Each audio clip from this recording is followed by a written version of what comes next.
So hello and welcome to the MyWhoosh Sunday Race Club. It's qualifier race number 3 in May, getting ready for our finals at the end of the month when our team competition comes into play.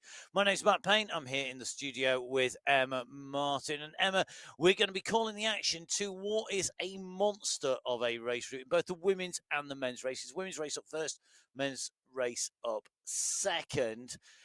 Today's route, it's a beastie, got segments, and whilst the gradients look the same on each of these segments in that they're pretty consistent, that is, well, bobbins.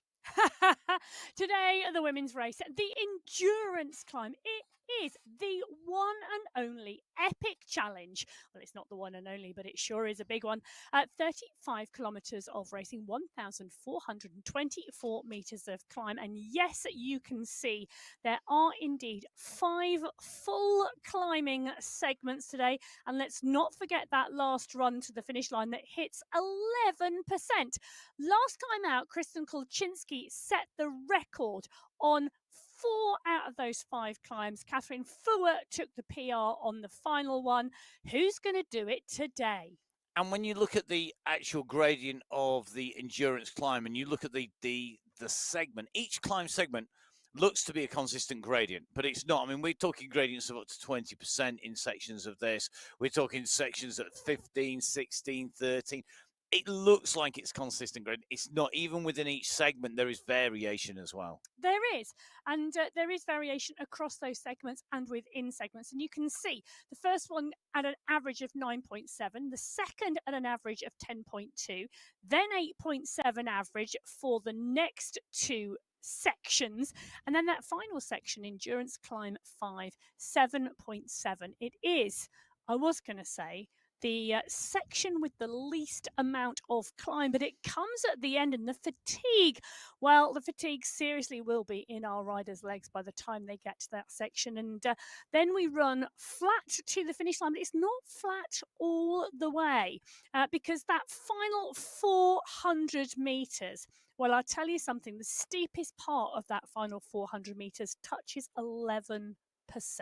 And I was just taking a check out on those gradients, and I mean they do fluctuate, but getting the momentum right driving into them is going to be key. It's a long race today as well in terms of time. It is indeed. And one thing I do want to point out is that there is a 300-metre climb straight off the start line. So it's not like they've got a flat run into this. They've got a 300-metre climb and then a flat 3K before they get to the base of endurance climb 1. It's going to be a tricky start.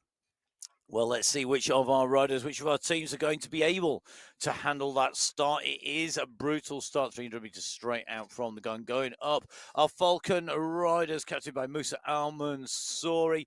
We have our Kitty Hawk Racing Moonpaw squad, Scriven and Tanglon representing the Moonpaw squad for Kitty Hawk Racing. Their Skycore Claw squad, Hamilton, Jaskalainen and Smithson, with Level Phoenix and Level Cycling Warriors also joining them on the line. The Cycling Warriors, Samuel and Kirchner, Phoenix, Driscoll and Hadjuk, and Royalston is Lodano.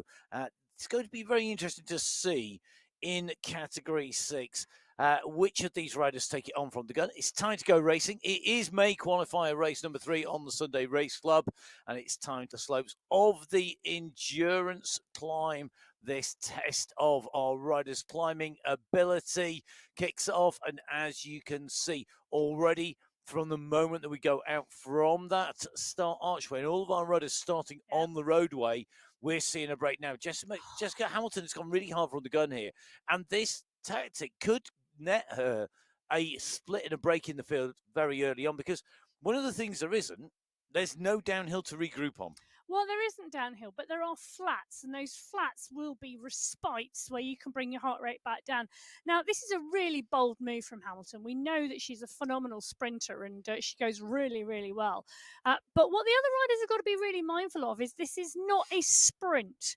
This is an endurance climb, and there is a long, long way to go. And whilst you can go out of the pen hard to ensure that you clear those 300 metres and clear them strongly, I wouldn't panic at this point if you're 6 seconds down.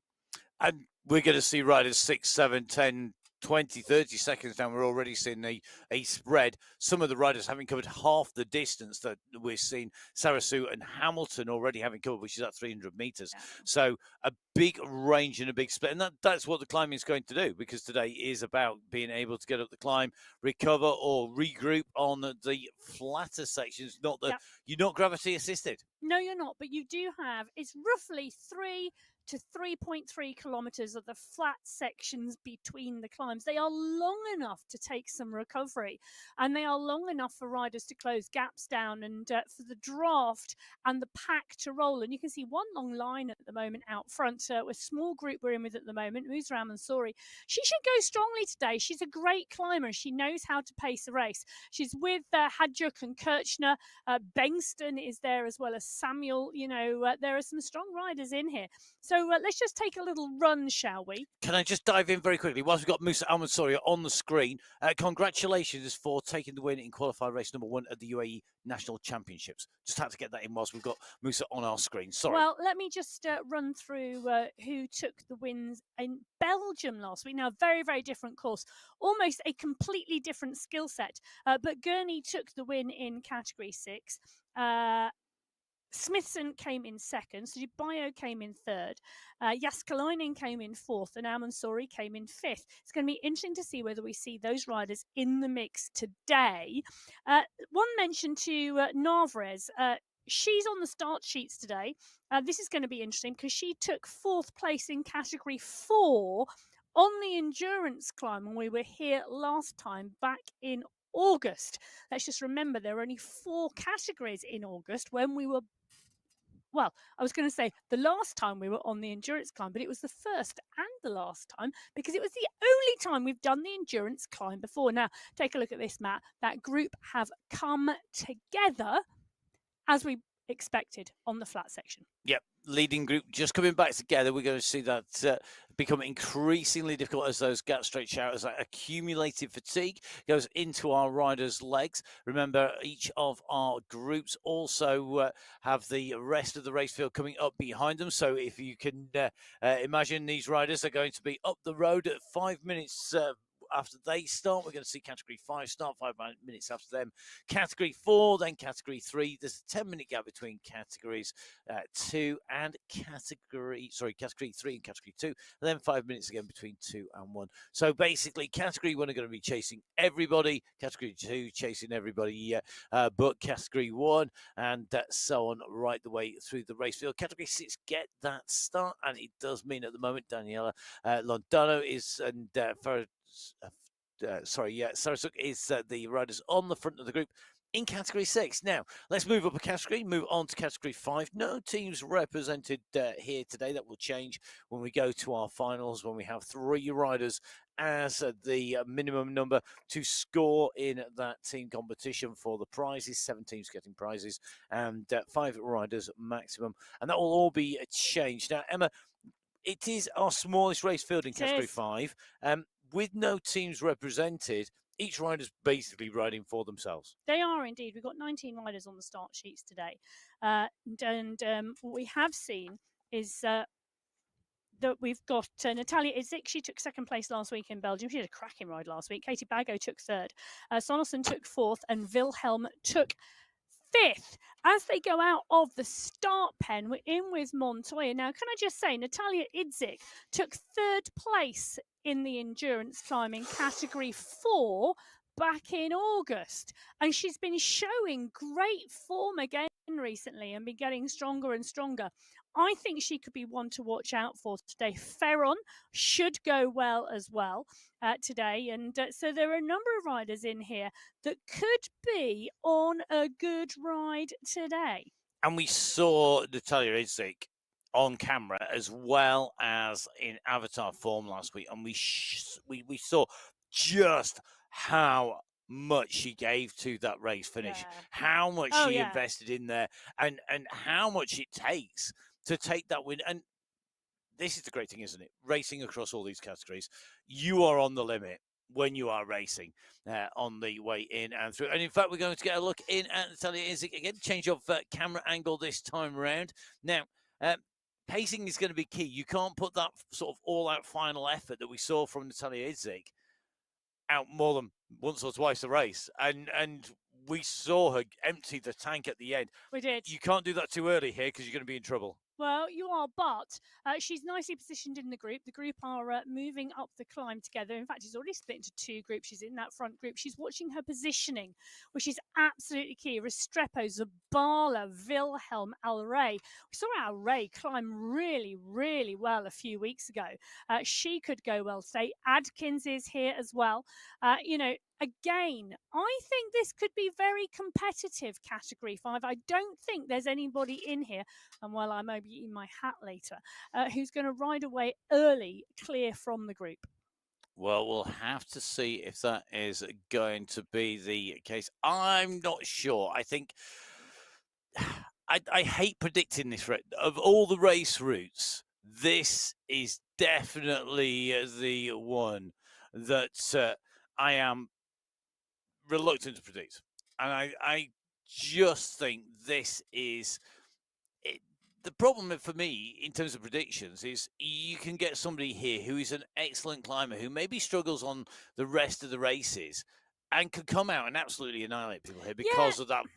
It's not just that we've got 1,400 meters of climbing; it's also because of the way it's structured.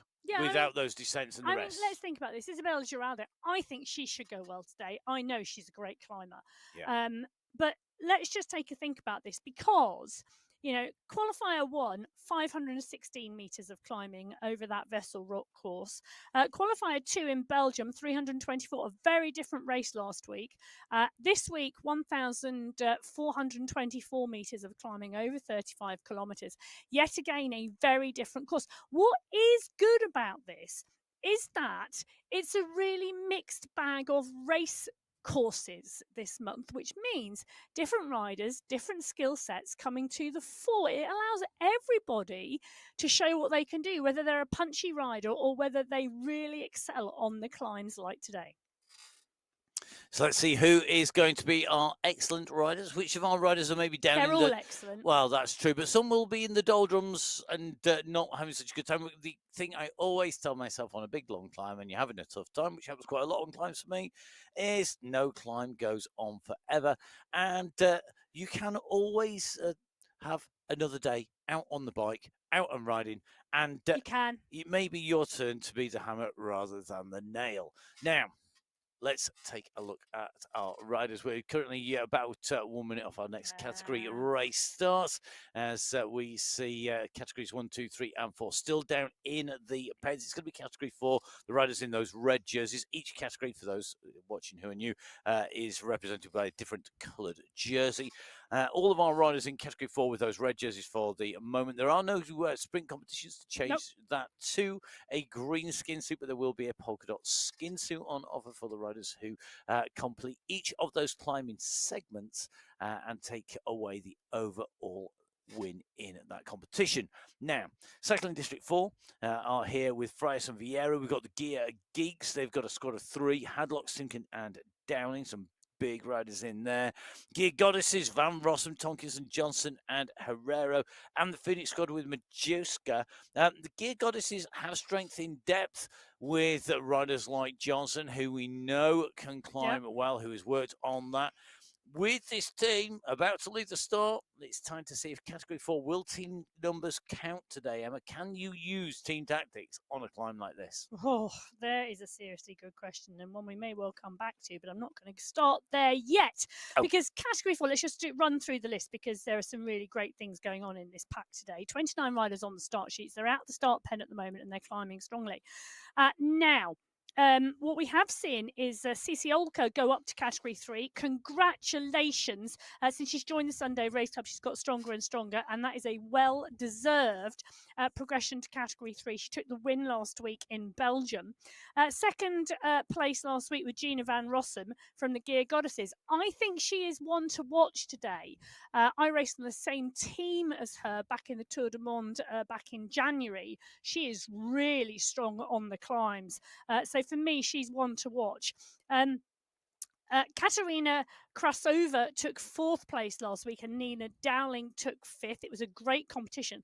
But what we do have in here are people who have ridden strongly on the endurance climb when we were back here in August. Angelina Roja is on the screen at the moment. She's a strong rider in this pack, but Claudia Hyde took 2nd in Category 3. Rosa Herrero took 3rd in Category 3. And Rebecca Johnson took 4th in Category 3 back in August. Now, Rebecca Johnson, I know, rode the Gralloch in Scotland, gravel racing yesterday. I also know that her partner, Roth, is also riding later on the Sunday Race Club. And obviously, because of the length of time between the men's and the women's race, they are outdoors at the campsite, streaming live and riding and racing the Sunday Race Club. But Rebecca has a time limit today to get to the end of this race. Oh, okay, because so that Ross can start his Category 2 race in the men's race. So they've packed up the pain cave as much as they could get in the camper van. They've gone up and they've raced the gravel racing yesterday, and then they've come back down. No, they haven't come back down. Oh, so they stayed up with the limited equipment, and that is why there's a time limit. Cool. Angel Hadlock is not going to have a time limit today. Angel Hadlock, I expect to be up near the front here. And Angel Hadlock, for me, is not a pure climber. But for me, she's an all-round rider. She's a rider who can excel on this course by being smart. And that is because of the length of these segments. None of these segments are 5K long. They're not. They're a K and a half at a time. 1.3 K segment. You know, you've got a very short segment. You've got 3K. You know, you've got 3.5 Ks. You've got 2.5 Ks. You've not got 5, 10K climbs, 20K climbs. They're not there. And because of that, for me, you can put a really punchy power effort in like Hadlock does, and then do some recuperation, do some recovery. And we know that those sort of punchy riders like Angel Hadlock are going to be able to recover quicker, because that's just what they do. They do an effort and recover rather than one long effort. And I think that's going to be really interesting to see how riders adapt their riding style. And now what I think is really interesting is we saw Category 6 come out of the pen and the field just split, decimate. We saw Category 5 come out, 2 clear groups be established. Category 4 have come out the start pen on that first 300-metre effort. They're now on the flat section. One big group rolling, one rider dropped from the pack. And I think this is a really interesting move, because obviously as we move up the categories, the rider is strong. When there is Rebecca Johnson in the campsite in Scotland with the blue sky behind her, pushing on in the pack, just proving, and she proves time and time again, you can take your turbo, have turbo, will travel, will race Sunday Race Club. I love it. And guess what? You get to see all over the world by just following Rebecca Johnson and her travels. Indeed. Do we know what Rebecca's time limit is today? No, I don't. But Ross Fawcett is Category 2 men, so she's got a good time limit, and I think she should go well. I don't think she'll be in danger, but we will see. We'll try and update you on that as we go through, as we do with all of our race categories. Let's move up. We've gone from 6 to 5 to 4. Let's move on to Category 3 with those dark blue jerseys, where we see cycling at District 3, the Portuguese team represented by Liliana Silva. We've got Golden Light represented by Golden Light once again. We've got the yellow squad. That's going to be Katrin Nielsen. The Quad Collective appropriately having 4 riders, which is Bergin, Pruitt, Sanchez, and Briggs. Strong squad. Well, with a few seconds left to go, we're in with Briggs at the moment. The Canadian rider down in that pen, awaiting the start, heading out onto that 300-metre climb. Part and parcel of that quad collective. 27 riders on the start sheet. Ciciolka has come up into this category. Morris, who took first place, is here. Montgomery took second last week in Belgium. And I tell you, I think she's one to watch today because she took third place in Category 2 on the endurance climb last time we were here. Bergin is here, Lethbridge is here, Pruitt is here, Vasquez is here, Philippa Hill is a strong climber as well. Nielsen took 5th place last week, Pruitt took 4th, and Cassani took 3rd as well. But again, you know, Randy Gino rides and races strongly. Emily Nyquist, Alta Marino are all going to be in the mix today. But it's Helen McKay who's gone for an absolute flyer off the front at the start. Not sure these would be my tactics. Well, McKay has said that she's charged her lights up for this race today. Well, I don't think she's going to need them because I don't think there's much danger of her running out of British summertime because it's absolutely gorgeous weather in the UK at the moment, as we saw from the camera from Rebecca Johnson. And it's only 8:45 in the morning. Yes. So, if you do need your lights, I suggest maybe you're going to need a lot of food and fuel because you're going to be out there a long time. Gone for a flyer at the moment. Dangerous tactics or smart tactics because it gives you a lot of sliding room. I have to say, maybe she's going to stop for a meal. Oh, like I say, if anybody's dialing in for pizza whilst they're doing the endurance time yes, for please, refuel, I'm up for one. please let us know. And you look at Alta Marino, you can see her on your screen at the moment, and you can see her. She's got 2 bottles on her bike, they're large water bottles as well. They're not just the small 500ml ones. She is prepped and ready. And I'm loving the fact she's right next to the water cooler as well, so she can refuel with the water cooler, top up those bottles. Now, Angelica Altamarina is a rider who I think today could well find this course is going to suit. We know she climbs really, really well. She's one of those core of riders from the Philippines that race and ride together and is used to having to dig deep in that tight competition. Yeah, and she rides and races in the under-23 women's category on the road. So she's a young rider, and she's getting stronger and stronger, and taking podiums and national titles, which is fabulous to see. And I think she's got a really good career ahead of her, and a really good performance today, potentially here on the endurance climb, could suit her down to the ground. Now, normally, one of the big advantages that Ursula Kasani has is that she has ridden all these courses. She's been racing at the Sunday Race Club for a long time and has got the chance, basically, of riding courses that she knows inside out. This is a course we've only done once before. I know. I was just wondering whether she's moved rooms or whether she's decorated her training room. It is a different pain cave, but maybe it's just moved rooms. Maybe the pain cave is getting maybe she's decorated. Change. Quite possible. It's a different angle as well. Interesting to see. Hopefully, she's going to be able to use the environment to inspire her as we see our rider here. This is Emma Sonnerson here at the moment, Category 5 rider at the moment, up into 16th place overall, making her way in through the riders in Category 6. Those are the riders in purple. Just about to see Melissa Scriven and then Daniela Lodono, the rider she's about to go past. Next target will be Tels Bengston and then Quap up ahead. Bengston about 5 seconds up, Quap about 40 seconds up. But she's making ground. She's not alone, though. Gabrielle Marshall chasing hard here, but already about halfway through that race field as they make their way up here. The riders digging deep on this climb at the moment. The gradient 10%. So tough enough at the moment, but it's climbing as we speak. So going to be very interesting to see how these riders get that pacing right. You can see Melissa Scriven on your screens from the home of the Gralloch as well, from Scotland. Good to see Melissa here. Indeed, giving us a wave. I'm giving a wave back. I absolutely love the background look at the well. Clock. Yeah, you've got the GBR skin suit. You've got the clock. You've got the jersey from the team there. You've got, I think that's the Dimension Data jersey as well, which is the old Cavendish team too. Oh, I mean, love a little look into people's pain caves. It's wonderful, isn't it? It's that inspiration, isn't it? It's that having that environment that you can ride well in. And you don't always get that. There are times when you've got to move. Rebecca Johnson, clearly adept at going anywhere in the world. Yeah, but there is something about transforming your pain cave into an inspirational space. And you can do that in many different ways.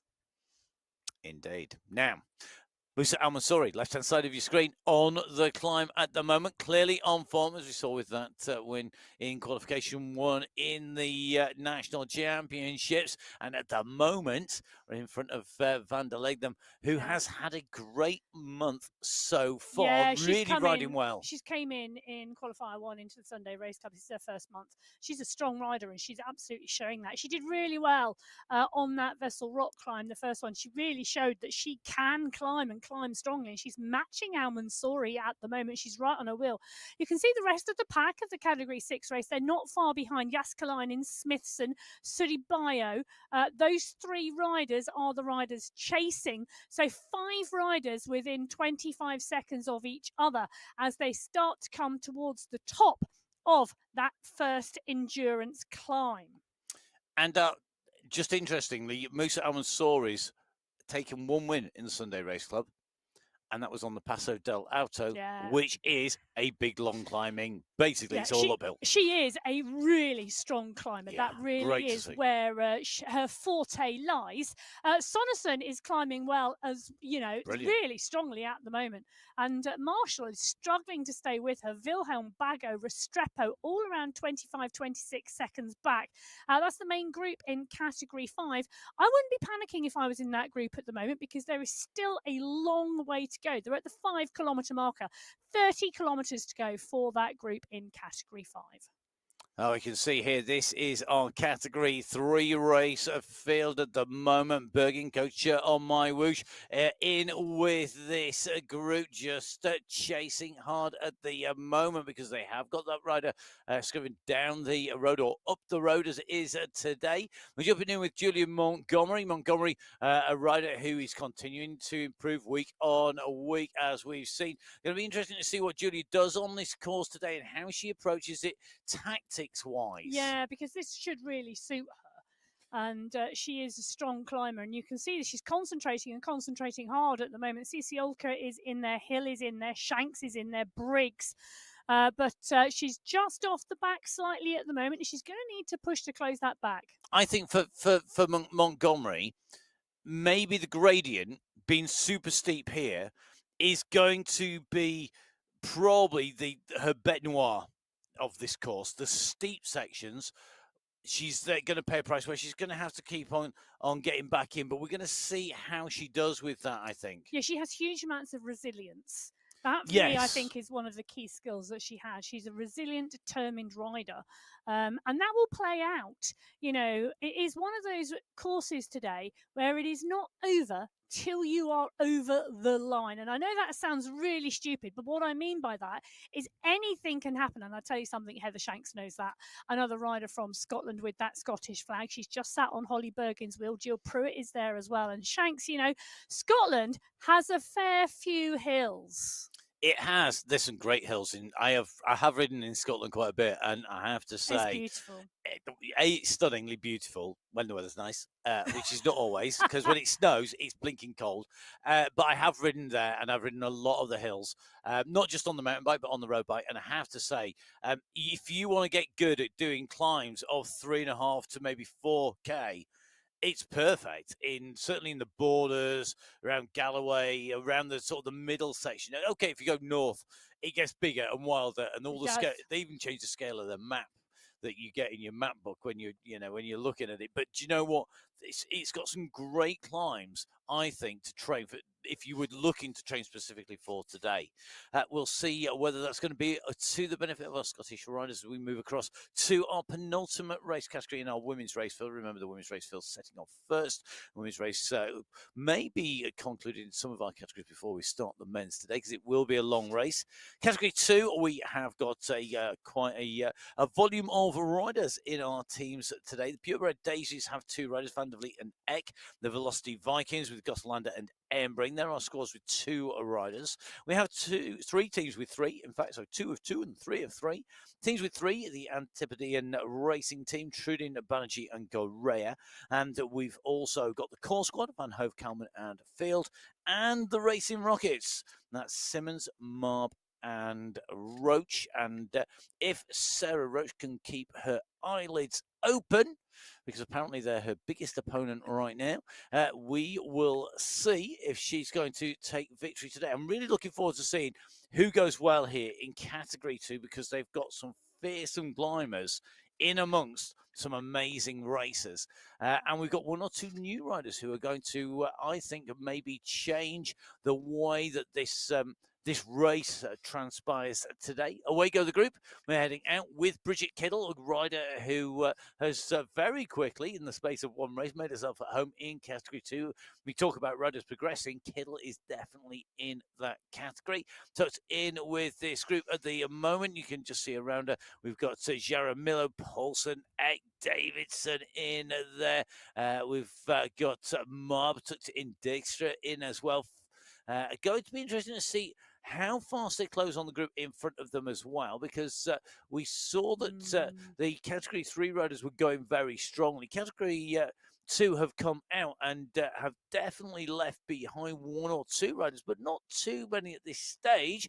Unlike Musa Al-Mansouri, who at the moment, on the right-hand side of your screen, leading the race for Category 6, has a 8-second gap to Van der Legdam, and then you've got a chasing group, and that group is Sudabeo, you've got Smithson and Jaskalainen, but Musa Al-Mansouri at the moment absolutely on fire, flying up this climb. Maybe she's on a mission not to get caught by anybody at all today. That would be brilliant. I think she's look forward to this all week. She knows she's going to go strong today. She knows this is her absolute element, and she's putting that down. And I think it is going to be an absolutely brilliant one for her. And I think she'll have planned it. She'll know what she's doing. She'll have a pacing strategy. Claire Van der Legdam is doing a great job staying that close with her. In Category 2, 29 riders on the start. She's Bridget Kiddle. You can see her. There are other sports drinks available, but there are certain ones to give her wings up the climb today here. So Kiddle, Nordin, Thompson, Hakkinen, Prado, Roach, Simmons, all in the mix. It's a big bunch. They are all still together now. Big news, though, is only one of the top 5 last week have entered. What? Yes. So Karamani is the only rider from the top 5 last week who is here on the start sheets today. So the others choosing not to ride because they've got their 2 qualified, verified rides in for the finals. But German Prado rode really well here last time. So did Yaramillo. They are both on the start sheets, but there are other riders in the mix here who I think could go really well. Van der Vliet is one of them. She's a rower. Her endurance is phenomenal. Yes. And I think we'll see her come strong towards the end of this. Joanna Kalman is another rider. And yet again, look at that hydration. I've no idea what's in the box, but I reckon there have got to be snacks and fuel in there. But she has the hydration nailed at the moment. And Joanna Kalman, I think this will also suit her today. She will go strong. This is a big climb. And you can see she's already concentrating hard, staying in the group, making sure her position is good. Well, she's the Polish champion this year, the Polish esports champion. So we know she's got pedigree. She's taken her very first win on the Sunday Race Club recently as well. Will she be able to take away top spot? We'll have to wait and see. Well, Category 5 have just gone through the polka dot banner at the end of Endurance Climb 1. Emma Sonnerson and Gabrielle Marshall did go through 1 and 2. The chase group, Bago, Idzik, Restrepo and Wilhelm were in there as well. And we've just seen Atkins and Arias go through as well. So the top 8 riders in Category 5 through and clear of Endurance Climb 1 as well. And Category 6 obviously went through before. Musa Al-Mansouri leading as we saw behind. Quite a few riders in close attention there, Sudabeo and Smithson and co.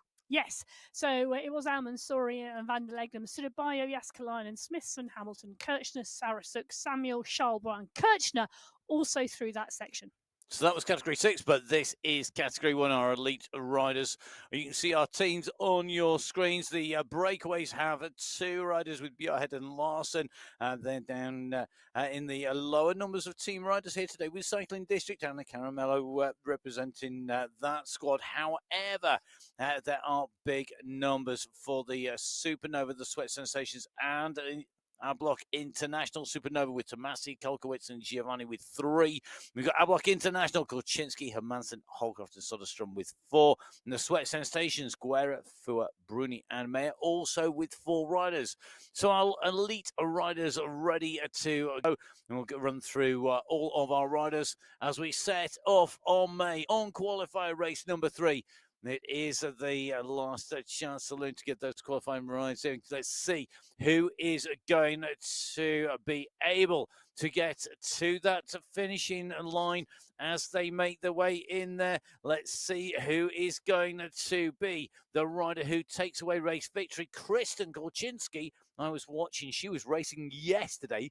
I saw on social media, I mean, not only just clearly enjoying the road trip, the preparation, the pre-race by the dance moves that were being put down in the tunes, but also I saw some shots of her on the climb and she was looking superb. Oh, she is an absolute star of the American hill climb circuit, and she just shows how strong she is outdoors. Now, she's also an absolute star when it comes to the endurance climb. I said we've been here once before in August. There are, as we saw earlier on, 5 sections to this endurance climb. She currently holds the PR for 4 of those 5. Endurance climb 1, 2, 3, and 4. She currently holds the fastest time for on MyWhoosh. Catherine Fua holds the fastest time for endurance climb 5. Are those 2 riders going to dominate again today? I think they will have plans to. And it's going to be interesting to see. 21 riders on the start sheets today in Category 1. Tiffany Penner has progressed from Category 2 to Category 1 with those strong performances she's putting in. Gabby Guerra has got to be thinking about the win today here, because I know she loves to climb and she loves this type of course. Kolczynski took 5th place last week. Her teammate on Abluk International, Holdcroft, took 2nd. Tomasi rode really well last week. She was really instrumental in making the play. She took 4th place last week. Guerra took 3rd. Fua took the win on this course in August. But the rider from Switzerland, she could be strong today. I'll tell you something.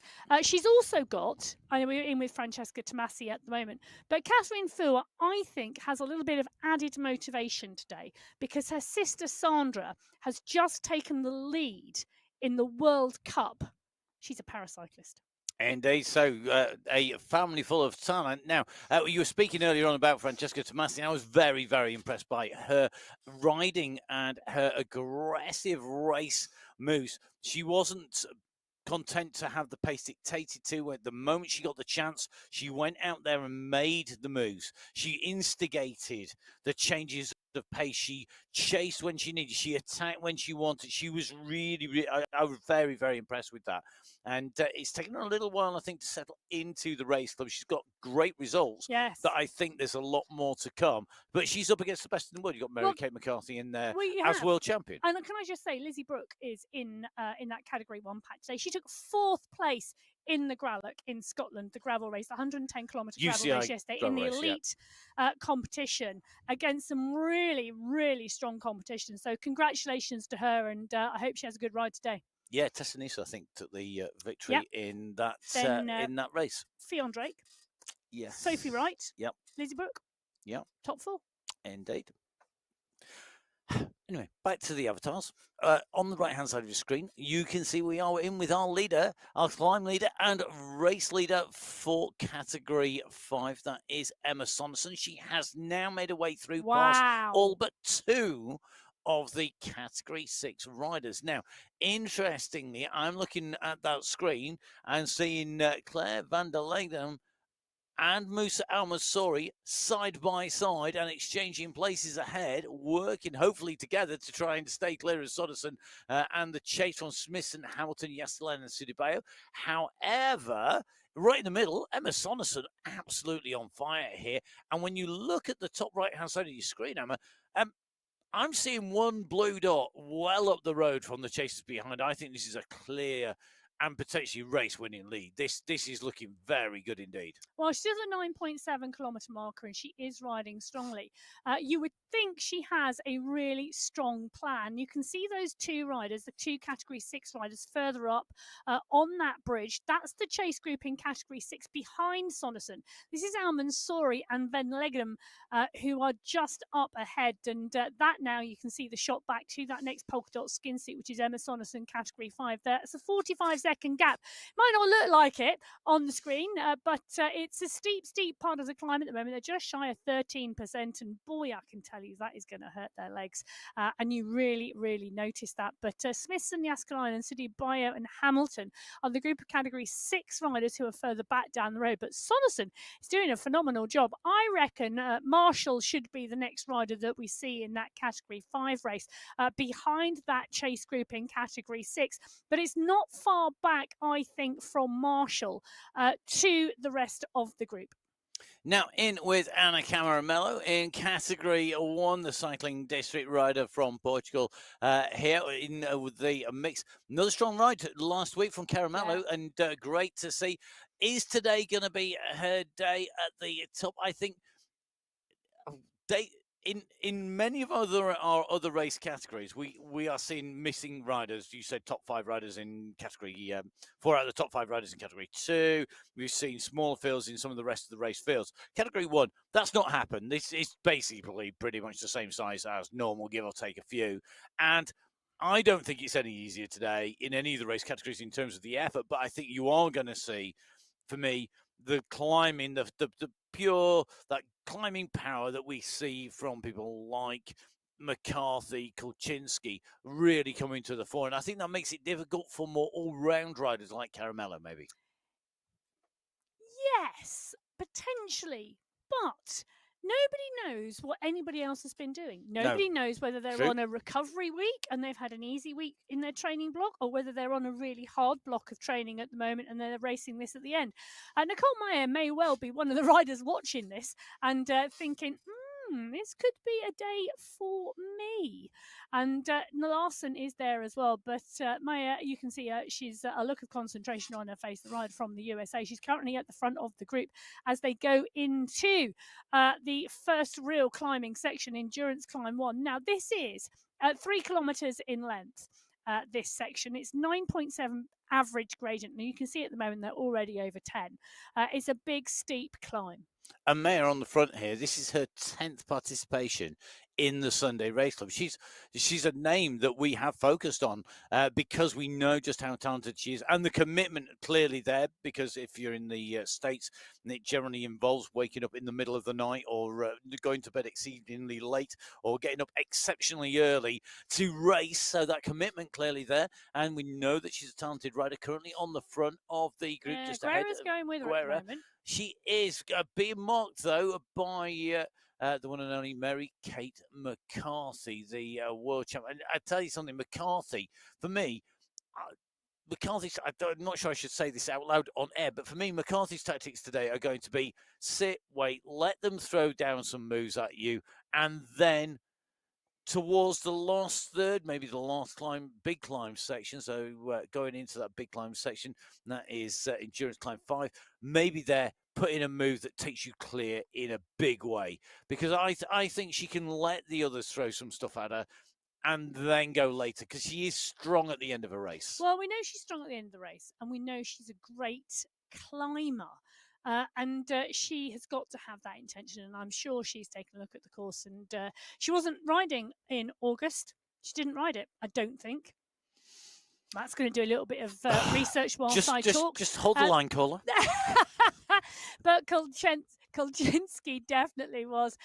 Guerra, Caramello, Holdcroft, Giovanni is in here as well.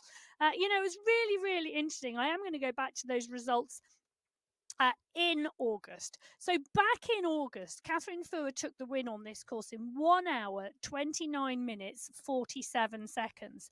Kulczynski was second, Bassoni was third, Menendez was fourth, and Colombi was fifth. A number of those riders not in this race today. Well, we are just taking a little look back with Category 6. They are the head of the race at the moment. Emma Sonnerson is coming. She's closing that gap down on Endurance Climb 2. But Claire van der Leghem is doing a cracking job with Musa Al-Mansouri. These two riders absolutely shoulder to shoulder in Category 6, riding strongly. What has happened, however, is Bago, Marshall, Restrepo and Idzik, the chase group in Category 5, have gone around the chase group in Category 6. On the right-hand side of your screen, you can see the Category 4 pack. They've just gone past Al Ray in that Category 5 race. Seba Al Ray, a great rider, great sprinter, but we'll see whether or not she's going to be able to stay with that lead group. Well, let me just give you a quick update. At the end of Endurance Climb 1, Salgado, Roa, Krasova and Elos were the top 4 riders, with Angel Hadlock making the top 5 over the top of Endurance Climb 1 in Category 4. In Category 3, they've also gone over the top. Lethbridge, Kasani, Muroz, Shanks and Pruitt going over. And what a move by Musa Al-Mansouri. I mean, we saw Claire van der Legdam and Emma Sonnerson yo-yoing around. I mean, Al-Mansouri at the moment about to see van der Legdam back on the wheels. This is a fantastic battle at the front of the race in Category 6. And Sonnerson, for that early inroads and the speed that she had caught, at the moment, just dropping back a little as Van der Legdam, along with Al-Mansouri, keep battling it out. Meanwhile, just a little bit further down around that same swooping horseshoe bend, you can see Bago with Restrepo at the moment. They're wheel to wheel pretty much. Then Wilhelm has got Idzik chasing as well. Sonnerson, Bago, Restrepo, Wilhelm, and Idzik, your top riders in terms of the Category 5 race. But Category 6 leaders, Al-Mansouri again, the gradient goes up 11%, and she's out of the saddle and clearly pushing on here. Well, Katie Bago's pushing on, isn't she, at the moment at the front of that chase group? They want that gap closed down, and they are indeed closing it. Now, Amelia Van Hove has gone off the front of the Category 2 pack, and she's got a 28-second gap now on that chasing group of Poulsen, Van der Vliet, Kalman, Kiddle, Eck, Yaramillo, and they're at the 5.8 kilometre marker. They're coming to the top of the first of the 5 main climbs. It's going to be really interesting to see how this goes. Well, the climbing from Van Hove going really strongly at the moment. There is the chase pack. So Van Hove at the moment putting 30 seconds or so into that chasing group behind. Can she hold that to the finish? She's certainly a class performer, but we'll see whether she's able to hold off the rest of that Category 2 race field. You can see them on the right-hand side of your screen. The split screens here on the MyWhoosh Sunday Race Club is showing you the big chasing group behind that solo leader in Van Hove. Don't forget, you could be joining our riders. We used to say, well, if you wanted to join at this stage, you'd be rejoining for the qualifier race number 1. But there has been a change in the rules slightly, which means that for the finals, you can race as an individual. So you can join. You don't have to get your 2 qualifying rides in for race for the finals. You just need to be able to race. But if you want to be in the team and be eligible for team prizes, then you do need your 2 qualifying races in the bank, or you will find yourself in trouble, not able to race for the team. So hey, it does pay to get in there. Do jump on board. Make sure that you download the app, iOS, Android, Windows, you name it, across all of those systems. Jump on board, get out and racing now. Category 2 go underneath the end of the banner indicated by that polka dot banner. That's the end of climb segment number 1, the endurance climb 1 segment. And I can tell you there are 18 riders in that group at the moment. Is that the chasers after our leader? There is indeed. So 18 riders in the chase group at the moment. Van Hove out front, then Eck, Van der Vliet, Tridin, Kiddle, Banerjee, Gothlander, Poulsen, Yaramillo, Kalman, Davidson, Hakkinen, Roach, Karamani, Beltran, Dixter, Goria, and Marb. Right. Sorry, I was just slightly distracted because I've just seen Musa Al-Mansouri drop from race leader, drop back a little bit there, and now coming back up to pace with Sonnerson. Van der Legdam just being distanced there. I mean, amazing to see the differences here between these riders as they bounce backwards and forwards. But this is the issue, because I think if you push too hard on this course, you blow, and you blow big. These are not small climbs. These are not climbs of 3, 4, 5%. These are climbs of 9, 10, 13%. And you can see that here on and off the power. Claire van der Legem has blown. She's down at 0.7. She's up, down on the power. You can see it at the moment. I think she needs some recovery. She's just tried to stay with, Emma Sonnerson has come up.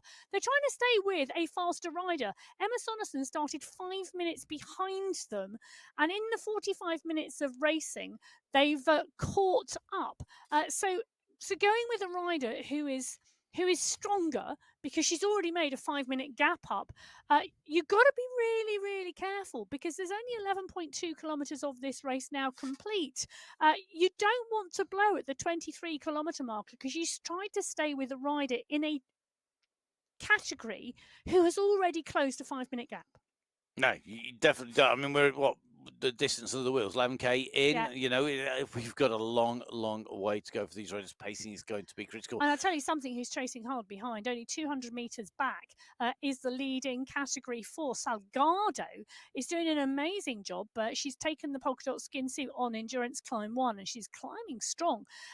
She's got Angelina Roja 2 seconds behind her, and then Angel Hadlock 20 seconds back, leading the charge in the chase. But it's looking like Salgado and Roa, the two riders leading Category 4 at the moment. But because we're on a climb, distances open fast, gaps open fast. That time gap can yo-yo. We've seen riders disappearing. Now we're going to drop back in with Category 1. I'm going to just update you on a couple of things because at the moment, as you can see, we have got our leading group just clear of 6 riders here. So Aguera, McCarthy, Holcroft, Kulczynski, Meyer, and Tomasi all in this leading group. They've got a gap of 12 seconds on Fua, Caramello, and Co. To answer your earlier question, Mary-Kate McCarthy did indeed ride the endurance climb. Her position was 6th. There we go. But, and I'm going to put a massive caveat on this, we were starting to head towards the run-up to the World Championships, and we saw McCarthy putting in some massive training in. And if my memory serves me correctly, about this time, we started to see her doing some big training blocks as well. And that point that you made earlier about not knowing what everybody else does in the background, I think was playing out a little bit there. Fua from Kulczynski, from Bassoni, Menendez, Columbi, McCarthy, Holcroft, Van Hove, and Guerra, who was 9th last time. Can I just say, Guerra has just set the fastest time ever on the Endurance Climb 1 by some margin. Last time out, it was 11 minutes, 18 seconds from Kristen Kulczynski. It's now a 10:44 from Gabby Guerra. That's significantly faster. Van Hove takes top spot in Category 2, Lethbridge in Category 3, Salgado in Category 4, Sonnerson in Category 5, and Al Mansouri sets the fastest time up the Endurance Climb 1 in Category 6. That is just superb riding and racing there. Interestingly, Caramello and Fua, it's a duo who are doing the chasing. They're 18 seconds back, and then there's a bigger gap back to Larson et al. In that Category 1 race. Do you know what? I've just seen Nicole Mayer down on the bottom of the screen there taking a gel. In fact, all of our riders refueling. Tomasi using a bottle. It looks like Guerra's got a gel. With a gel. And we just saw Mayer also take a gel. But I saw it was super tidy there. Put the gel wrapper into a little resealable bag there. Just keeping it tidy in the paint can. Well, to be honest, if I was climbing, litter. If I was on this climb, I would be working my way up there, and I would not be tidy. I would be slinging it around the paint cave. It ends up where it ends up. I'll tidy it up afterwards. Well, hold on a minute. You're going to be exhausted afterwards if you have raced to your full capacity. I didn't say when afterwards. It could be the following day or the day after, to be fair, if you're racing this. Let me just give you those Category 1 results, because Gabby Guerra did indeed take the fastest time up Endurance Climb 1. Maria Holcroft in 2, Kristen Kulczynski in 3, McCarthy in 4, Mayer in 5. Tomasi then in 6, setting the 6th fastest time. Then Caramello, then Fua, Larson, Engstrom, Hermansen, Van Short, Bjarhead, and Filensky. That's left-hand side of your screen. Right-hand side of your screen, Amelia Van Hove, the leader in Category 2, with that gap now having opened to 1 minute 23. This is looking more and more like it's Van Hove's for the taking, but they're only at 9.8k of our 35k course, so 35 kilometers in total. Hate to break it to our riders, but less than a third of the race distance complete in Category 2 if you're in Category 2, even less in Category 1. However, already decisive moves being made in every one of our race categories now as these riders continue upwards. Now we're just jumping back in with our Category 5 riders. They're the riders in the blue jerseys, and in with them you can just see we have got the 3 leaders in Categories 4 as well as Category 6, and the Category 5 leader, actually the race leader on the road. So Sonnerson leading from Category 5, then Musa Al-Mansouri, the leader in Category 6. Then Category 4 leader Salgado up there with Roa, and those are the two riders on your screen at the moment. Chasing group behind about 5 seconds down. So these gaps are not huge at the moment, and this could all change very much so as we move on. Currently 11.8k covered, and remember, this is 35 kilometers, and in terms of ascent, a total ascent of 1,424 meters. That is a big day out on the bike, and that's a lot of climbing in a route that's maybe 2 or 3 times as long. It's a huge amount of climbing in 35k. Well, it is, but interestingly, the group coming together in Category 5, we're in with Roa at the moment. She's got Salgado for company in that red jersey, but we're about to have a plethora of polka dot skin suits come to the fore because we've got Salgado in the polka dot skin suit in Category 4, Sonnerson in the polka dot skin suit in Category 5, and Al-Mansouri in the polka dot skin suit in Category 6. Look at them, 3 of them, resplendent. Angelina Roja on our screen at the moment, and she is the rider in the red jersey, sat on the wheel of the polka dot.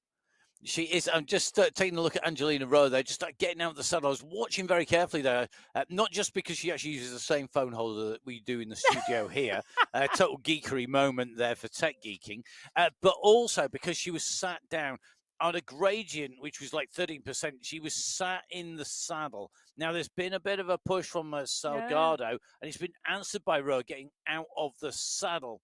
That's on the left-hand side of your screen. Leaders on the road, the riders with the most distance covered, that's 12k. Right-hand side of your screen, though, Meyer and Kolchinsky, and this is big news here, Meyer and Kolchinsky are currently clear of Fua and Holdcroft and Co. It looks like we've had a real shuffle around in the race here. Caramillo and Fua have closed the gap down to that leading group and joined them. So what was a 5-rider leading group is now 7. But Meyer and Kolchinsky have ridden away from them. So it's now 2 and 5. I'd really love to know if Nicole Meyer was racing yesterday, because Kristen Kolchinsky was, and some riders go better on day 2. And some riders go better on day 3 and 4. Meanwhile, behind our 2 leaders, you can just see the polka dot skin suit coming and the world champs jersey coming. And I'll tell you something, they are not hanging around here. They're trying to make this up at speed. They know the danger of letting Kolchinsky go. They know that she's got a company with Meyer, and Guerra has made a move to come across here with McCarthy, and the duo have dropped dangerous riders like Holcroft and Tomasi behind. So the move being made here, this is a bridge across, and the junction is going to be made quickly here to Meyer and Kolchinsky. The leading 2 will become a leading group of 4, and at the moment that 4 will be Meyer, Kolchinsky, Aguera, and world champion McCarthy, and the gap is going to be around 10 seconds back to Holcroft and about 15 to Tomasi. Yeah, it is a really interesting move, but Meyer and Kolchinsky's push on has been closed down by Guerra and McCarthy. So 2 now become 4. This is an interesting 4, actually, because this could be a strong 4 for the race. But there is a push coming from behind, you know. Caramillo is driving that at the moment. Tomasi is the rider in the middle. So Tomasi is pushing on at the moment, holding a strong place. Caramillo and Fua, the 2 riders, trying to close the gap as well. And it's going to be interesting to see what happens here. They did close the gap down after climb 1. This is climb 2. How far and how big a gap is it going to be at the top of this climb? Perhaps too much. It could be too much. We're going to see now. Look at that face of Katerina Karamani here on the climbing category 2. She's in with this big group of riders, and right up at the front, I think, of the main category 2 pack of riders, just one rider clear at the front. That is Van Hove here. She got an ice vest on. pushing hard here. That could well be think an it ice is. vest. Looking at the Try back of it. just to keep cool there. Certainly looks like it is. That is a really smart move, I think, on such a long time where heat buildup is going to definitely occur, no matter how many fans you've got, particularly if you're used to the usual UK weather where 20 degrees is considered a heat wave.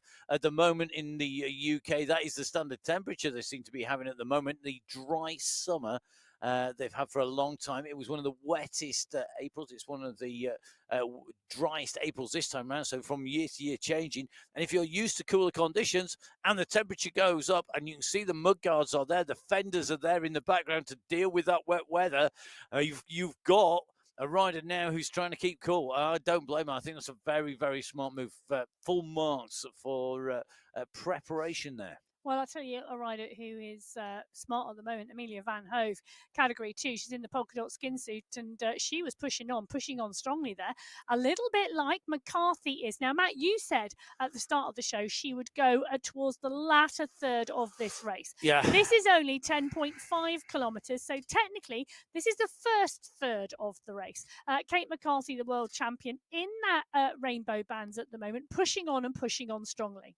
Yeah, I'm just going to eat my metaphorical hat right now. Are you? Yes, because clearly that was a really tough prediction from me. Well, I can tell you behind it is all change as well. So Guerra is the rider closest to McCarthy. She's just at 8 seconds at the moment. And then Holdcroft has caught Mayer and Kulczynski. Now, Maria Holdcroft, to me, has been the rider of the last couple of months because she has just got so strong. And it has been fabulous to watch her progression right up onto the top step of the Sunday Race Club, taking her first win. But McCarthy, she is 9 seconds back from 9 seconds up the road from Guerra. Holdcroft at 20 seconds to Guerra at the moment, just ahead of Kulczynski and Mayer. And you can just see those riders dotted behind Guerra there as we took a little look back. Now, in with a rider who has been improving very much so, Veronica Cicielka, in Category 3. It's not all that long ago. We've gone through the numbers, basically. We've gone rocketing up through. It's a baptism of fire, I tell you. What way to go into Category 3? Progressing from Category 4 to Category 3, and your first Category 3 race is the endurance climb. Do you know what? I'm going to give her a round of applause in the studio just for being here, because a lot of people would have gone, that is not going to be my first Category 3 race. I'll wait. But she didn't. No, and come all on. credit to her. Absolutely brilliant. I'll tell you something, doing a great job here as well. And you can see, got company here. She's got her countrywoman in there, is in the shape of Wellner. Just ahead, you can see a number of riders just up the road, not all that far up the road now. Just taking a look across, we just had a little bit of a change. Left-hand side of your screen, we had seen that Salgado had gone through with Roa and overtaken the riders behind. Roa is now clear of Salgado by 13 seconds. That's the front of the race. That's Category 4. So Roa from Salgado. Category 5, a massive change. Sonnerson has been pulled back. The whole group coming back together again and starting to split. So Category 5, a reformation of the group. The early leader has been caught back. That early pace now has come to naught. Meanwhile, we're taking a look across into Category 3 here with Alice Lethbridge at the moment in the polka dot skin suit, just on the tail end of that Category 4 group, ahead of Montgomery, Moroz, Shanks, McAlpine, and Co. They're currently at 13.7k here, Emma. This is still a relatively big group. It is, and we see that in Category 3. You know, they are such a well-matched, tightly formed category. What have we got? 2, 4, 6, 7 riders in that leading group. And you can just see on this section, the rider's doing 34 kilometers an hour. So that does mean that there is draft available. You can jump in behind the rest of the riders. And whilst on the upper slopes, when you're traveling at those lower speeds on the steep sections, you're not going to be able to draft. You can draft here. So making sure you draft. Now, we've got Heather Shanks, Wendy McAlpine, and Julia Montgomery on our screens in person on the left-hand side of the screen. Always great to get a view into our riders. Heather Shanks, just a wiping the sweat from her brow. Sorry, the perspiration from her brow. I tell you something, it is warm in Scotland at the moment, and I have to say, I hope she's well prepared for this, because I know this is going to be one of those races where I'm sure she will really want to perform. And I think it's really, really interesting, the riders who are here and riding and staying in that lead group. Montgomery, the zips undone, the wind's blowing. Wendy McAlpine, cool as a cucumber at the moment, but I guess it's nighttime there. Well, and can I tell you, we saw Julia Montgomery at the start, and she was just off the back of the group and having to push back on and push back in, but she's done an amazing job. We said she had serious resilience and determination, and she does. Can I just mention one of the other riders in that group, Katrin Nielsen, pilots a tandem in the paracycling. She also pilots a helicopter. That is a cool person, and this is something very, very, very wrong. That is one of the. She's got to be one of the coolest people out there. Can pilot a helicopter, and she's currently in the leading group in category 2. And you're in the leading group in your race group. That's pretty cool stuff. It has to be said. I'm absolutely in awe of those skills, because if you've ever tried flying a helicopter, it is incredible. Have you actually tried flying a helicopter? Yes, only on a sim. It's better enough doing it on a sim. But I have done it on not just like a computer sim, but actually one of those that you get immersed in within.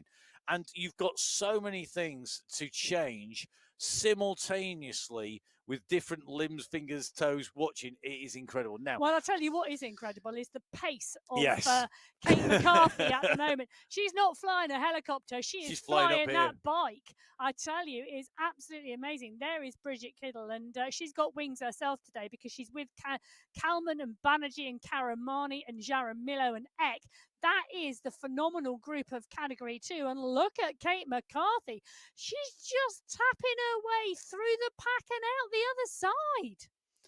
So Kate McCarthy clearly coming back into form, riding very, very strongly. The world champion goes through past Bridget Kiddle there, who's still looking very, very composed, I have to say, on this climb. To say that we're 12 kilometres into 35 kilometres of the endurance climb. Do you know, I'm sure I read somewhere that Kate McCarthy said it was time for a rest.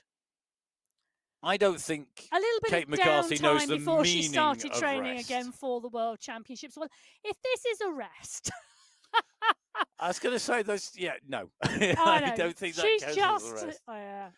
So interesting to see Kate McCarthy really setting out a stall early here on the climb, setting that time trial up as she makes her way up the climb here. Please let me.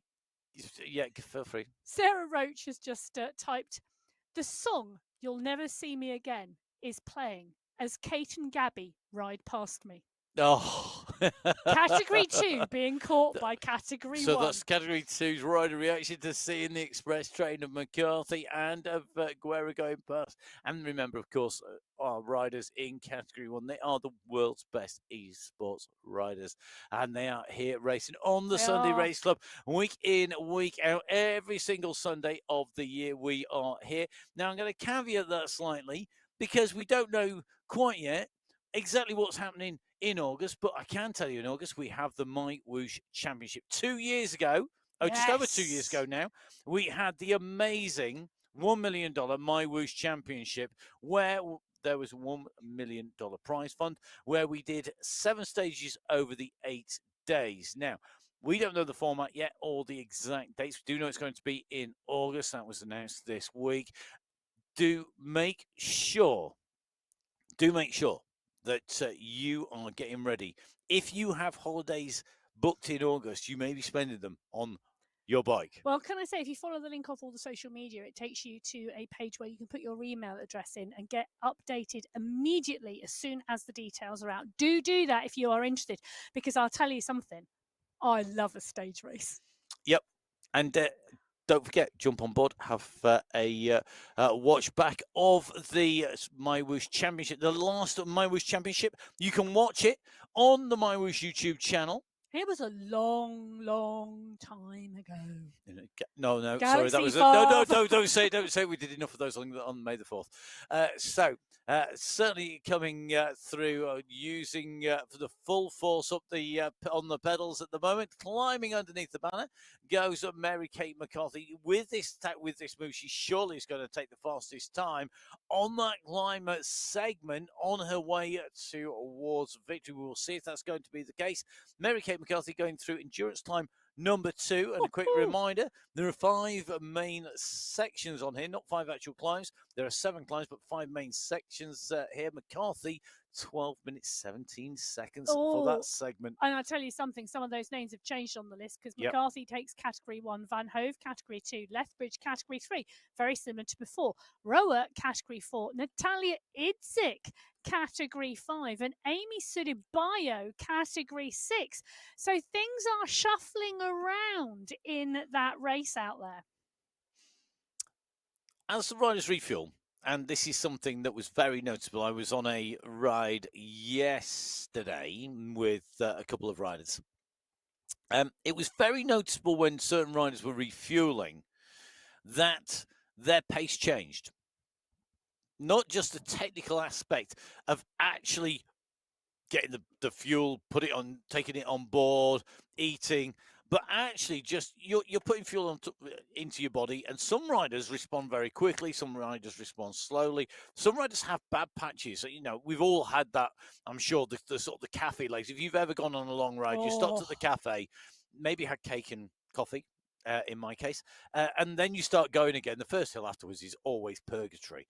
Now, that we're going to see that, I think, on this climb, because it's so long. We've talked about riders fueling. You've got to make sure that you pick it up at the right time. Now, certainly that's the case here in category 3, because our leading group at the moment, Montgomery, putting the pressure on at the moment on this 7% section. They're closing in on Salgado and on Roa. Salgado, the next target in their sights. This group does contain Lethbridge, who currently has that polka dot skin suit as the leader in the climbs competition. Montgomery, McAlpine, Pert, Moroz, Nilsson, along with Lethbridge at the front of the category 3 race, closing in on that category 4 competition in front behind. Just interesting to see the category 4 competition. The Hadlock still holding 3rd place. Yeah, it is indeed, and some fabulous climbing going on out there. And there you go. You can see Shanks, McAlpine and Montgomery, 3 riders on your screen in the real world. They're on your screen on the right-hand side in avatar form. They're part and parcel of that leading group, and you can see the pain and the effort. Take a look at Montgomery, and you can see the work going in there with her to stay with that group. Shanks is up and out of the saddle on the top. You can see her. McAlpine sitting firmly in that saddle. Strong cadence. Montgomery really digging in deep to stay here at the moment. Jill Pruitt is there as well. Lethbridge is there, and Murrows as well. Just a quick conversation, Emma, just for clarification for people. Each of these climb segments have a segmented number, and that defines the numbers. And whilst we that defines each of those particular segments. So we say endurance climb as the complete course, but this is climb 1, 2, 3, 4, and 5 for the actual segments. Whilst we're on clarification, all the riders have to ride as a minimum 50% on the resistance on the turbo train, or is it 100%? 50. So that is 50%. So in terms of it being realistic, you would maybe say you would want 100% on there. And I'm thinking back to maybe comparing a in-person climb on the Yebble Yates with the virtual climb. Here, 50% allows you that to sit and maybe pedal a little bit more, whereas in person you'd be out of the saddle. Well, it also has an influence on how much you change gear and how much of a range you've got on the block.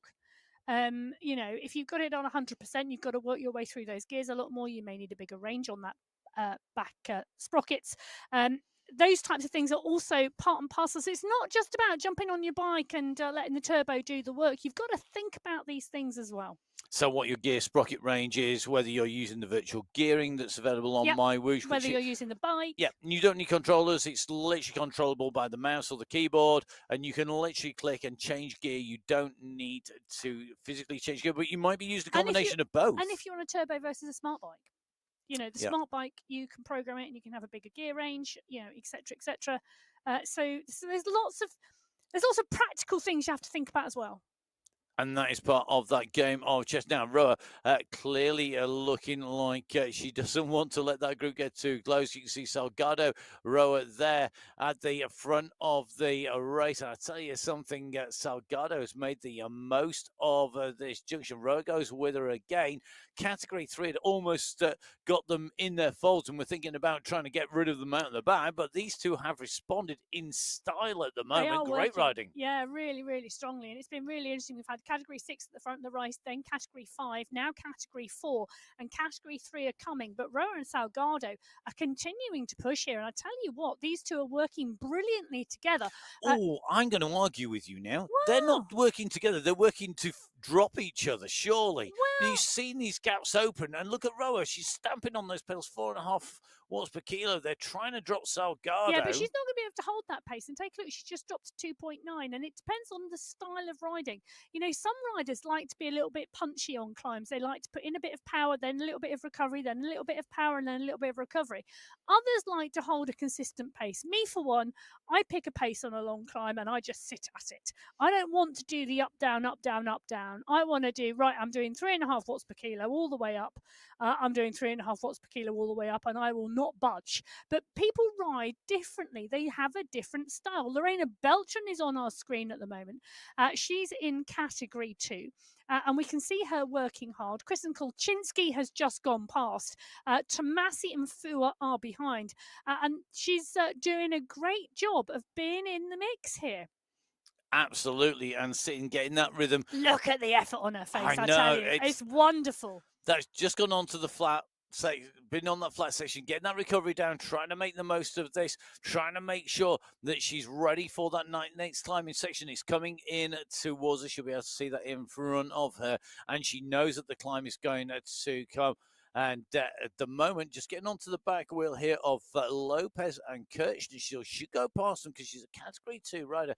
And Beltran, another of the great climbers in category 2, goes underneath the banner that signifies the start of Endurance Climb 3. But it does help having the other categories starting in front of you, because you've got someone to chase, even if they're not in your category. And that added motivation of seeing somebody ahead, closing the gap down, going past, catching the next person up the road, it really, really helps, particularly on a course like this. Now, Catherine Fua and Francesca Tomasi are side by side here. On to at the 16.2 kilometre marker. They are on to Endurance Climb 3. Now, this is the shorter one of the 5 climbs, just 2.8 kilometres. And it's interesting to see. Now, McCarthy is clear in category 1, Guerra clear in 2nd, Maria Holdcroft clear in 3rd. Those 3 are some way ahead of the rest of the field. Kolczynski and Mayer are together, or at least they were at the end of Endurance Climb 2. Catherine Fua and Francesca Tomasi still together now.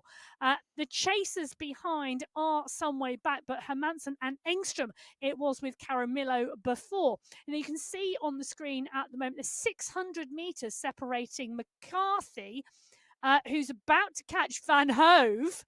Wow, she's gone through the entire category 2 race field, and Fua and Tomasi.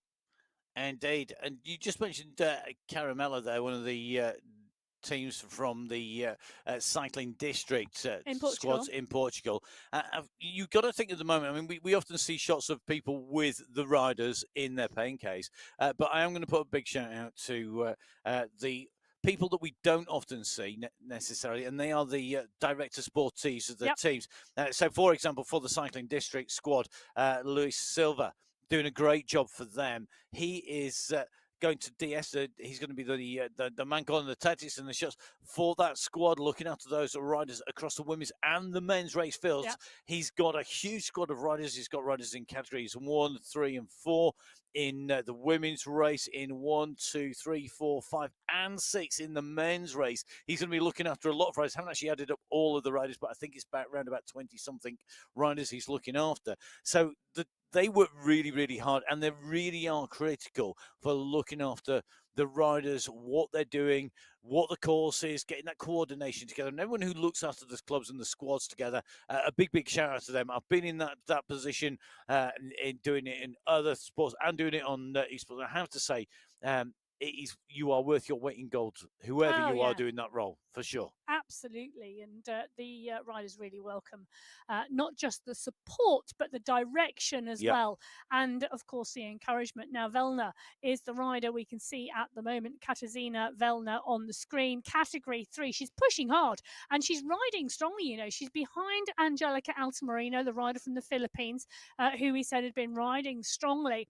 and you can see the work going in here. She's pushing on. Kate McCarthy's just gone past them. They are riding hard in that category 3 race. And we talked about baptisms of fire, first Sunday race club for Katarzyna Vellner. That's welcome to the Sunday race club. Yep.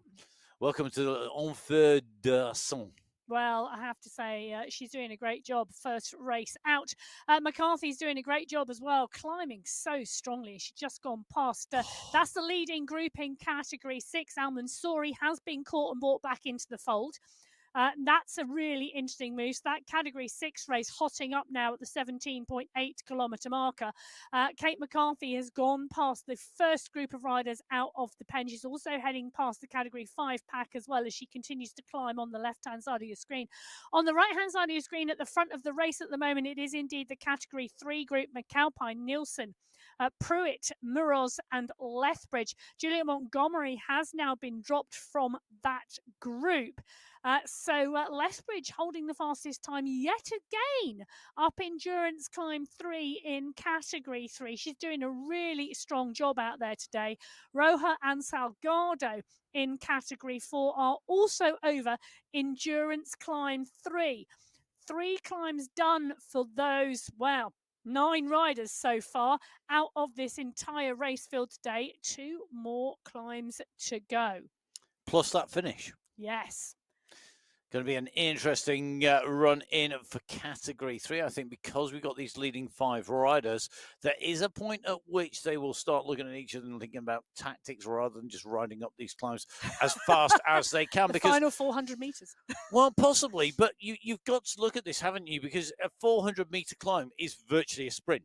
It's an uphill sprint, but it's still a sprint. Whereas the segment before is 3 kilometres long with an average grade of 7.7%. Now, just jumping in with the rider that Emma was talking about earlier is Gina van Rossum is on the climb currently at 14.1k.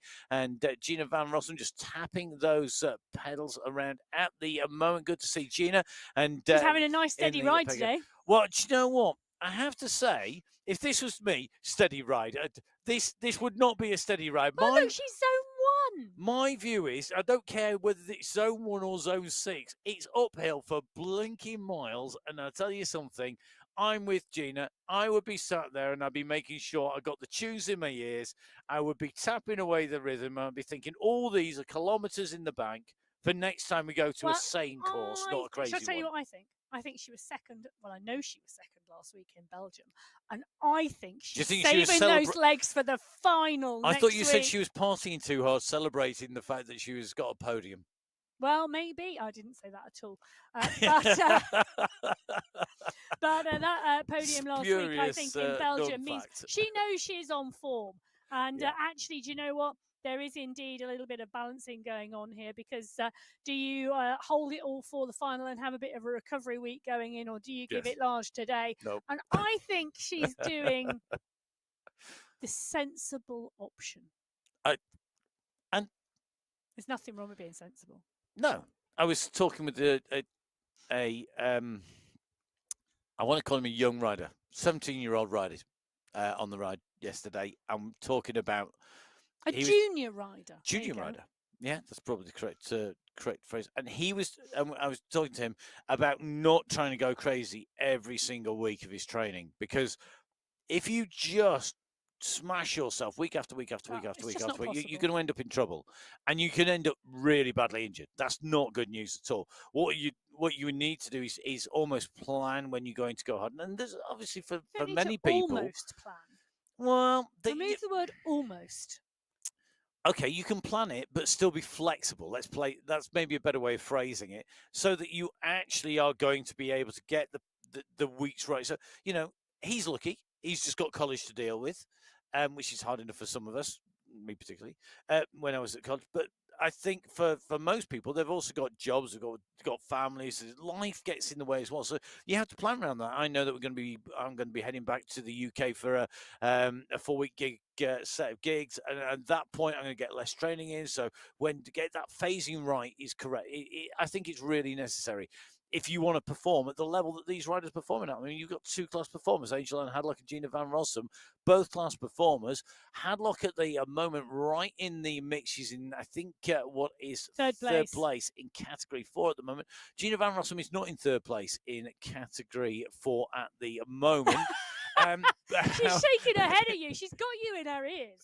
However, at the moment, she's doing she's doing some good smiling, and in first place for the smiles at the moment on the climb. Angel and Hadlock, I'm sure, will be smiling. She'll be smiling more if she can catch back the riders in front, and that is not impossible. Hadlock, 21k covered. And we've got 35 to get to. Plenty of time to get those leaders back. 27 seconds separating second place from third in that category 4 race. And you're right, it is not insurmountable on a course like this. Well, the category 3 leading group, we saw Julia Montgomery get dropped just before we got to the top of the previous climb. They're coming up to the 22-kilometre marker. This is endurance climb 4. That's the polka dot banner signifying the start of climb 4. We've got Muros, McAlpine, Nielsen, Lethbridge and Pruitt. Those are the 5 riders at the head of the race at the moment. They've been racing for 1 hour and 6 minutes so far. They've covered 22.1 kilometres. It's seriously steep out there today, and they are continuing to move side by side. Montgomery 22 seconds back. Roa, who is leading category 4, is with Julia Montgomery behind. I tell you, she is having a storming ride today. And Kate McCarthy also having a storming ride. She has worked her way now into the top 20 overall on the road out there. She just gone past Katie Bago, who's in the polka dot skin suit in category 5, and she is continuing the superb performance she is putting in. She's got 2 more climbs to go. So let's have a look at the course again in a little bit more detail and get an idea of the progression so far. We started off, there was that tiny little climb. You could almost just about make out that little red triangle left-hand side of your screen. Going through endurance climb 1 and 2. We're making our way up those climbs, heading up towards the summit, the very final part of this race route at 35k. And Emma, these last segments are going to be critical. Which segment riders choose, where they choose to go, because you've got an average gradient of 8.7 on your penultimate counting segment. You've then got an average gradient of 7.7, both the same distance, 3k, but then you've got that little 400-meter kick. Yeah. And it's only an average gradient of 3, so that's an uphill sprint. So let me give you a bit of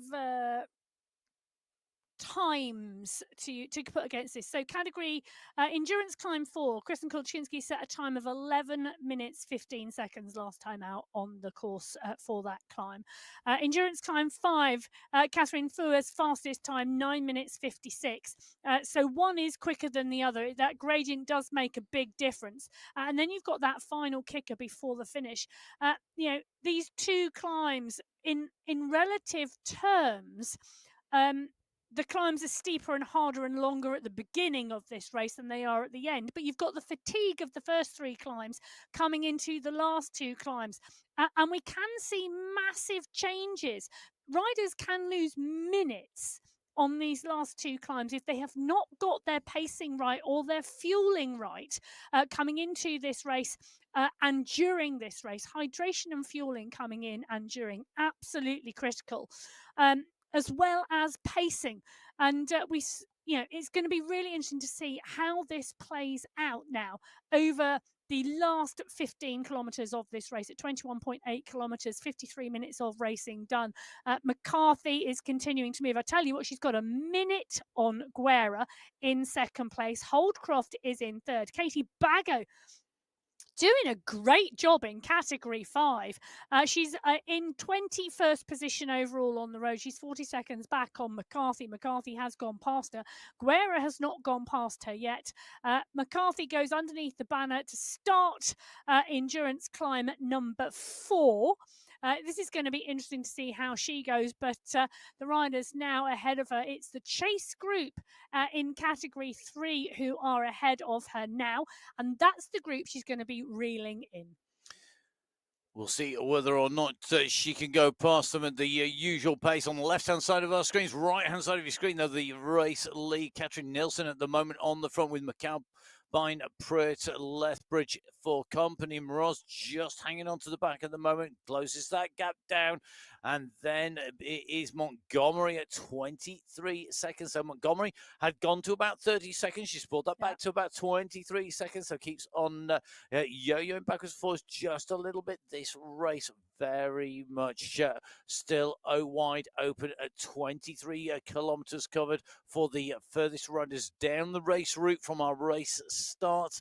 That was a fair while ago. That was 1 hour and 10 minutes for our category 3 riders, because they set off pretty much midway between all of the riders in category 1 to category 6. Category 1, the last set of riders to go, and that means that Mary Kate McCarthy has been racing for 55 minutes. She's currently got 22.6 kilometers covered. As you can see, really is rocketing her way up. All the riders now in front are actually on this long sweeping right-hand turn around the mountainside here, and they are groups of category 4 and category 3 riders as they make the way up to the summit. We're going to see category 5 riders. Can they make the way up there before McCarthy? I'm very much doubt it. McCarthy's surely going to take that race lead. Well, I think, shall we just take a little look at where all 6 categories yes, stand please. at That the sounds end like of a great Endurance idea. Climb 3? So at the end of Endurance Climb 3, McCarthy is leading the charge in category 1. Guerra, Holdcroft, Fuhr, Kolchinsky, Mayer, Hermansen. This is the order in which they set their times up category 3, but it does give you an idea of who's at the head of the race. Jenny Eck, fastest time in category 2. Bridget Kiddle, Van der Vliet, Yaramillo, Banerjee, Tridden, Kalman and Karamani. Category 3, Lethbridge, Alice Lethbridge setting the fastest time, but McAlpine, Pruitt, Nielsen and Morez, we know, are all in the same group. Category 4, Angelina Roja and Camilla Salgado still riding really, really strongly, those two neck and neck up that climb. Angel Hadlock in 3, Geneva Ellos, Carolina Alzat, Nina Dowling, Latrigger and Simkin. That's a strong squad. Category 5, Katie Bago setting the fastest time up that climb. Isabel Restrepo, Demi Atkins setting strong times with Natalia Idzik, Emma Sonnerson, Maria Wilhelm, all in the mix. Then category 6, Amy Sudabayo setting the fastest time with Liz Smithson, Katja Jaskalainen, Alman Sori and Fanuch Korn-Sarasuk a little bit slower, but still right to the fore of that category 6 race. Well, Angel Hadlock, as mentioned by Emma, in those riders and where they are in the stage as they come up over Endurance Climb 3, has just been passed by Mary Kate McCarthy, the world champion, just going past Hadlock. And Angel Hadlock, I know, I'm pretty sure she was in the audience at the World Championships for the win by Mary Kate McCarthy at those World Championships. The World Championships this year, change of dates from last year, so just moving a couple of weeks later, going to be in the middle of November, 15th and of November. Do make sure, if you get the chance to go down to watch them, it's going to be an absolutely fantastic race. Really interesting to see the riders in person. Well, one of those riders who we saw in person at those World Championships was Merle Bruni, the German rider, doing a phenomenal job at those World Championships. Not here today. She has been on the chats with me this week because she raced Ironman Lanzarote yesterday, finished 3rd elite woman, 9 hours, 38 minutes, 16 seconds. It took her to go over the line. One very, very happy woman. Phenomenal racing from her. And hence that's why she's not on the Sunday Race Club today. However, she did message me because she missed the August endurance climb due to ill health. She's missed this endurance Great climb timing. due Well to racing in Lanzarote. And she's desperate to do this race course. Well, I'll tell you somebody who desperately was trying to hold on to the wheels there. I was watching Heather Shanks' face there. And watching the watts per kilo. She matched the world champion there for a few seconds on the way up. Heather doing a great job there. 100%. You could see she really went and pushed hard there. Just in with Angelina Rowe. I mean, it shows you the ability of McCarthy here. She's just gone past our polka dot skin suit wearer in category 4. And at the moment, the leader in category 4, Angelina Rowe, out of the saddle a little bit more now. We're on 9.5% here. Rowe, who was spending a lot of time sat down early on, just starting to get out of the saddle just a little bit more, just moving a little bit further up as we see Julia Montgomery, the next rider, in the sights of Mary Kate McCarthy, the Express team, the TGV, the Bullet Train, whatever you want to call the Express, that is on its way behind Montgomery. It's an Express that is painted in the livery of white with those rainbow bands. It's going to be coming past at speed. Doesn't matter who you are in this world, you're not going to stay with McCarthy today. She is on blistering form. McCarthy up to 7th overall. Oh, it's just and Montgomery amazing. 6th overall, 6th in her race category. McCarthy is on her way and she's coming. The Jaws music is playing in Julia Montgomery's ears. And it's there coming. It's coming. That's like having that shark coming up behind you. Well, can I Can just say what is absolutely superb? And that is the 5 riders still leading the category 6 race together. Nielsen, McAlpine, Pruitt, Lethbridge, and Morros. There is nothing to split them yet. And Montgomery's not out of this. 35 no, seconds down. I mean, she's been hovering between 26 and 36 seconds or so now. It's just varying. Montgomery still has time to come back. We're 2/3 race distance. I know. We are not. We're 2/3 of the way in. You know when you think there are riders out there listening to this, and I do not want to say this because they are listening, but we are not there yet. Not by a long stretch. I hope they'd all switched off to that point. Okay. Can I just say the women have got 35? Yeah, the women. Well, I can't. But the women have got 35 kilometres, 1,424 metres of climbing. Yep. The riders in the Giro today, stage 9, have got 181 kilometres and 2,400 metres of climbing. Okay. Put that into perspective. How steep is this race? It gives you a real indication, doesn't it, of just what is in front of the riders. That is for certain. Today, in the women's racing, I think, if I remember correctly, it is the Itzulia women today. And they have got a tough old stage. They're on the mountain stage as well. So there are riders around the globe suffering the climbs. But the biggest climb they've got today is the Yazibel, which I think is 7.9k at 5% average. But they've got a couple of other climbs, 2.5k, 6.5k. But overall, less climbing than the riders today here on Sunday Race Club. Well, and that is a World Tour race. A world-class rider here. McCarthy has just gone straight past the leading group in Category 3. She is now head of the race. So the Category 1 rider who came out of the start pen last, because Category 1 come out of that pen 30 minutes after Category 6. And Category 6, you can see how it moves around Mansouri. She's been going for an hour and 33 minutes. McCarthy's been going for an hour and 3. But McCarthy is now at the head of the race. And the Category 3 riders, that 5-rider leading group. Well, Lethbridge is trying to go with her. She's trying to use the coattails of McCarthy to go clear of the group. But Pruitt is holding her wheel. They're nearly at the top of the penultimate climb now. Endurance climb 4. Lethbridge is pushing. Pruitt is going with her. McAlpine, Muros, Nielsen has a little bit of a stretch on the group. They're going to come over the top with a slight gaps between each other, but then they do have a 3.3 kilometre flat run to try and bring that group back together again. Calpine, as you can see on the left-hand side of your screen, sat there tapping out the rhythm, trying to make sure that she uses those gears to keep in position. Meanwhile, McCarthy, out of the saddling avatar form at least, at the moment goes underneath the endurance climb number 4. She makes her way in underneath that banner at the top of that climbing section. That means that she has got one more main climb segment to go. That is endurance climb 5 segment, and then that sprint to the finishing line. She's now clear of all the rest of the race field by 15 seconds and counting, with Lethbridge, the rider, in second place, leading in the category 3 race. The nearest rider, interestingly, Lethbridge, they're just sitting up and dropping down in terms of power.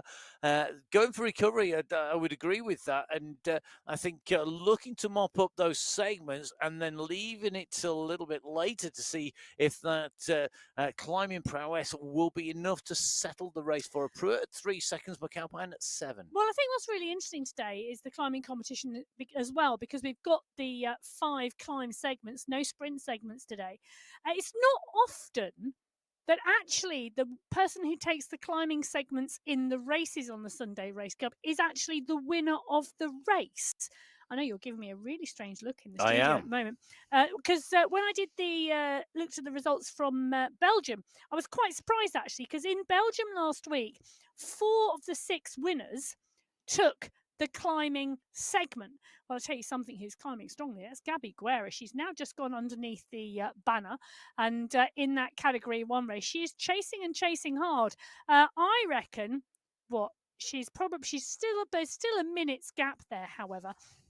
Now, I'm just going to go back, because the week before, or even in the final of April, let's go back to the final of April, the women's final on the Yebel Yace.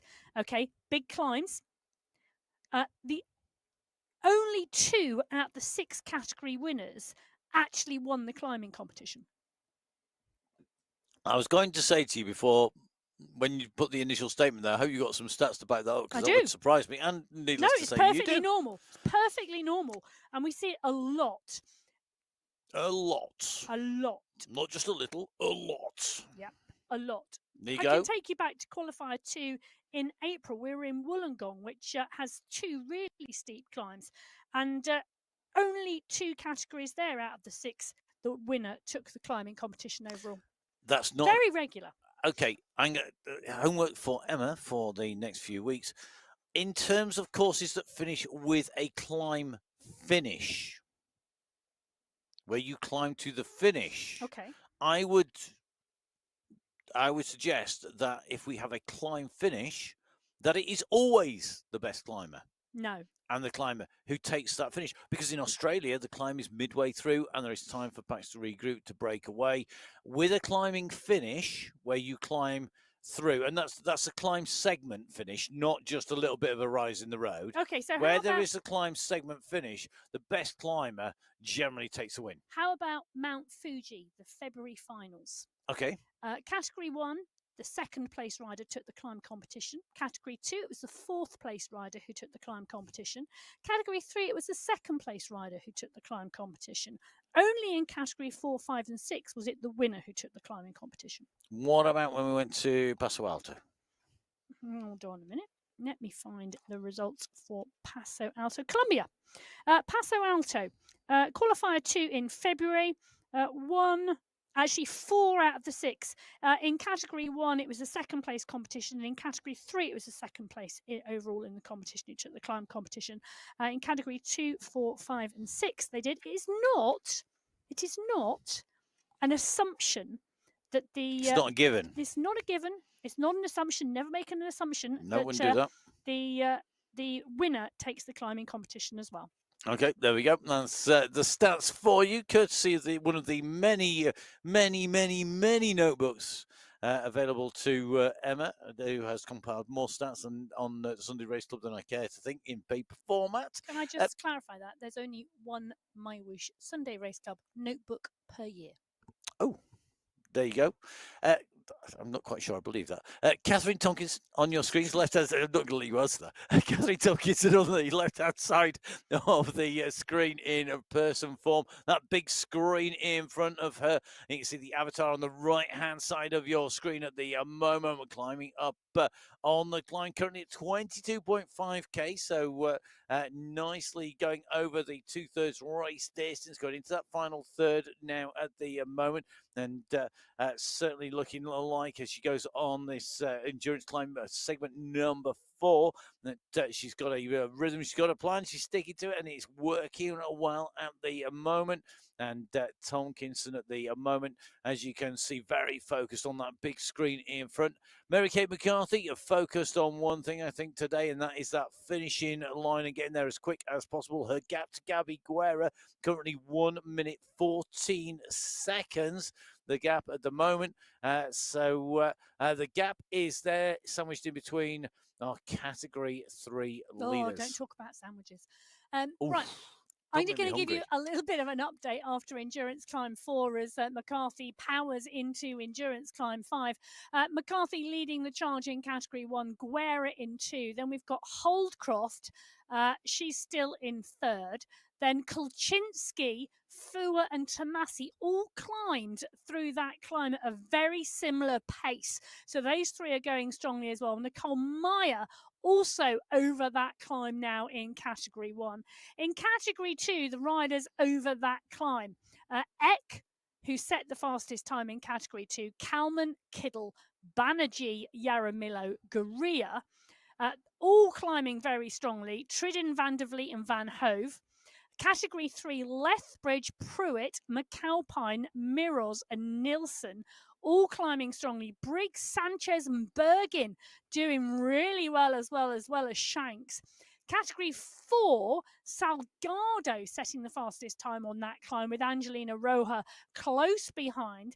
Then Dowling, Latriggs, Elos and Alzat giving chase. Category 5 and Category 6 are not over Endurance Climb 4 yet. So Guerra and McAlpine on our screen at the moment. Gabby Guerra on the left-hand side, heading into that final climb, Endurance Climb 5. It is the... well, I was going to say the least steep. That's probably the best phrase to use of all the 5 climbs. But the percentage average gradient still at 7.7. She's up and out the saddle. She's climbing strongly. You can see on the screen her stats are at zone 5. That's the level of power she is putting out. You can see that zone 1, 2, 3, 4, 5, 6. And you can see the light coming on and the colour blocks coming up brighter, which indicates each individual rider's relative power levels. So you can see how hard they're working. She's fluctuating zone 4, zone 3. She gets out of the saddle. She pushes back up to zone 5 on those pedals. And you can see it really indicated nicely on your screen. On the right-hand side of your screen, we're in with Wendy McAlpine. She's fluctuating again, zone 4, zone 5, a little bit of respite in zone 3 before she pushes on. She's holding that pace. She's holding that group. That group is where she wants to stay at the moment. Yes, I'm sure she would like to try and break clear from them, but difficult thing to do. Guerra up into 2nd place on race route at the moment. Looking to try and keep that gap to McCarthy manageable, 1:13. You can see McCarthy on the left-hand side of your screen, Guerra on the right-hand side of your screen. The 2 riders leading this race now are Category 1 riders. The last to set off from those pens at the start of today's race. The 2 riders who will reach the finish if all goes to plan. And as it's looking at the moment, certainly heading that way. In 1 and 2, they both want to take top spots. McCarthy, though, with that gap, and I think Guerra holding the gap, but it's going to take a major problem for McCarthy now. She's such an experienced athlete. She knows what she's doing. I mean, she's a World Tour rider originally. On the road, she's now one of the best riders in terms of esports rider, and has that World Champions jersey up against another medalist at those World Championships. And can we just say, McCarthy, in the New Zealand road race, took it to World Tour riders in that road race on the road. And I'll tell you what, I'd like to think they looked over their shoulder and couldn't quite believe what they were seeing, because she was absolutely world class on the road as well that day. She is a phenomenal rider, Kate McCarthy, and it doesn't matter whether you put her on the road or whether you put her on the esports, but she absolutely dominates the esports, and she is indeed a worthy holder of those rainbow bands. She is indeed, as well as being a frontline police person as well. I know. Fantastic to see our riders multi-skilled. Multi-skilled. Actually, just had one of the stories come in. Pip Hill just sent us an update of her ride today. At the moment, she's having and I'm going to quote this, mid at MyWhoosh SRC cuddles on the bike, midway up the climb, having a climb. And I tell you something, people who can juggle families and riding at any time need special mention. But I tell you something, that is brilliant to see that she's actually got the capacity to be able to do that in the middle of a race. I'd say probably the endurance climb is one of the few ones that's actually possible on, let's face it. Well, can I just say, esports and cycling esports, racing esports, riding esports, the community is fabulous, but it allows people to do something at a level which is really exciting and engaging, and aspirational, that couldn't if they had to go outdoors to do it. Yep. You know, you can't, leave your 5 and 6 year old in bed and get on a bike outdoors, but you can if they're asleep indoors. Well, I'm not going to suggest for a moment I would do such a thing. You can't. Well, you know what I mean. You can't sit on a Zoom conference call when you're outdoors, but you can when you're sat on your bike in the office whilst you're listening to somebody talk about structures and planning. So it is possible. Not that I would suggest you do that at work for 1 second. Now, one rider who for the bike is definitely the office. That is Catherine Fua. You can see at the moment tapping a rhythm up the climb here. Mayer currently 4 seconds behind. Battle still wherever you are in our race. Feels Fua as usual up inside that top 10 in terms of category. One at the moment, the rider who took victory here last time on the endurance climb gets stronger and stronger. And I tell you, she did this last time. She got stronger and stronger as the race progressed, and she really came to the fore at the end of the race, and she's doing it again today. So Catherine Fua putting that endurance engine, to the test today, and absolutely using it to the best of its ability. Kristen Kolczynski is the target. She's only 8 seconds up the road. Now, Fua absolutely on a charge. Kolczynski is the rider she's chasing. She's got a group of Category 3 riders, Bergin, Sanchez and Briggs, between her and Kristen Kolczynski. And the charge that is Catherine Fua, the endurance engine that she has got, is coming to play today. So here on the MyWhoosh Sunday Race Club, we are currently approaching the 30-kilometre marker for Kristen Kolczynski, our race leader, just in front ahead of that marker. We are on the Sunday Race Club. It is the women's race. It will be followed by the men's race. Now, normally there is a gap in between the two races and between the women's show and the men's show. And I've got to say, today that may not happen. There may well be an overlap. If there is, we're going to try and show you as much of the action on the way through in both the women's and men's races simultaneously, which, as you can appreciate, could be a little bit tricky at times, but we will do our best to bring you as much as we can. Well, I'm going to put the race today for the women into contention, because context is the word I'm looking for. I was thinking about popcorn. And 35 kilometres of racing, 1,424 metres of climbing. Mont Ventoux, Provence, yes, the legendary France. Mont Ventoux. The legendary Mont Ventoux, 21.3 kilometres. Average gradient, 7.1%. Maximum gradient, 12.7%. 1,519 metres of climbing. Wow. This is the Sunday Race Club's Mont Ventoux for the women. There you go, the absolutely legendary mountain in Provence. A fantastic climb. If you do get the chance to go ride it in the summer, do. So make sure you're well prepared for it. Like lots of our riders are well prepared for Sunday Race Club today. It's not just us in the studio who have plenty of snacks and supplies. Our riders are ready to fuel because they're not just talking, they're riding this, and they are going to be burning through those calories, getting well fueled. Absolutely critical. You wouldn't race your Formula One car with no fuel in the fuel tank or not enough to get to the end of the race. So our riders are making sure they're well fueled up, hydrated, and ready to race. Now, McCarthy, our race leader, on the left-hand side of your screen, is currently at 31.6k, 35k, the total race distance.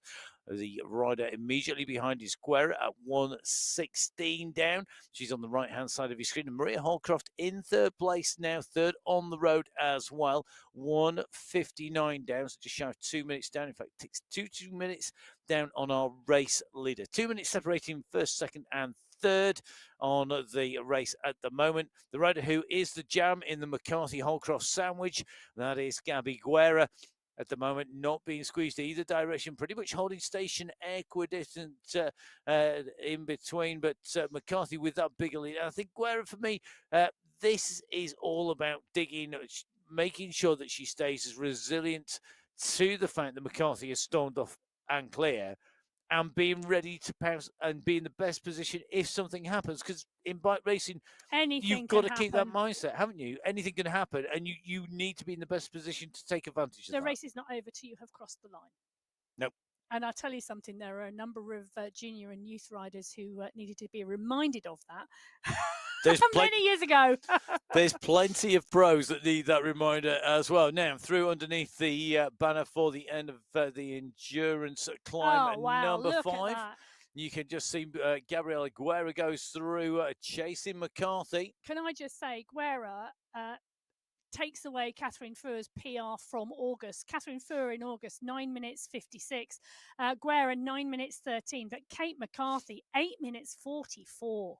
A phenomenal time. Oh, do you know, we always say that new courses on the Sunday Race Club are never raced their fastest. And it's normally the third time of racing that the PRs are set and then stay on the course for a long period of time. And often those PRs are set when it's a final, not a qualifier. But today, the records from August are absolutely being smashed, not just by Kate McCarthy, who's out front in Category 1, but Gabby Guerra, who's in second place, is smashing those records as well. So record-breaking performances from our world-class riders here on the MyWhoosh Sunday Race Club. So good to see our riders here put in those performances. We're just taking a look at Nicole Mayer at the moment. She's got Fua and Kolchinsky in front, and you can see out of the saddle dancing on those pedals. You can see Julia Montgomery just in a front rider that we've had featured in the blue, and behind it's Heather Shanks, who we've also seen on our screens as well. So through those riders that we've seen in person pretty much all together here as Maya sits down, as she starts to just shake it, sits down, taps that rhythm out, goodies, to make sure that she keeps this nice and smooth, still a fair bit of distance to the top of this climb. Well, she's held Fua on the climb, you know. Fua we saw last time pushing on, trying to close down Kolchinsky. She'd got that gap down to around 10 seconds. It's gone back out now between Kolchinsky and Fua. And the gap to Nicole Mayer is being held around that 8, 9, 10 second marker. So Nicole Mayer doing a great job here. Really great work. Just watching the, I was absolutely absorbed by watching the avatar and the rider in person. Maya in and out of the saddle there, just trying to make sure she taps down that rhythm, doesn't want to get into that sort of big power grind, because it's such a long climb. It makes that a much more difficult thing to take to the end. Meanwhile, back in with Mary Kate McCarthy. McCarthy at the moment coming into this left-hand turn that will sweep her round. Currently 700 metres away from our race finish at 35 kilometres in total. and McCarthy in the polka dot skin suit as the fastest rider overall on the climbs, taking the maximum points 5, 4, 3, 2, and 1 points for first, second, third, fourth, and fifth places on each of those 5 climb segments. McCarthy with the fastest times up there. That's not going to be beaten now at this stage. She's going to run into the base of the next section of this climb. You can come and ride the endurance climb on MyWhoosh. You can come and see what these riders get up to and just how tough this is. Could you match the times of Mary Kate McCarthy? Good luck. Well, can I just say the group of 5 riders in Category 3, McAlpine, Lethbridge and Pruitt, have now broken clear. So those 3 riders over the top of that final endurance climb 5 were indeed pushing on and pushing on hard. But we've got 5 riders now in Category 1 over the top of the climb.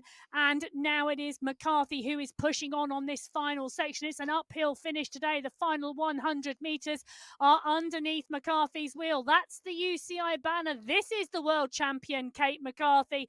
She was ridden away from the Category 1 race field. Kate McCarthy takes the win on the endurance climb today. 1 hour, 24 minutes, 33 seconds.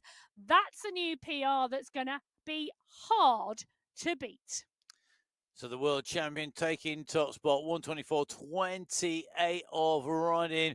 Gabby Guerra trying to hold the world champion at bay for as long as possible. She's on that flat section before you come into the ramp. She's got 1 minute 26, a safe gap to Maria Holcroft, and she's going to be able to make her way up with enough time to ease back if she wants to. But this is Gabby Guerra. I don't think easing off is in her vocabulary.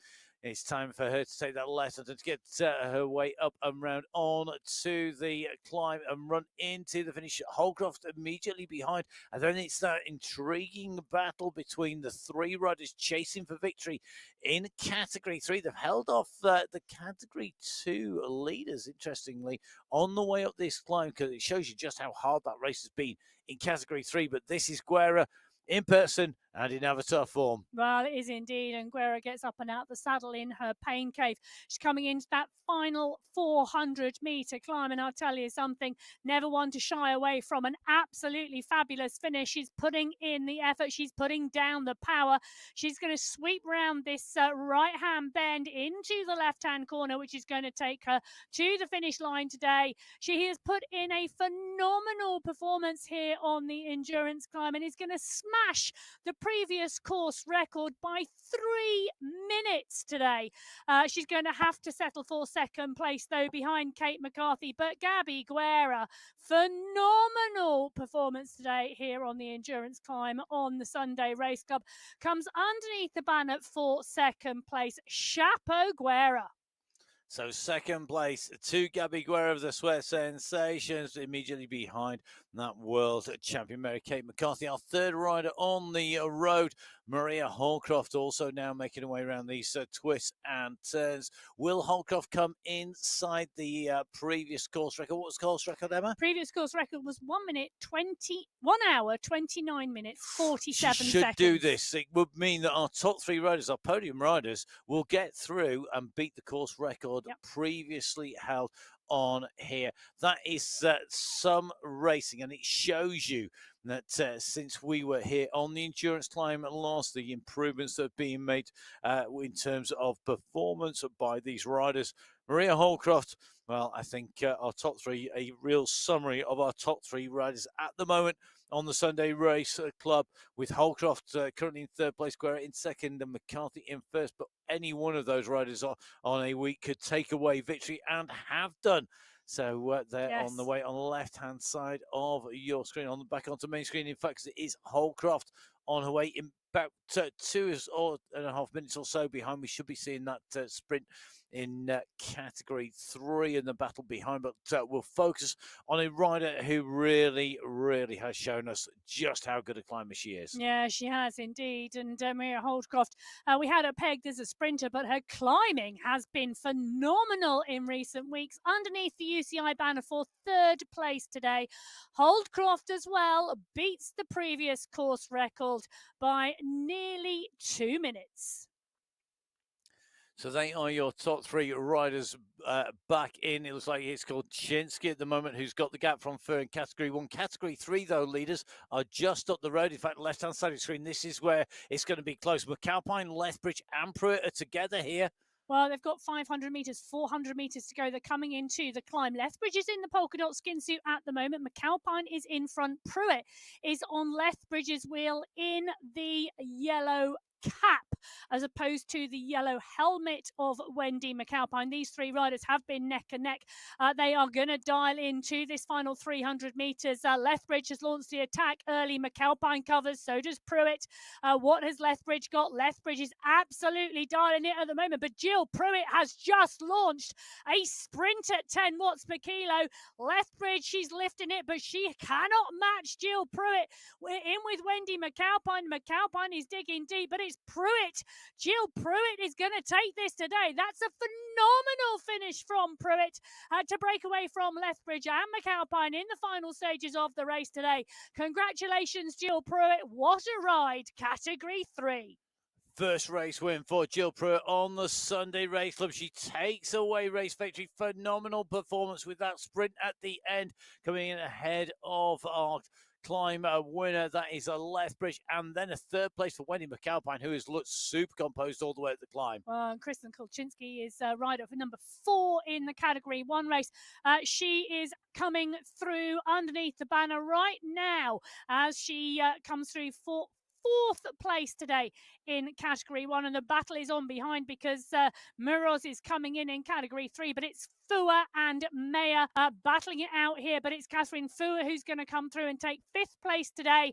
She's just outside her previous course record, but I am talking seconds. Nicole Mayer coming through close on her heels for 6th place today, and Francesca Tomasi is going to be the next rider through in Category 1. So Tomasi coming through to take away what is 7th place here. McCarthy in 1, Guerra in 2, Hogcroft in 3, Kolczynski in 4, Fua in 5, Mayer in 6, Tomasi in 7th place. As we see Katrin Nielsen following Camilla Moroz up and over the line in Category 3. So it's McAlpine who was in 3rd place that we'd seen go through the line. Then it was Moroz and Nielsen. So Pruitt, Lethbridge, McAlpine, Moroz and Nielsen in Category 3. At the moment, you can see the top of the leaderboard headed by Mary-Kate McCarthy there. 1 hour, 24 minutes, 28 seconds. Phenomenal to see so many riders breaking that course record. Oh, I know. Absolutely amazing. Even Catherine Fua just seconds outside of her previous course record. So the top 5 riders all so close today to that record. And McCarthy going under it significantly with 1 hour, 24 minutes being the winning time today on the Sunday Race Club for the world champion. So we will try to continue to bring you the race results and give you as many of our race finishes as we can. We're going to be taking a very quick break here in the studios and in production. So make sure you restock, refuel, get rehydrated. Emma and myself will definitely be doing the same ready for the men's race. Don't forget all the race results on MyWhoosh.com. You can follow Emma at biking_Emma. You can follow me at MattFixPain. Make sure you follow at MyWhoosh on social media, and don't forget, once we finish that men's race, you can always get your fill of more racing by watching the MyWhoosh Championships from a couple of years ago on the channel as well. We'll be updating you of the results that have come in on the way through when we get across to the men's race. But for the moment, time to refuel and get ready to go again. From Emma and myself, we'll see you again soon. Goodbye.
So hello and welcome back to Qualifier race number 3. We have riders out on our women's race route with our leaders already in and through the finish in a number of our categories, including the overall winner. Taking the win, I'm not going to give you any spoilers just at this moment in time. If you haven't watched it, do have a watch back later. We're going to dive straight into our men's race though, because they're up and racing already with a number of riders already set off from race start. A reminder that this is the men's race, so that the course is different. We move from 35 up to 45 kilometres in terms of distance. The height ascent during the race, 2,138 metres of climbing. Emma, more in terms of climbing, but 5 segments. 5 climb segments today, but more than 5 climbs, as you can see on the screen. So 45 kilometres of racing today for the men, 2,138 metres of climbing. Phenomenal race course today. They come out of the start pen straight into a climb, and it will be steep. Then there is a 3-kilometre flat transition before they get to the second climb of the day. Now, those first 2 climbs completely uncategorised, not part and parcel of the climbing competition. It's not till we get to climb number 3 at the 12-kilometre marker that the endurance climb segments start. The first one, 10.2% average gradient. It's the steepest climb of the day.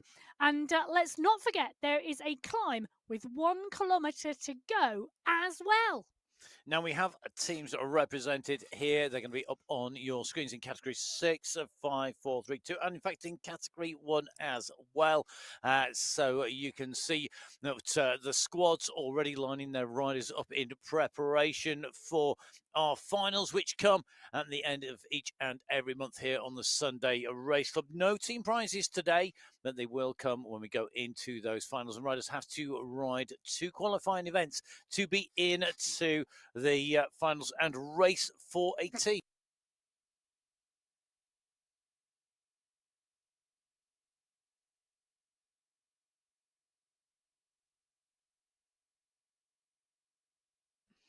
So as you can see, we've just run through those teams. You can see that we've already got riders out on race route in category 6, 5, 4 and in category 3 already. Category 6, top left-hand side of your screen. Category 5, that light blue jersey, top right-hand side of the screen. Category 4, bottom left. And category 3, lone leader Carlos Ramirez, leading at the moment by 6 seconds. In category 3 on the bottom right-hand side. These riders at the moment out on to a race route. And at the moment, Emma, they are certainly looking like the majority of these race fields, still a reasonable number of riders in contention. Ramirez with a little bit of a gap at the moment. Yeah, we can see that with the 4 match screens in front of us. Category 6 have been underway now for just shy of 20 minutes. They're at the 6-kilometre marker, and you can see they are indeed on that uncategorised climb. It is at 10% at the moment. In fact, the average gradient of this uncategorised climb is 9.7%. It's 3 kilometres in length, and the category 6 pack are climbing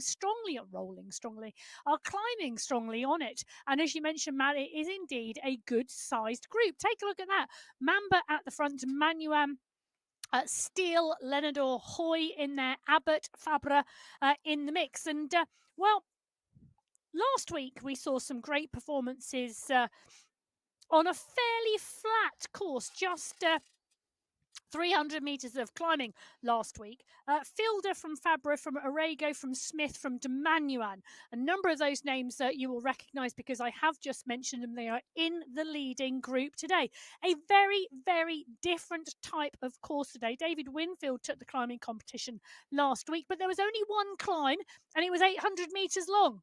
Yes, this is very, very different today with all of this climbing, and we will be bringing you some updates on the women's race fields that have finished, and we'll let you know. We're going to give you one of those classic things of, if you don't want to hear the results, turn off your sound briefly in a little bit. We'll do those once we're a little bit further into a race route. Our riders up and away. 21 minutes of racing at the moment underneath on the clock, should I say, for our category 6 riders. Maxime Farah, the rider that's on our screens at the moment from France. There, the fan blowing, trying to keep that temperature down at the moment, and you can see that really making sure he's getting that power down through the bike in this leading group.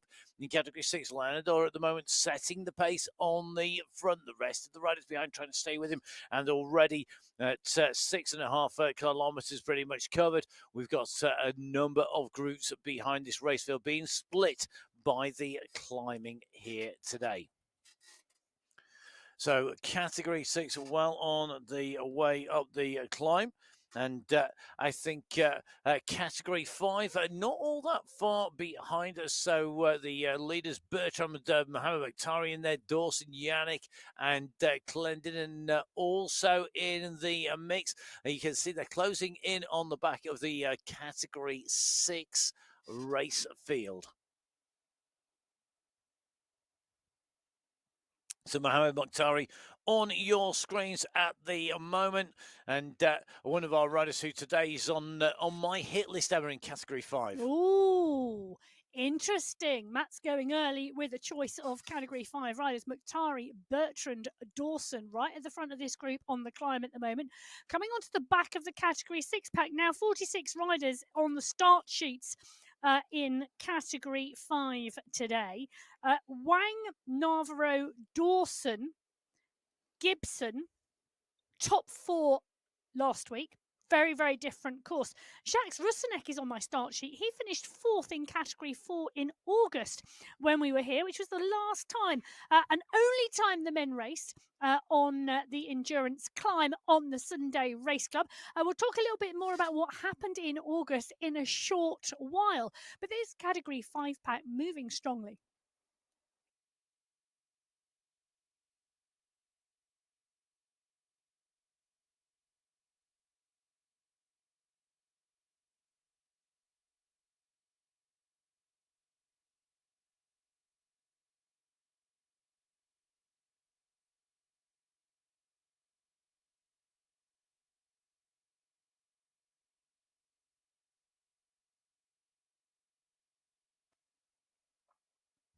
Bakhtari, Filder, Dawson, Bertrand, Tortoretto, still moving strongly at the moment. They are starting to move through that Category 6 race field. Nice work on this climb. You can see the percentage. So on the top right-hand corner of your screen, you've got the gradient and the course. The rider we are in with is the yellow line that you can see, the yellow vertical line. The red line, well, that is the climb ahead of them. You've also got the satellite navigation view of the course and the other riders on the course on that map as well. So the riders well onto the climb as we get ready to go down into our Category 2 teams and riders. Now we have our usual suspects, the Abu Dhabi team cycling District 2, the Schnack and now Smarties, Hitmen, the UAE Falcons, and of course the UAE Clan team here today. Big field of riders in Category 2, and I have to say, if I'm going early with my predictions today, this is a long, super tough climb. I've got to say, Mistakes 100 on this climb, I think he's going to be rubbing his hands with glee that we are heading up a super long climb. Well, I don't disagree with you. It was BR Head in Category 2. Last time we were on the endurance climb in August, Milostic was second that day. X100 was third. There's an interesting mix. Let's see if it works that way today or not. But 48 riders on the start sheets is a big pack, and we know Category 2 are so well matched. There's a number of riders for me who could do the business here. Zachner being one of them. Karol Sladek, the Polish rider, could well go strongly as well. Skierski, Damsgaard, Phil Graves could surprise. I often think that's interesting. David Nitko could well be in there. I'm looking for Daniel Mundell to really start to stamp his performances at the top of the tree in Category 2. He's been very strong since he joined the Sunday Race Club. The other rider I am looking out for today is Ivan Newkey. Oh, yes. That's going to be interesting. Olivier Simmons as well. Because Simmons, whilst he's a phenomenal sprinter and a great ruler, he also is a good climber. And I think he can use today's course if he's smart, and I said this in the women's race, to his advantage, because he can use these segments, these hard segments, and really push on. Now, he's out of the saddle heat. You can see he's tapping along, and he's already putting the hurt on the rest of the riders in behind him. He's looking comfy. I'm not sure they are in his dust behind. Well, every single one of the top 5 from August are here today. So Biarhead took the win in 1 hour 56 minutes 14 seconds in category 2 last time. Peter Milostic, X100, Christoph Thiem and James Krasnich. And I've seen Krasnich, he's right at the front of this group paying real attention. So is Christoph Thiem, Zach Nair, Ivan Nuki, Jonas Biarhead, all the people we would expect to be in the mix. Marcin Wozniak as well. Oh, there's a name. Paul Skierski. I mean, come on, this has got to be the type of course for him as well. Category 2 to me, potentially today, could be the most competitive category in the men's race. Oh, that's a big claim, but you might be right. I have to say, you may well be right. Now, you said Ivan Nuki, and I think this climb is not necessarily Ivan Nuki territory. Oh. And one of the reasons I'm saying that is that when we were here back in August of 2024, Ivan was only just inside the top 20, which is a massive surprise to me because he's such a talented rider. But I'm not sure he hadn't got a whole load of. I'm going to caveat. Go on. Because I think actually what Ivan Nuki is really good at is a long, consistent climb. Think Paso Alto. Think 6-kilometer climb followed by a 10-kilometer climb. Instead of lots of shorter 3K, climbs. 3.5K, 2.5K, These 3K. are short and steep. They are. I think though he's got. For me, he's in the perfect position because I would put you any amount of ice creams that you're going to get Ivan Nuki taking away a top 10 here today and improving on that 19th position. So I think he's almost guaranteed to improve. I think he's improved as a rider, and I think that's going to be interesting to see how that plays out. Now, one man who I did tout as rubbing his hands in glee at today's race, Mr. X100 on your screens at the moment, a rider who likes the efforts to be longer and harder. And again, a rider who maybe fell into that same camp of Ivan Nuki, sort of, loving a long, steady gradient without these 3K blocks. But I think I certainly expecting that we see Mr. X100 pushing on the flatter sections in between and turning 2 segments into one by linking them together with a hard midsection. Be interesting to see if my prediction is right, mostly so that I don't have to eat a metaphorical hat like I did in the women's race. Well, yes, there you go. And category 1 on the screens and ready to go. They are indeed. Our teams on your screens. ABC Sports with one rider in the shape of Tugels. We've got one rider, Woo, for the HCNSVE squad. Venga Boys have now Pedersen. Again, one rider. Cycling District, that Portuguese squad with Alvarado and Machado. They have 2 riders on the start list. Alpha Jaw have 3 with Justin Kaminski and Jones. The Farm Watt squad, one of 2 teams with 4 riders, Andreas and Puckett, Noren and Plantero. The Boss Moves only squad, surely today's favourites here in this team. You've got Michael Knudsen, Say Safrazadi, Michael Vink and Jason Osborne as they leave the pen. Our last riders up and away. All our riders out on course in the MyWhoosh Sunday Race Club. In qualifier race number 3, our women's and men's competitors heading on to the big climb that you can ride on MyWhoosh. Don't forget, make sure you download that app, jump on board, come and ride this if you like going uphill. Well, I tell you something. Last time out, Osborne took the win in 1 hour, 40 minutes and 37 seconds. Sai Safrazadi came in second place, Vu Yassin in third, Van Elst in fourth and Pucker in fifth. Now, Van Elst is not on the start sheets today, but interesting. Sorry, Emma. We've got Bruce Bird on our screens at the moment. He's the rider on your screens. At the very front of the race, I've just seen Jason Osborne charge through the group to the very front of this group. Bruce Bird at the moment, I think, is looking at that thinking, Who? What on Why? earth What is did you do, going boys? on? This is crazy. We're going out from the gun, and it is straight onto the climb here, It and is. that's not for everybody. It wouldn't be for me. No, and it is. You need to be so well warmed up, and you need to be absolutely ready to go, particularly when you're going with these guys. Because look at this, Al Hamadi is just in danger at the moment, and so is Ollie Jones. And Ollie Jones is doing 6.5 watts per kilo. Now, Jones took 4th place last week. Osborne took 1st, Andreasen took 2nd, Vujasin took 3rd, and Panizza took 5th.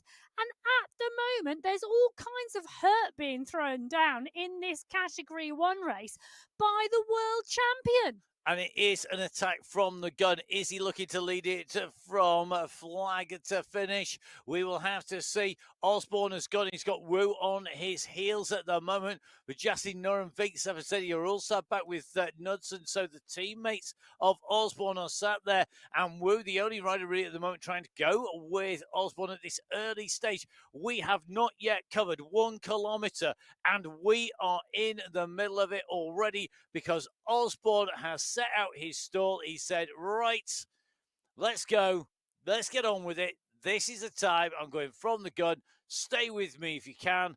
And at the moment, it's Wu, the only rider on his wheels. Well, I can tell you something. I sort of took a look today, and Michael Vink is here and Jason Osborne is here. And my assumption today was, well, those are both 2 riders who are going to like an hour's climbing uphill hard individual time trials.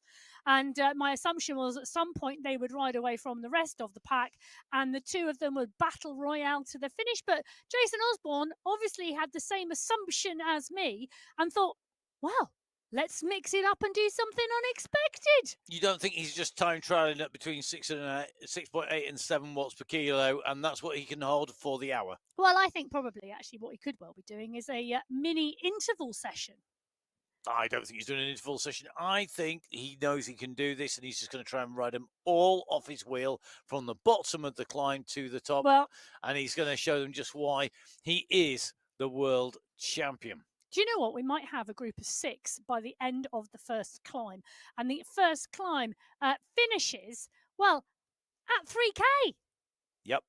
Could you imagine? That's optimistic. 3K into the elite men's race, we've got the lead group of 6. Yeah, or a solo lead of 1. Which Wow. in some ways is less surprising. So let's see what happens. We'll come back to Category 1 in a moment. At the moment, we are at the very front of the race with Oswaldo Gaviria from the United States of America, but he's in company. You can see that Bertrand is there, Mokhtari is there, Yannick is there as well. They're all Category 5 riders. They're just going over the top of Alan Steele as well as Leonardo, the riders at the front there from Category 6. So Category 5 leaders, Category 6 leaders coming together on the climb in the very, very earliest of stages. Now, we're not going to ignore the men's race, but what we are going to do is we're going to do a summary of the women's race results. So if you do not want to know what happened in the women's race and you're going to go back and watch it, turn off the sound for the next 2 minutes or so and then come back to it. We will be back in a moment. But please, please, please, if you do want to know the results, listen in. Here we go. From the top, women's race results on the climb of the endurance climb. I'm going to do the top 5 in each of our categories. So in Category 1, the world champion Kate McCarthy took the win, 1 hour, 24 minutes, 28 seconds. Gabby Guerra in 2, Maria Holdcroft in 3, Kristen Kulczynski in 4, Catherine Fua in 5. In Category 2, Amelia Van Hove took the win, 1 hour 36.51. Sylvia Gurrea was in 2nd, Jenny Eck in 3rd, Bridget Kiddle in 4th, and Natalie Yaramillo in 5th. In Category 3, Jill Pruitt took the win, 1 hour 44.19. Alice Lethbridge in 2, Wendy McAlpine in 3, Camilla Miros in 4, and Katrin Nielsen in 5. In Category 4, Nina Dowling took the win, 1 hour 53 minutes 47 seconds. Camilla Salgado in 2, Angelina Roja in 3, Angel Hadlock in 4, and Valentina Latriga in 5. In category 5, Katie Bago took the win, 2 hours and 7 minutes, 18 seconds. Demi Atkins came through into second place. Isabel Restrepo in third. Natalia Idzik took fourth, and Maria Wilhelm took fifth. And in category 6, the winning time, 2 hours, 20 minutes, 19 seconds, set by Amy Sudubayo, taking the win today in category 6. Liz Smithson in second, Katja Jaskalainen in third, Jacqueline Kirchner in fourth, and Fanuchkon Sarasu in fifth. And we know that there are riders out there racing at the moment. If you are racing at the moment and making your way in that women's race, then keep pedaling. Remember, you'll get to the top. That sense of achievement is going to be there, and you'll be down in the records on MyWhoosh as your finishing position. I think currently 96 riders having gone over the line at the moment. So do make sure, keep on pedaling, guys. Make sure that you get that fuel, the recovery, the fueling in the drinks in that you need. We're going to go back to the men's race now. Don't forget, if you want those women's results, if you want to check up on who took what prizes, then dive onto MyWhoosh.com for results. And of course, you can check out lots of details on MyWhoosh Info as well. That's MyWhooshinfo.com too. So we are in with the category 2 men's race, and it's a big race field, and take a look at that. They are all still together. They've done the first climb out of the start pen. They're transitioning towards the second. Neither the first nor the second climb are actually categorized today, as Khan Kane nicely tucked into the bunch. He's having a brilliant season at the moment. The last few weeks, the racing has been absolutely superb. And he's in the mix there. James Krasnich, X100, Nikolai Damsgaard all around him. You can see hydration early being key, part and parcel of what is needed to complete today's race at the top of the tree. So they are coming towards the endurance climb, which is the second climb, but not categorized. It's still 3 kilometers in length with an average gradient of 9.7%, but will not contribute to the climbing competition overall.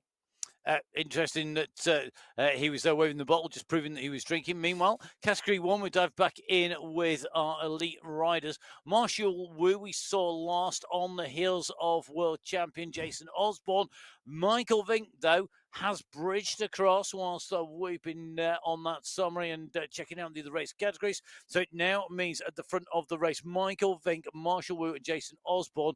Their gap is about 30 seconds, half a minute back to Safazadi, to Vajasin, Pucker, Knudsen, Milostic, Jones, Kaminsky is there as well. And it's a big group of riders chasing behind in one bunch. 3 leaders, though, at the moment. Osborne just asking Wu to take a turn. I think that's pretty cheeky, seeing as how it's his teammate just in front. I think Wu's got every reason to just sit on the heels of the world champion and go, you've got the stripy jersey, Sunshine. That's your teammate.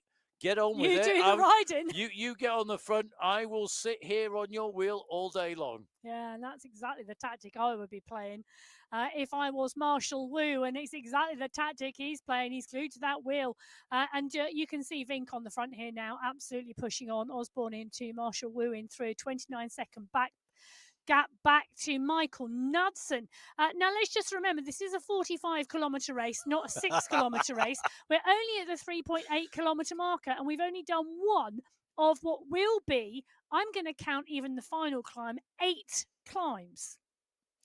Yeah, less than 10% of the race done so far, and already we've got our leading group up and away. If I was Marshall Wu and I wanted to shake that up, I would be waiting for Jason Osborne, and I would never come through smoothly. I would come charging through at pace and try and drop Osborne, make the effort to get to Vink and sit on Vink's wheel. Well, I would make Osborne do some work. If Osborne doesn't show any sign of closing down Vink, which he will do at some point because he'll want that overall victory, if he doesn't show the signs of moving when you need him to and that gap opens up even more, go and attack. Don't try and bridge slowly, pull it back. Go for a big kick. We just see a move here on the race as Pucker now starts to wind up in pursuit. They're still holding them at 26 seconds, Emma. This is not a done deal at the front. No, it's not a done deal at the front. And just for our viewers, we've got Yasin and Safrazadi on our screens at the moment, both part and parcel of that chase group. Safrazadi, we said he took a strong finish place. He took second place last time he was out. For Yasin, he took third. So both of these riders have raced this course before. They know what it takes to be successful. They're in this pack at the moment, and the pack is rolling strongly. Let's not forget that they're at 43 kilometres an hour on the flat section between the first two climbs. They are rolling and rolling well. Pucker just stretching his legs with Ollie Jones. Those are the two riders driving the pace at the front. Ollie Jones been on some great form recently. Yeah, took the win the other week. He's been riding really, really well. But I'm just going to put this race into context. So the men's race today, 45 kilometres of racing, 2,138 metres of climbing. Today, the Giro d'Italia, stage 9, 181 kilometres of racing, 2,500 metres of climbing. So those riding the Giro stage 9 today, they have nearly the same amount of climbing over 181 kilometres as our men do over 45. And if you have not been watching the Giro d'Italia, why on earth not? Because I tell you something, the UAE team, the UAE Emirates team, have been fantastic. I've got to say, Almeida, Arietta, we've seen fantastic performance by Del Toro. I don't want to give you any spoilers on what's happened. Watch back. Watch back. Friday stage, amazing result in there. There are riders really well poised. It's promising to be really intriguing. There's some the race favourites like Pidcock losing, hemorrhaging time when you wouldn't expect, maybe having to reassess what he's doing. It's fantastic stage racing. And if you want a taster of just how exciting stage racing is before we go to the MyWhoosh Championships, which takes place in August. I love a stage More race. stage racing. So if you love your stage racing, and of course we've obviously got the Tour de France and coming up. We've Don't just forget, had the women's Vuelta. We've had the women's Vuelta. We've got loads going on. Tour of Hungary. Got to say well done to the riders there, and Tour of Dunkirk. Particular well done to Sam Watson, a rider who I knew when he was 5. He's taken his first big, massive win. He's just taken the lead in the Tour of Dunkirk. But who is also in the top 5? Sorry, another young rider who I am going to name, who I have known since they were 8 years old. Yep. Lewis Askey. Who finished the stage up with one foot clipped in Phenomenal. the sprint. Yeah, fantastic to see these Love riders. it when you see young riders who you knew come through to the pro peloton and perform at a world-class level. And I can't wait to see them when they go to races like the UAE Tour, because when they go to the UAE Tour, they've got some fantastic chances to take stage race wins early in their career when maybe the big guns are not playing out until the final stages, the big Yes climbs. It's those big climbs where these big grand tours are decided, big climbs like we've got here today. And you can see at the moment one man who took a phenomenal race win last week, Simon Walter, absolutely nailed it. I mean, what a performance. Well, it was, because, Walter took the win in Category 2 last week. 1.8 seconds separated the top 20 riders in Category 2 last week, making his first win on the Sunday Race Club even more amazing. It is. The pressure of having 20 riders coming into the finale on that course, and then to be able to nail it when it mattered is key.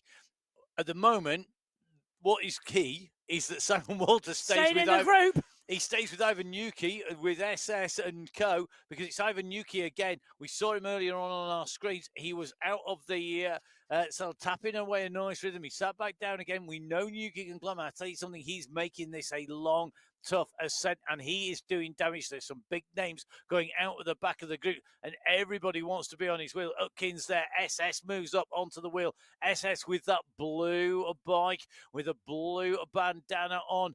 The man who we know is so aggressive. He's got a great kick. He can get himself into position fantastically. I think Mr. X100 is also in this group. So the two UAE clan teammates are in there. Just looking at theming here. Stepanek, Krasnich, Walters holding the wheels, but it's Nuki who is tapping that rhythm down on this climb.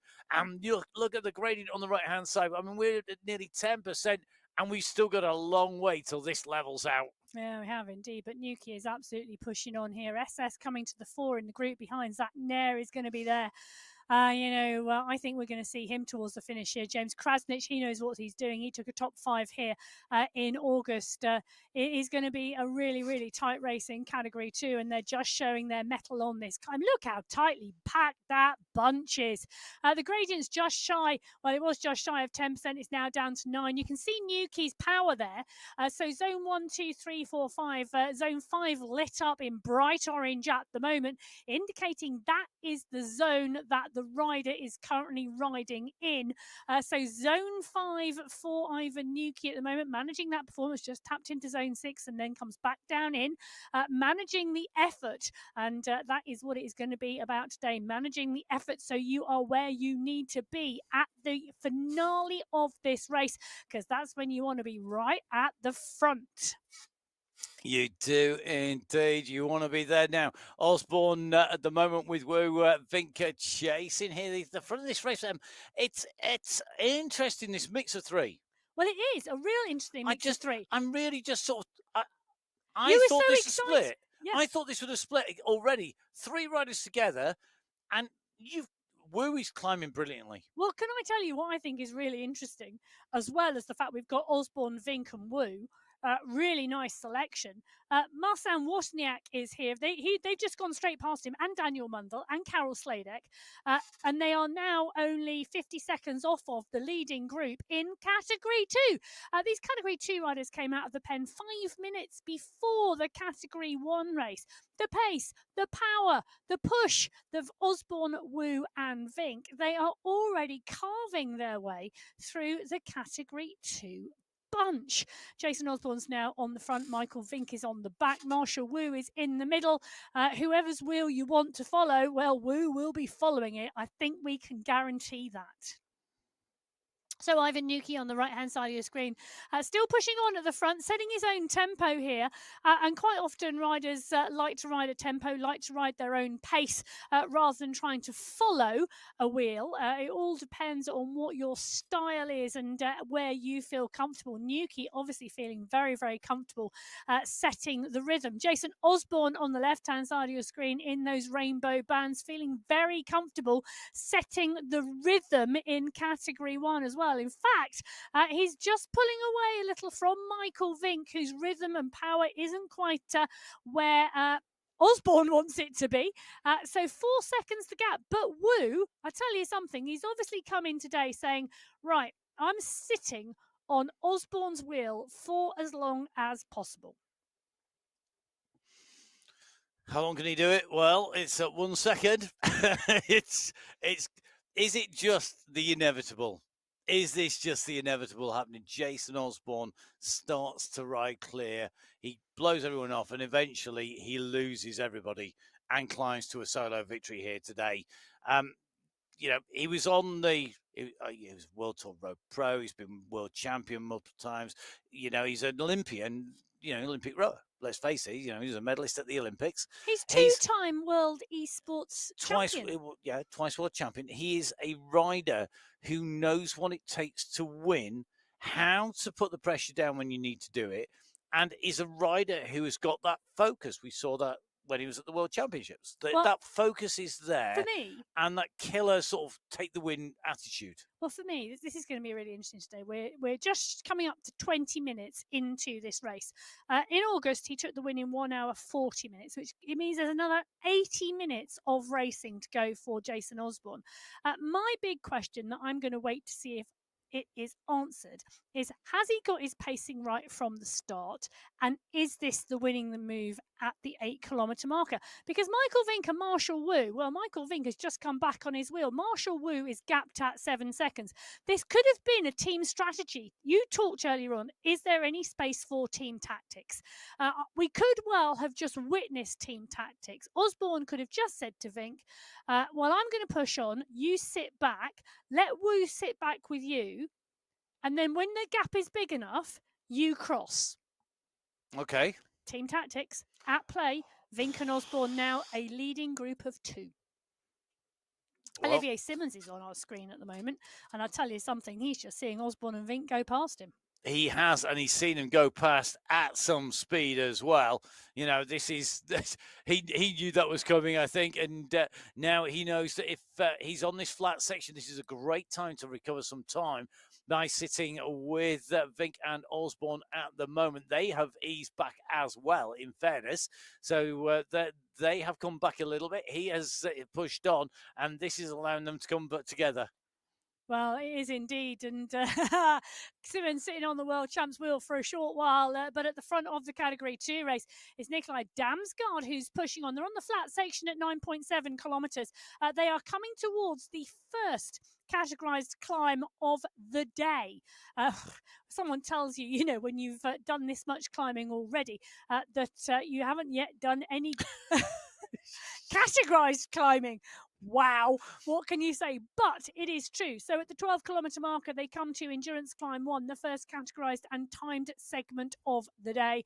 It's going to be interesting to see what Damsgaard can do. But at the moment, he's gapped the group by around 7 seconds, which is interesting because they're on the left-hand side of the screen. And you can see Nair, Skierski, X100 at the back of the group, taking as much draft as possible, bringing their heart rates down, taking the recovery, reserving energy. That's where I would be at the moment. I don't think I'd be the rider off the front on the flatland.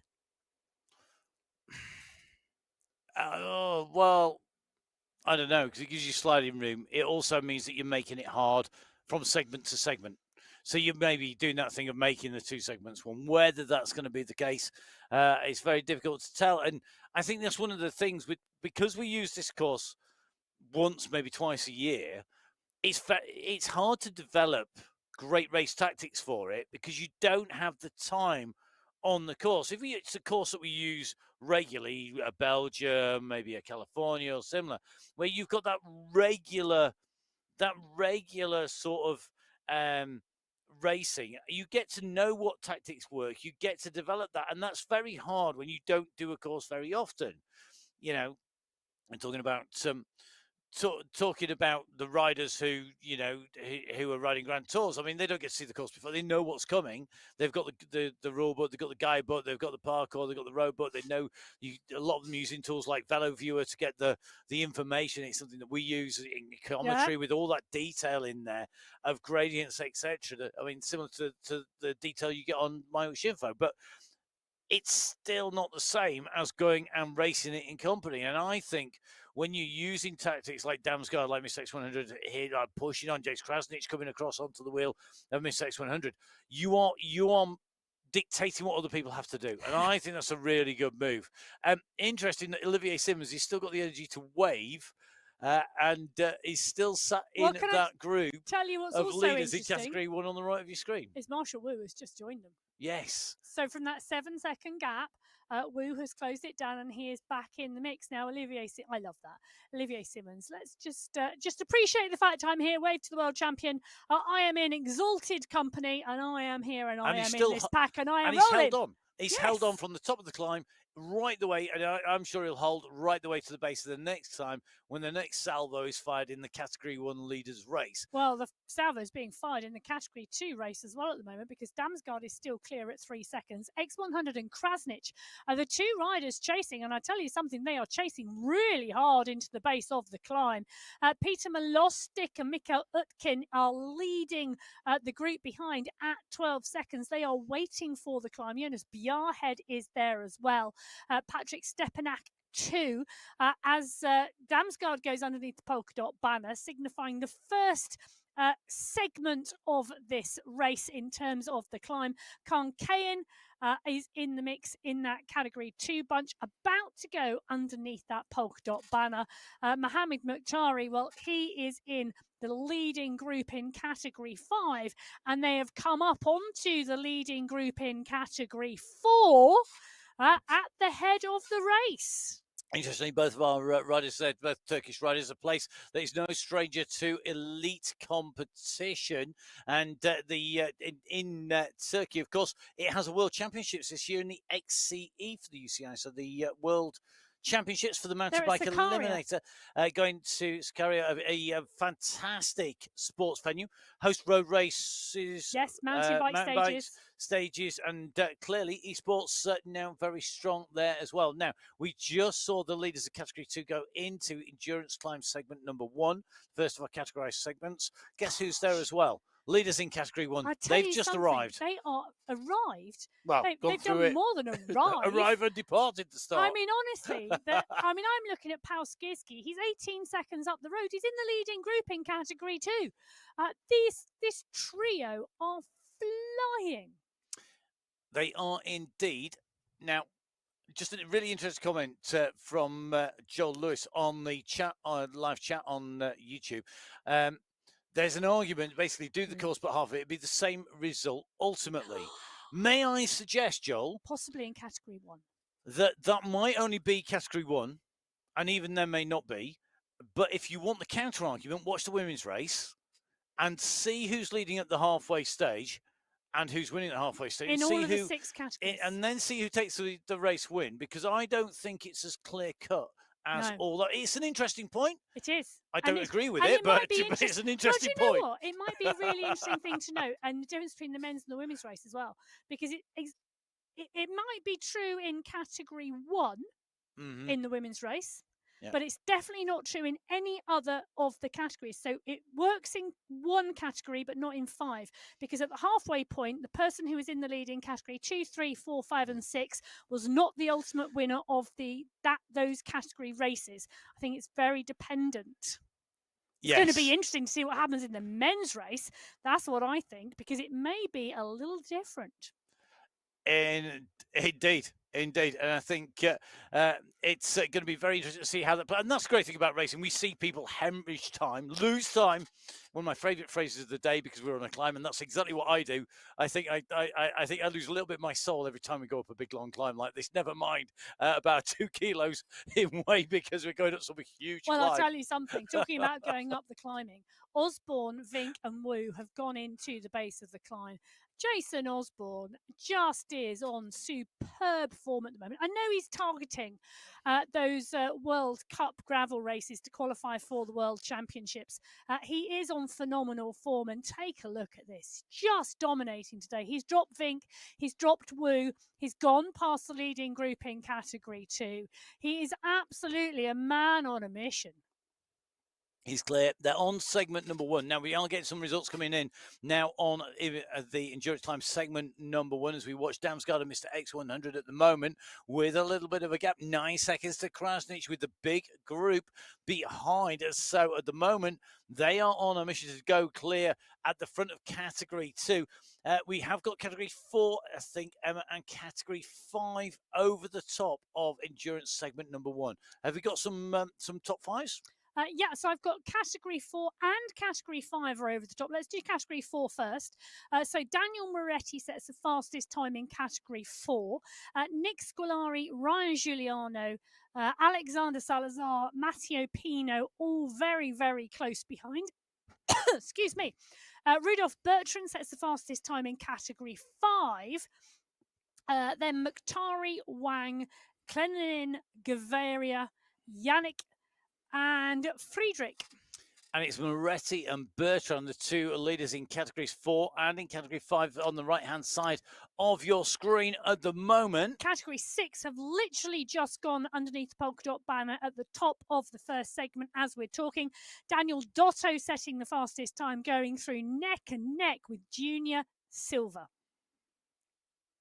And I think a little bit further back is that Demanuan and Abbott. It is indeed. Fantastic. So, riders starting to come through. Remember, all of these riders pretty much on that same segment. They're on this first endurance climb segment going up that section. The first riders away were Category 6. They've been caught and passed by Categories 5 and 4 leaders. At the moment, the leaders on the road in those categories, in Categories 4 and 5. The leaders on the road overall behind Category 1 leader Jason Osborne is now catching Category 2 leaders. That's Mr. X100 and Nikolai Damsgaard. They are coming up super, super fast. This is going to be a fantastic catch that's being made by Jason Osborne. For me, he is absolutely motoring. Can he make it stick and stay? That's a bigger ask. Well, I tell you something, you would like to think that the world champion has not set himself a task he knows he cannot achieve, but within the first 30 minutes of this race today, he's closed down that 5-minute head start on the entire Category 2 race field. So Osborne continues to climb and continues to climb strongly. On the right-hand side of your screen, it's Marshall Wu and Michael Vink. They are neck and neck in second and third. They're 25 seconds back on Jason Osborne. So Osborne in the lead, the chasers behind, losing time. I think Osborne really knows he's got that in the bag as we see Wu and Vink go past the chasing group in Category 2. So they're on the way past the chasing group that contains SS, it contains Simon Walter, Ivan Nuki, all those big names that we had up there. So the riders well on their way up this climb, but still plenty more distance to go.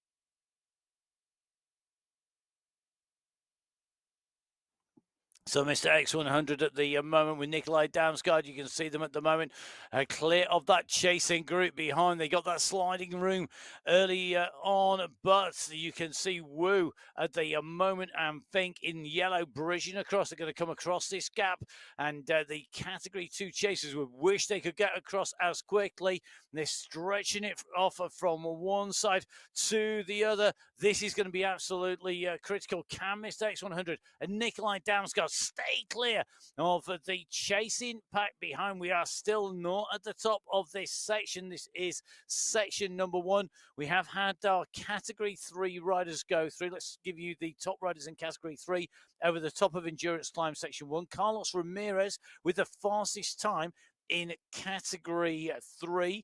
Actually, only just in front of Daniel Moretti in Category 4 there. It shows you just how hard this race is in Category 3 because there's a big group. You've got Ramirez in 1, Kochkov in 2, Oya in 3, Guerra in 4, Montoya in 5, Van Veligen in 6, Shaw in 7, Goodall in 8, Tidholm in 9, Ridley in 10, Kalman in 11. All those riders basically all glued together. It's a big group in Category 3 at the moment. We're in with Category 2 on your screens. And these are the leaders in Category 2. Mr. X100 with the yellow helmet and the yellow bike. Nikolai Damsgaard with that black bike and the white helmet in those green jerseys, being caught by the yellow jerseys of the chasers in Category 1. Michael Vink and Marshall Wu. Marshall Wu, the rider with the dark hair, the white cap being worn by Michael Vink on the ascent here. So as these riders continue to push to try and minimize the damage from the group behind, the riders are currently just trying to stay in rhythm, not get it broken up, not get that disturbed, not get that damage, as we see Ivo Shaw at the moment in that pain cave. Shaw sitting in this group here that contains Guerra, Goodall and co. The front of this Category 3 race very much all together as one big group, and they do need to make sure they don't lose contact. When you lose time, you lose time. You've got to then fight to get it back and sure, really staying focused.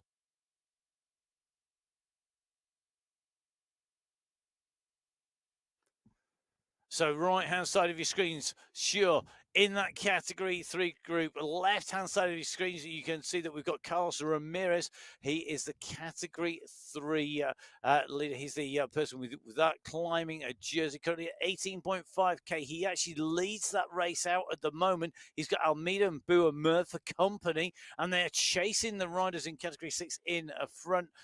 Very interesting to see how these riders are moving. Right-hand side of your screen, just see Nathan Guerra just go for a move up the road as they come into this next section. But I'll tell you something, Emma, this Category 3 race, for me, you've still got a big group of chasers, a bit like Category 2. Some of the other races, maybe, or race categories, are a little more fractured. Well, fractured, but I also think there's a few more riders in there who are a little more, I'm going to use the word circumspect. Explain circumspect for people who perhaps English is not their first language and haven't swallowed a dictionary for breakfast. A little bit more reserved and planning a move later. Yes, maybe not watching. Yes, not thinking first rather than jumping in with both feet. Or first. watching and seeing what others do and then responding accordingly. Well, one man who has decided that he's not using circumspect tactics, he is using the go for it, both feet forwards, jump off it, into the deep end and go. Daniel Moretti at the moment leading this out, the Brazilian on the left-hand side of your screen, the Category 4 climb leader at the moment with the most points. He is the rider at the front of the race. Jason Osborne has a mission to catch him, I'm sure. There's only 113 riders in between the two of them. That is diminishing as we go, so that my math is going to be guaranteed wrong. He's got Thomas Georgiak in front, but here we go, up to the top of climb segment, endurance climb segment number 1. We've given you the results of Category 6. Category 5, we've got Category 4, and I've just given you Category 3. The next leader over is going to be Category 1 leader. Wow, I know. And we saw Osborne go past the leading group in Category 2. There he is. He's gone underneath the banner. That polka dot banner behind him is indeed that first categorized climb today. He's resplendent in the polka dot skin suit. He is the fastest Category 1 rider through. I'm going to give you his average watts per kilo on that climb, 6.6. Vink and Woo should be the next two Category 1 riders through that section. There they are. In fact, they are with the leaders in the Category 2 race, Damsgaard and X100. Interestingly, Ollie Jones, 11 seconds back, climbing strongly. He's in 4th place in the Category 1 competition. Vuyasin is with Knudsen, another 10-12 seconds back. So this race for Vink and Woo is not over yet. Definitely not. Definitely not. One thing I would probably say is that for riders of the caliber of Category 2 and Category 1, they are racing this race. It's not just about survival. No. Further down through the race categories, because of the severity of this course, riders are time trialing and just surviving and not necessarily going to change pace as much. And I think we're starting to see that with the Woo Ving. We're seeing the Mr. X100, the Damsgaards of this world, because they are trying to battle. And I think Category 1 could well change positions a lot. I think they're going to quite a lot. So Jason Osborne sets the fastest time, 11 minutes, 11 seconds. X100 sets the fastest time in Category 2. Ramirez in Category 3. Moretti in Category 4. Bertrand in Category 5. And Dotto in Category 6. Now, the interesting thing is that Jason Osborne has set the fastest time in Category 1, but Michael Vink and Marshall Woo currently 8th and 9th in terms of their time up that climb. Ollie Jones setting the second fastest time in Category 2. Michael Knudsen in 3. Vuyasin in 4. Linda Millerstick in 5. Said Safrazadi in 6. And Mikhail Kaminsky in 2nd. So the chase group at the moment in Category 1, closing down on the climb on Woo and Vink. Wow, it's going to be close behind Jason Osborne. Look at that. Jones is down to 4 seconds. That's him coming around the corner behind this group. A big dig going in from X100. But it's the Category 1 riders who need to watch out, because Ollie Jones is a rider on some serious form. And we had Category 2 leaders go over the top of that Endurance 1 climb. Let's bring you those riders in order in terms of who took those points away as they went over the top there. Mr. X100 leading with the fastest time. He scored those 5 points for the fastest time. Damsgaard in 2nd, scoring 4 points. Skirski in 3rd, scoring 3. Thiem in 4th, scoring 2 points. And Zachner in 5th place, scoring 1 point. Behind them, it was... SS, Burtkern, then Anders Bengstam, Kalman, Karnken, David Dance, Stepanek's gone through, so it's Nuki, Milostic, Trzynski, Walter, Utkin, Velas, Krasnich, Godzari, Bjarhead also going in and through. So has Thompson, Stasinski. It shows you the volume of riders in Category 2 who not all that long ago we were seeing go at the very front of that race in Category 2, go underneath the banner to say they've completed the segment. All those riders have now come charging through as well. This is a pretty brutal stuff here today. Left-hand side of your screen, there's a brutal push coming from Michael Vink here. He has dropped. Marshall Woo Woo is not able to go with the wheels here, go with this pace from Vink. Is Osborne going to ease back to allow Vink to come up yet? I don't think so, not yet. But when he's a bit closer, he may well do, because these riders still have plenty of course to go at. You look at the difference in kilometres per hour in speed. Osborne at the moment on the flat section running into the climb, 44 kilometres an hour. Vink on the flat section a little bit further back, 44 kilometres an hour. They are at the same pace. They are at the same speed on the flatlands. The gap is 45 seconds between 1 and 2 in the Category 1 race. David Young on our screens at the moment. We can see him in Category 4. Absolutely pushing on here. He's at the 20.5 kilometre marker. This is a fabulous ride from Young in Category 4. He's ahead of Paul Garin by 11 seconds, and he's working his way through the Category 5 and 6 race field. Big pack of riders in front. That's the Category 3 pack, I think, who have just gone through. But David Young doing some phenomenal work here. Yeah, you can see him there really focused on that group in front, taking, I think, some inspiration from the riders in front, knows that he's got the chance of catching riders back. He's got a Category 5 rider in front of him. This will be his 30th participation in the Sunday Race Club. So that commitment in there, first joining us in March of in April of 2024. So getting in the races really has become a regular rider who raced in the Echelon Race Series as well. So getting in those miles and taking a 4th place, in fact, in the US National Champs Masters competition. So good to see David with us, even though we are going up the brute that is the endurance climb. Well, I wonder how many riders will be thinking those exact words, Matt, when they get to the end of the course today. If I repeated the words, my career as a commentator would be over very quickly of what I would be thinking on that climb. Well, can I just say to you, Daniel Moretti has just gone underneath the polka dot banner.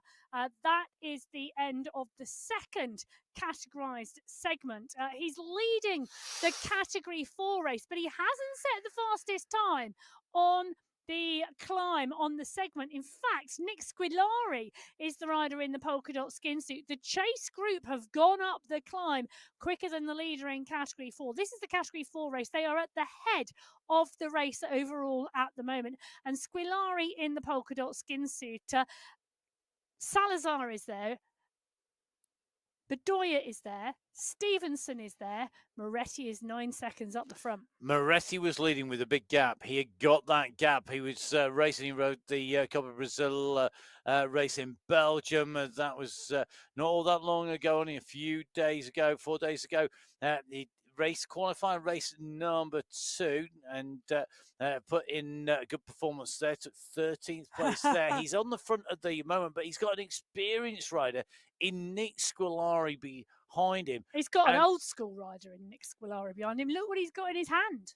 Well, I am liking that. I think I quite agree with that. It's I have to say, it was one of the things that was taught to me very youngly. If you're going to be very young, in fact, I think I was 17 at the time, we gone out to Home Moss and we were passing up drinks to riders on the climb. Not just any particular team, but any of the riders were there watching. And the one thing we were told, pass up a can of Coke because the riders will take it because they know it's not. Other soft drinks are other available. Soft drinks are available, but pass up a sealed can because the riders will take it because they know that it is safe to drink and nobody's messing them about. I used to get passed up to me in the final lap of a mountain bike race. Yeah, go on. Flat Coke. Yes. No bubbles. You don't want bubbles when you've been racing hard. Yeah. So some kind of sugary drink. Well, I quite liked it when it was fizzy. Do you know what the strangest? And I love the little diddy cans that they get handed out at the end of the stages of when the tour is racing. Do you know the strangest thing I've ever had handed up to me in terms of taking on board I'm not nutritional sure. I food? want to know. Pork pie. Now Savoury sausage rolls and pork pies. I've been yeah. handed up on a 12-hour time trial. Yeah, when I used to do really, really long distance stuff, Jam sandwich. where you had to take your tent with you overnight and on all your supplies as well, whilst racing. And there was I used to race pairs, and one night at the campsite, there was this couple of guys, and you used to see them race in, race out. They would always get the pork pies out, peanuts, and noodles. Yeah, lots of salt in there. That's what they Lots would of all salt in there. every single time. The pork pies, the peanuts, and the I noodles. have to admit they were cut into very small sections, but basically a sort of a pastry meat snack. Basically, if you're going to ride for 12 hours, I did it once and did it on gels only for 12 hours, no. and it was not the most pleasant No. experience. I also raced a 12 hour where I had proper food. Real food. And I'll tell you something, I know which one I enjoyed the most, and I had my better performance on the old school food, but maybe that's just because I'm an old git. Well, I don't know about that, but I know I could regale you with stories of food and multi-day long races for a very long time, but we probably should focus on the racing today. Well, we've got plenty of time, don't worry. We're on 20 kilometres done of the men's race here. We are in with Nikolai Damsgaard and Mr. X100, who are making this stick. They have put their head above the parapet to be shot at. They have gone for the gamble, and I tell you what, it is paying off at the moment. You can see on our screens 4 of our polka dot jersey wearers. Osborne in Category 1, Mr. X100 in Category 2. In Category 3, it's Carlos Ramirez, and in Category 4, it's Nick Scolari. And I tell you something, all these riders are getting it right at the moment, but we are only 22k in. For Ramirez at the moment. The furthest rider up the road, in fact, is Nick Scolari at 24k. But from 20 to 24k, what unites them? Well, they're round about the half race distance. They're still a long way. Round about, well, 20 and 24k. Halfway in between those is 22, and we're doing 45. 22 and a half. Well, it's still round or roundabout. Near enough. Well, on the course today, I do see plenty of climbs, and we've got the 4 polka dot skin suits in front of us. So Jason Osborne in Category 1, X100 in Category 2, Carlos Ramirez in Category 3, and Nick Scolari in Category 4, resplendent in polka dots. Well, now that we are somewhere kind of ish roundabout approximately the half race distance, why don't we take a look halfway along our course profile here today? As you can see, the endurance climb segment number 2 runs to the just over the 21k marker. The start of endurance climb 3 is at 24.6. So in that little yellow section right in the middle, that's where our riders are, or some of our leaders are anyway. And we've still got plenty to come. In terms of what's left, Emma, I mean, we've still got endurance climb 3, 4, and 5 as segments, and that race finish, which is about half a segment or so. You know, I'm doing very rough maths today. It is. It's 1 kilometre, the final segment, but it is steep indeed. And I'll tell you something, when they come to the base of that with 1k to go, it is a brutal final kilometre. What is also brutal is that climb number 5, the penultimate climb on the course today, is the steepest climb left, with an average gradient of 9.9% over the 3 kilometres. It is a really, really nasty final categorised climb for those riders on the race today. The most of the leaders at the moment, as Matt has indicated, now at the 25 kilometre mark, is the 4 of the race. We're in with Nick Scolari. That's the Category 4 race. Jason Osborne is not that far behind. He's about to come up onto Cy Bradley, actually, in the Category 4 race. In fact, that's the next rider Jason Osborne will tick off as he continues to work his way through the race field today. The question is, will Jason Osborne come to the 4 of the race and be the lead rider over the line today, work his way through all of the preceding categories who left that start pen before him? Are you pondering? No, it was a dramatic pause. Was it? Yeah, well, it wasn't anymore. So, we could need some drama. And the drama at the moment on your screens is coming from Michael Vink because he dropped Marshall Wu, but Wu has not capitulated. You can see him directly behind Vink here. The gap is only 3 or 4 seconds at the moment, so Vink decided it was time to leave Wu behind. He said bye-bye.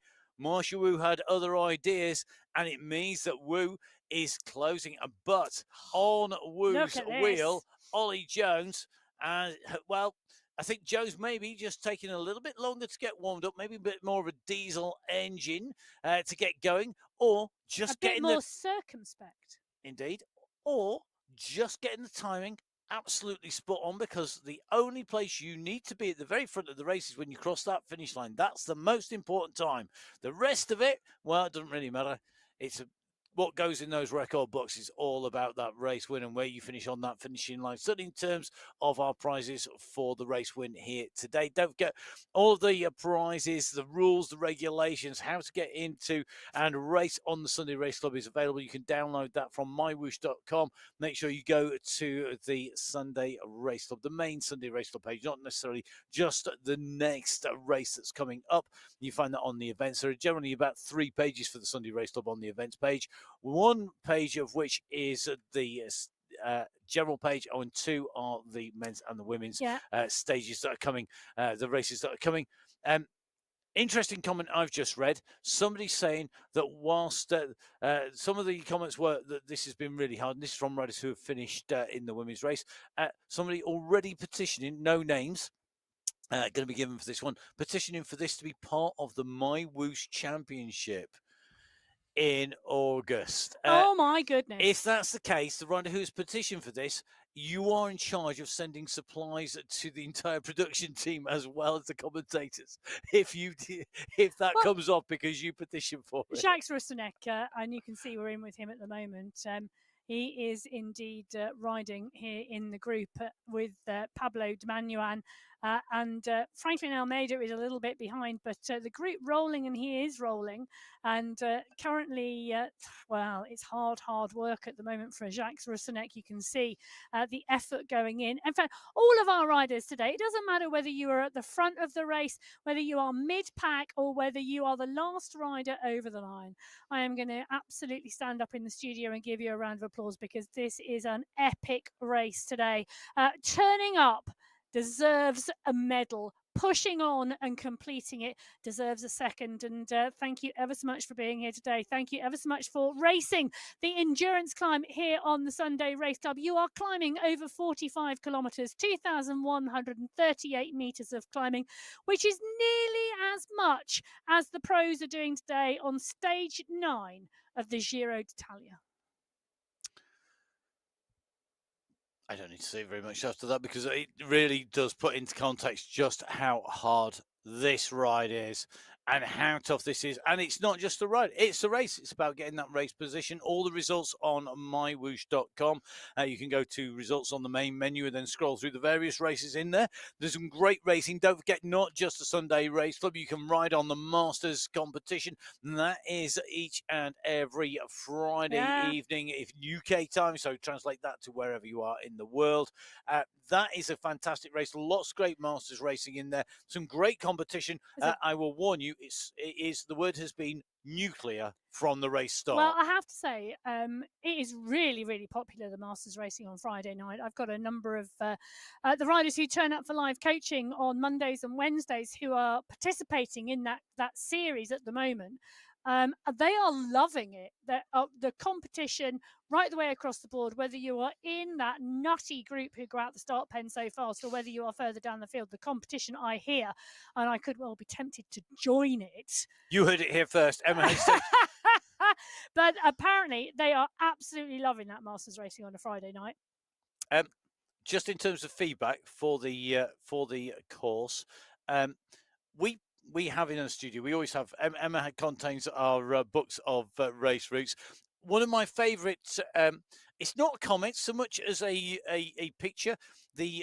Now that the rider has completed their climb of the endurance climb as part of the race, even though they did an amazing job and got a phenomenal race position, they put they're clearly having a barbecue for for their post race fueling, they might have started the barbecue with the course profile just because they didn't enjoy it that much. But Please we will behave see. with your course profiles in the future. Yes, it's not very environmentally friendly. I It's have to say, not, we and, reuse all ours. Well, I have a book. I have a book of every single course profile with course notes from the commentary box and the commentary team of every single Sunday race club I have worked on. And that's a lot. For We 2.5 won't ask years. Emma for the numbers because she's probably got those somewhere as And well. the GCC champs, and of course the previous $1 million MyWhoosh championships. I have all of those routes as well. I can't wait to have a little read and see how well they've aged. Will it be like a fine wine, or will it be like a pint of milk that's been in the fridge when you've been on holiday? We will have to find out. Jason Osborne, left-hand side of your screen, is aging like a very fine wine indeed. On the race lead, another man who is absolutely flying, Mr. X100 at the moment, with Damsgaard in the race leading category 2. We're just in with Michael Kaminsky on the climb here, and he's not far from the summit, the start of the next climb segment. We can see him in person. Good to see he's sat there tapping out the rhythm. Not looking quite so cool, calm and collected as we saw him earlier on today. But he's still, I suspect, going to be pleased with where he is at the moment, because he's looking pretty well paced to me. Well, yeah, he's about 30 seconds back on the group up the road from him in Category 1 that contains Michael Knudsen and Lyndon Milostic and Said Safrazadi. So there are multiple groups and individuals in Category 1 out on the road. Kaminsky now, you can see up and out the saddle, tapping on those pedals. Same, actually, his avatar as well. Nice to see the similarities there between the two as he continues to move now at the 24.9 kilometre marker. He is indeed over halfway.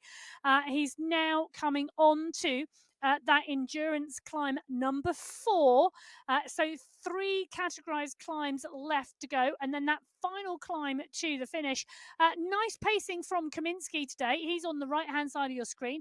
He's a full kilometre back on Jason Osborne, who is leading Category 1 at the moment. Michael Vink in second place, 57 seconds now, separating Vink and Osborne.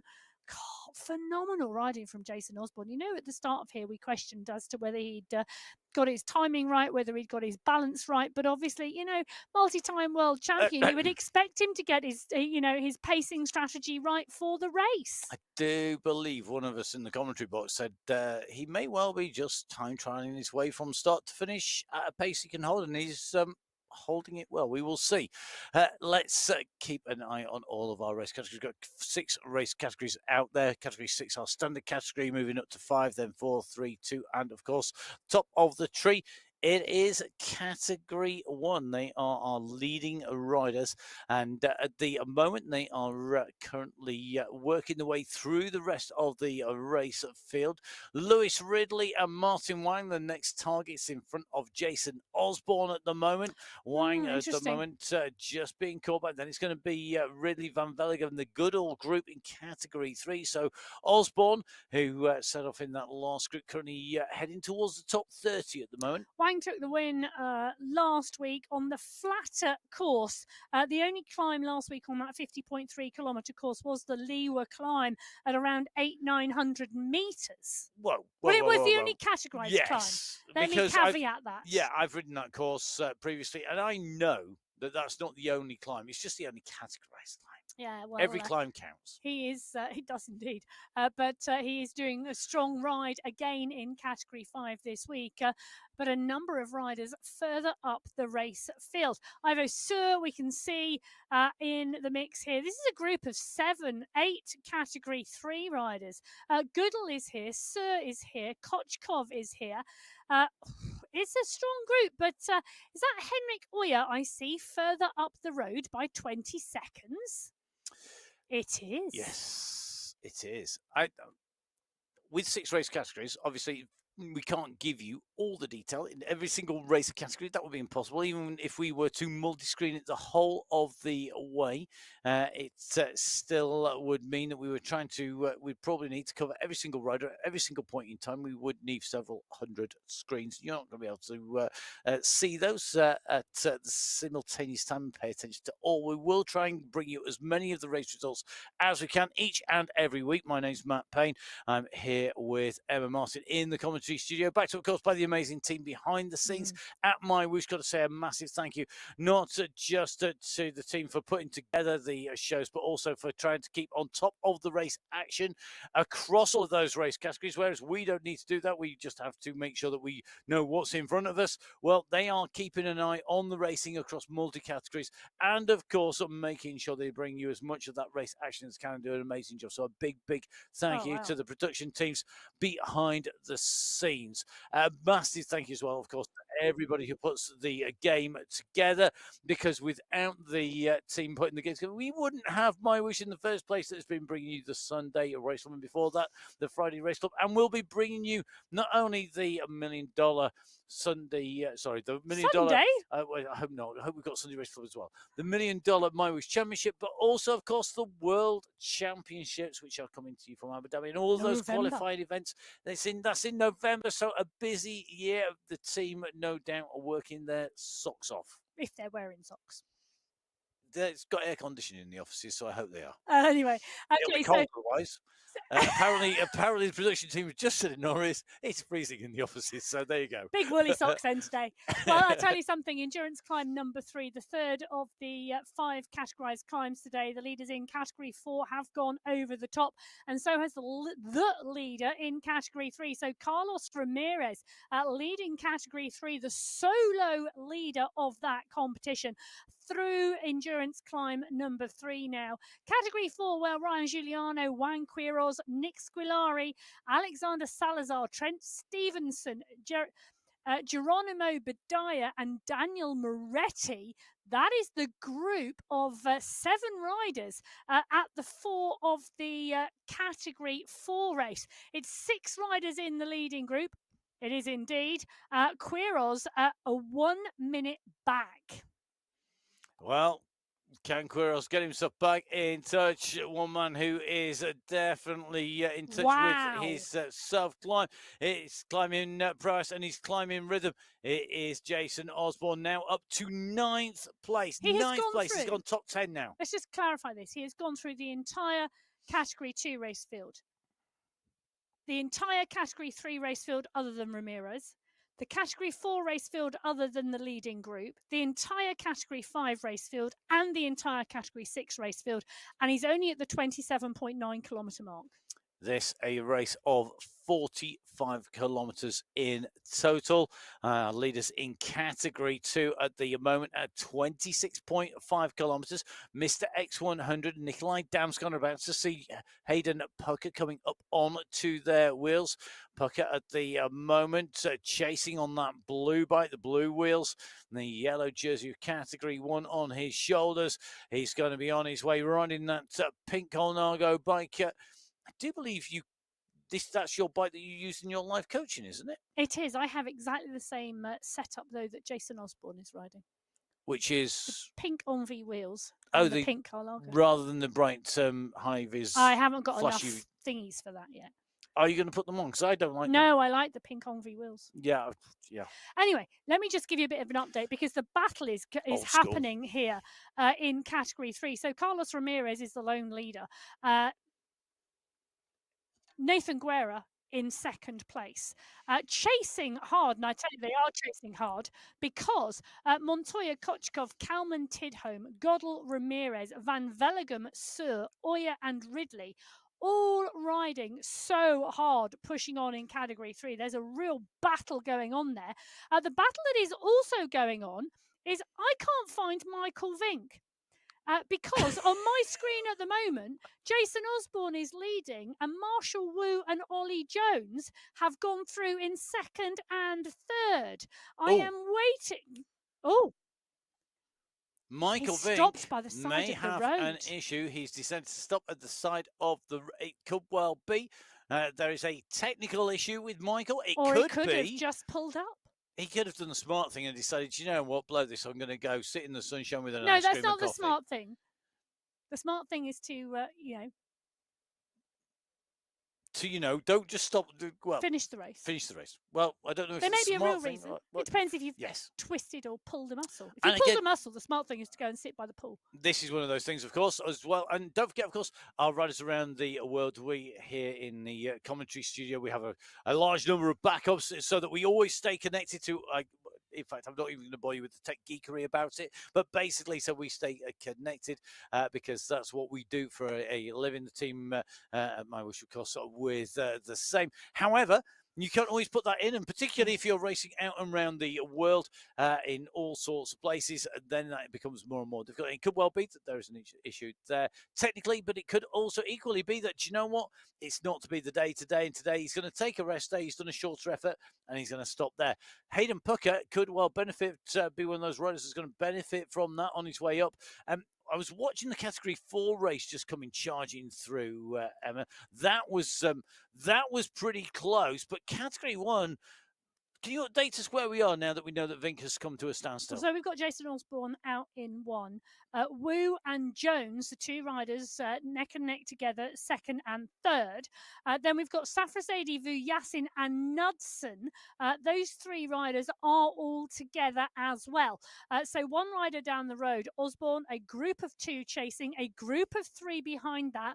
Then Lyndon Milostic is the rider further back, and he close with Mikhail Kaminsky. So it is looking like in Category 1, Osborne, lone leader. Wu and Jones giving chase. Safrazadi, Vuyasin and Knudsen are the second group on the road chasing hard. Kaminsky and Milostic a little further back.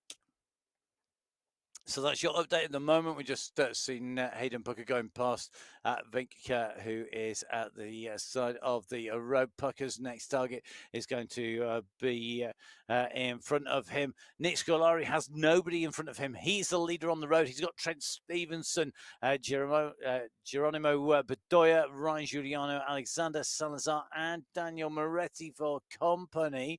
Moretti, the early leader, being pulled back. These six riders, some 30 seconds clear of Ramirez, his next nearest rider, and he's the leader chasing behind in Category 3. However, Category 4 on the road at the moment, looking good here. And I have to say, the Category 4 group, Giuliano, Squilari, Moretti, Ramirez, Queiroz just distant, sorry. I think that Moretti group, Scolari up there, Giuliano up there, I think that's going to be interesting. And can for me, Moretti hold the group? He's been caught back. He's got to regroup now. He's at 31k. Yep. There's still plenty of distance to fight this race out over. As they make their way at the moment through the gross here on the climb, Moretti now has to dig deep. He doesn't want to lose time. He's just losing a little bit at a time, increment by increment. Well, he is indeed. And it is an interesting battle now. The six riders pretty much in contention in Category 4. And really, really well matched. Now, without trying to give any spoilers for those of you who haven't watched the women's race, we saw this play out in one of the women's race fields. There was a large group of 6-7 riders. It slowly, literally towards the final stages of the race, got down to a group of 3, and it came down to a sprint. And can you imagine it coming down to a sprint at the end of the endurance climb? Unthinkable, but unthinkable happens. And it could be about to happen in Category 4 in the men's race as well today. We'll have to wait and see. And so, well, you were just in at the moment. As you can see, the temperature pretty warm here. As Joao Filo is the rider we're focused on, his avatar and in person. This his fourth participation in the Sunday Race Club, and doing a great job on the climb at the moment. Don't forget, if you are on the climb, if you are having a tough time, make sure you dig in deep. Don't forget, you can tag in at Matt Fixpain, at biking_Emma. We are trying to keep up to date with all of your messages. Thank you everybody who's messaging us live as we are on the climbs at the moment. If you've got the energy to do that, congratulations. Me, I'll be struggling just to keep the pedals turning round. Now, in with Michael Knudsen at the moment, just opening a gap on, say, Safra and Lionel Vijassin. He's got Nikol Kansara in that group behind, who has been caught, has Jakub Wojciech. He's also been pulled back by Sadie and Vijassin, but Knudsen is the man they're after. And they want to close back down on Knudsen. Knudsen really starting to come back into form once again. Not up to the pace of Jason Osborne, who now breaks inside the top 5. And interestingly, in doing so, he's passed Daniel Moretti, who has got a 9-second gap between him and the race leaders at the moment. So that starting to break up in category 4 with Bedoya, Stevenson, and Giuliano and Squillari all getting separated here. And you're going to see this as Jason Osborne makes his way up towards the front of the race. He's only a few seconds off doing so. He's now up to 3rd. Stevenson, the next rider in front. Trent Stevenson with Geronimo Bedoya, the riders at the front. It's time now for Osborne to take the front of the race. He set off in the last riders to lead the start pens. He moves up into the race lead. He becomes number 1 on the road. He's number 1 in category 1. He's got 12.5 kilometres to go. He has passed every single other rider who has left the start pen before him. If anybody on the YouTube feed currently now wants to predict the winning time gap back to everybody else and to see how big a lead Jason Osborne, the world champion, can get between himself and the rest of the race field, it's going to be amazing. But I tell you something, what is also amazing is Marshall Wu and Ollie Jones are on Nathan Guerra's wheel. They are coming up They're and not moving anymore. into the top 10. They go up and over the top of Nathan Guerra, who's currently sat in 2nd place in that category 3 race. Guerra's doing a phenomenal job out here today, but Wu goes over the top. Jones sits on his wheel, goes over the top as well. So Ollie Jones, you can see in his pain cave, you can see the work being done on the bottom left-hand corner of your screen. He is absolutely tapping a rhythm here with Marshall Wu. They are now 42 seconds back on 8th place. That is the group of category 4 leaders. They are the only other riders between Wu and Jones and Jason Osborne, who is currently leading this race and leading category 1. Have to say, just taking a look into Ollie Jones's pain cave there, full marks for the style, marks for the tyre colour choice on your wheel in the background. It's tan wool tyre there. Well, Matt showing his preferences in the studio. I just like one that's inflated and works. I was going to say, when was the last time you actually inflated a tyre? Can you remember? Don't you have a man to do that for you? Did you really just say that? Yes, or a woman. It don't matter. A person to do that for you then. And this is not gender specific. This is more about your technical inability than it is about anything else. I don't believe you just said that. But anyway. What, your technical inability? Do you know what? This is not Slate Your co-commentator today. It's probably a good job because you've plenty of targets. Do you know we need some short racing on the Sunday Race Club here, so that everything stays fine and dandy. You mean so I don't get anything thrown at me from the other side of the commentary box? I don't throw things. Anyway, Marshall Wu, Ollie Jones on the right-hand side of your screen, Jason Osborne on the left, and you can see the distance gap at the moment. 600 metres separating the riders here in category 1. But it's 600 metres at 9.5%. It really does go up, and it really is a steep, steep climb, but it's not the steepest climb yet. The steepest climb is still to come. The endurance climb number 5. The final categorised climb today at 9.9% average gradient. Now, back in with category 2, Mr. X100 and Nikolai Damsgaard were clear for a long time, but who is on the move? Peter Milostic, who was on fire in the Masters racing on Friday. And I'll tell you something, he's kept some of that fuel back for today because he has just closed down and has joined Mr. X100 and Nikolai Damsgaard. So Milostic, Mr. X100 and Nikolai Damsgaard together in category 2. Well, he is indeed, and the push is on. Milostic X100, Damsgaard moving here at the 31.7 kilometre marker. Still a significant race distance to go. The rider chasing behind is Ivan Nuki. We saw him out front of the Category 2 pack in the early stages of the race, setting the pace. As we drop back in with Vujasin and Safrazadi, pretty much as they were when we saw them last time. Said Safrazadi, take a look at that on Vujasin's wheel. The push, the power, two riders climbing here. Michael Knudsen has broken clear of this group and he's 9 seconds up the road now in what will be fourth in the Category 1 race. I'll tell you something, Knudsen had broken clear. He got that gap, but it's not extended a huge amount. 9 seconds, it's still in single digits.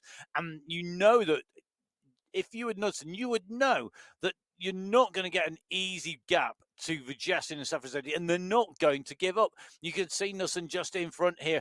The figure that you can see on your screens now as we look back, that's Knudsen there out of the saddle. The two riders behind Vujasin and Safrazadi. This gap is not huge. It's less than 100 meters, but importantly, it's currently sitting at about 7 seconds or so and coming down quickly. Look at now. The push. This is Safrazadi going. He's now taken his turn. I'll tell you something. It's going to take a big kick from Lionel Vujasin to get back onto the wheels here. Safrazadi gets the gap to 3 seconds to 2 seconds. Surely he's going to get on. He's going to get the advantage of taking a little bit of draft. You can see the numbers there. He's doing 23 kilometers an hour, so there's still draft available, and he is closing that gap back down. At the moment, Vujasin just struggling to stay with him. Said Safrazadi here has got the gap on Vujasin. I'm looking to see Vujasin come. Surely this is him behind. Now Vujasin comes. He makes his move. The two of them are together again. And now you can see that gap is down to Knudsen. Can they close this out? There are prizes at stake, positions inside the top 5. Well, I can tell you Jason Osborne is over the top of endurance climb at number 4. Interesting, for those of you who are interested to know about average watts per kilo, we talked earlier on about endurance climb 1, him having an average of 6.6 watts per kilo. He's on endurance climb 4, his average 6.4 watts per kilo. So pretty much holding consistent, really interesting. 445 watts as opposed to 454 watts, if anybody is interested. Ollie Jones over the top now with Marshall Wu. So is Carlos Ramirez. He's still in the lead in the Category 3 race. And Bedoya currently leading the Category 4 race, with Stevenson and Giuliano giving chase. So Bedoya, the nearest rider, his gap currently about what is going to be 1 minute 28 seconds back between Bedoya and Stevenson. That's currently at the moment. It is fluctuating a little bit, but he's looking pretty good at the moment in that position now. Dropping in with Marshall Wu and Ollie Jones as they ride together here. The move being made there by Wu. Then we saw a response from Jones as he bridged across, and Jones just indicating to work together. Ollie Jones on a different team to Osborne, who is up the road, and a different team to Wu as well. So this is all about working together. They not just focused on what's in front, but they're focused on how close that chase is behind. They know that there's a real battle raging between Knudsen, Vujasin and Safrazadi, and that is only going to be propelling them up that climb quicker. They have gone past Ryan Giuliano, who's currently the leader in the climb competition in Category 4, but he has been dropped by Bedoya and Trent Stevenson as well, and they are both clear up in front. Meanwhile, right-hand side of your screen, Peter Milostic is keeping the pressure on the pedals, keeping that chain tight, and in doing so, it has a drag clear Mr. X100. He has responded to the move by Milostic best, and he now has the gap. So 4 seconds behind Milostic is Mr. X100, but nearly 20 seconds down is Nikolai Damsgaard. Well, Peter Milostic took second place here to Jonas Bjarhed in Category 2, with X100 in third place back in August. The type of course we know that suits Milostic and X100 100. They are both riding really strongly. Damsgaard, the next rider, back in category 2, also putting in a really, really strong climb. Now, Safrazadi has made the juncture to Michael Knudsen. And you can see there with that shot that Vuyasin has not been able to go with him. Lionel Vuyasin is the rider in yellow, just about to come round the corner behind. But it's a 10-second gap now. So Safrazadi and Knudsen, the two riders, also on that Boss Moves Only squad. So the first 4 riders in this race field at the moment in category 1, the 4 riders all from the Boss Moves Only squad. Which one of them is the boss is anybody's guess, because they are the top 4 riders at the moment in category 1 here on the Sunday Race Club on the endurance climb today. Well, Osborne is out in front. Safrazadi and Knudsen. I'm going to rephrase that because I have got that wrong, because we've lost Michael Vink, and Marshall Wu and Ollie Jones are up there as well. It's been a long morning here in the studio. It's no longer morning. It's now afternoon. I can only caveat, which I'm going to dive into the supplies box. Obviously need some brain food. Well, brain food required, and I'm going to do that very shortly. But before I do, I have been taking a little look at trying to find a climb out in the real world that matches, or tries to find, matches as close to the course that the riders are on today. And 45 kilometres of racing, 2,138 metres of climbing. It's hard to match climbs out in the real world with what's going on MyWhoosh. But, well, it took a bit of digging. The closest I could come to, and if anybody knows of another climb, 45 kilometres, 2,138 metres, please let me know. The closest I could find, Pikes Peak, Colorado, at 40.3 kilometres, 2,402 metres of climbing. That's the best I could do when I sat down to take a little look and to try and match it. Well, the best Jason Osborne can do is continue to push. He's now got a 2-minute gap on Ollie Jones, who has ridden away from Marshall Wu. So Jones now left Wu in third, has gone into second. It's around a 30-second gap now between Jones and Wu, but a 2-minute gap between Jones and Osborne. It's going to be interesting to see where Safrazadi and Knudsen are behind, but Osborne continuing to tap the rhythm. He's really not come off those pedals at all. He continues to tap that pace. Jones trying to push behind, but it's a 2-minute gap now. Knudsen, well, he is trying to drop side Safrazadi. Interesting move, because we've now got Knudsen clear and Safrazadi back with Vuyasin. It's amazing when you take your eyes off people what happens. Well, Safrazadi and Vuyasin continuing to push and continue to work. It's flatlands at the moment, and Knudsen coming up onto the back of Moretti there. But at the end of the segment here, this is a Category 2 race, and Peter Milostic had put a big push in. X100 had tried to go with him. The polka dot skin suit, 6 with Pal Skierski, interestingly. In Category 2.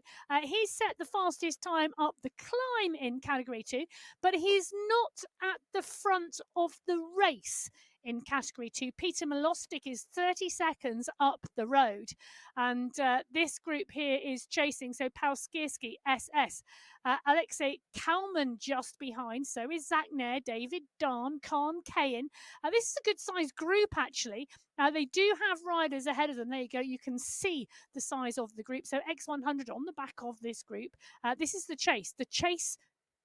The rider they're chasing, Peter Milostic. He was second here last time on the endurance climb in August. And I think he is aiming for top step in Category 2 this time. And he's doing a great job. He's got 30 seconds on that chase group.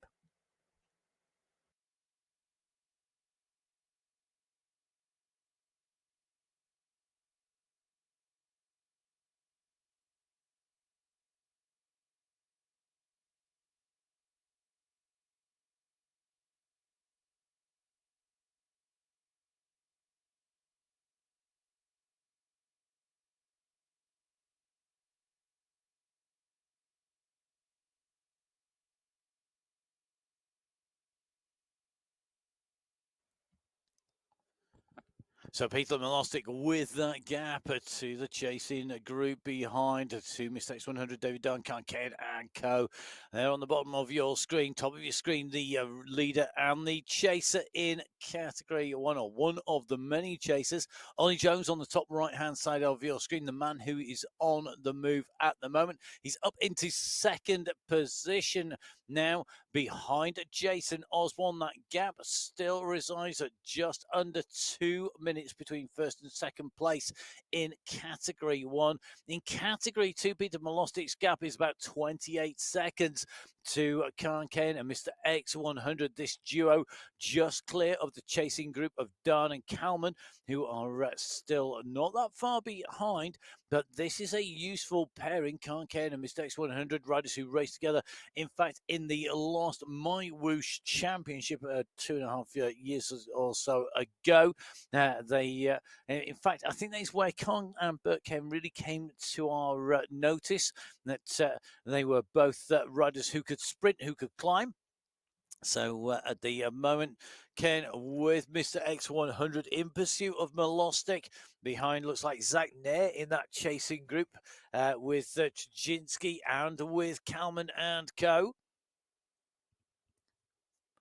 So Ken at the moment just refueling, taking on board some fuel, making sure that he keeps those stores up. You can only store, and Emma will probably be able to tell you far better than I can. I think it's about an hour's worth of fuel, glycogen stores generally.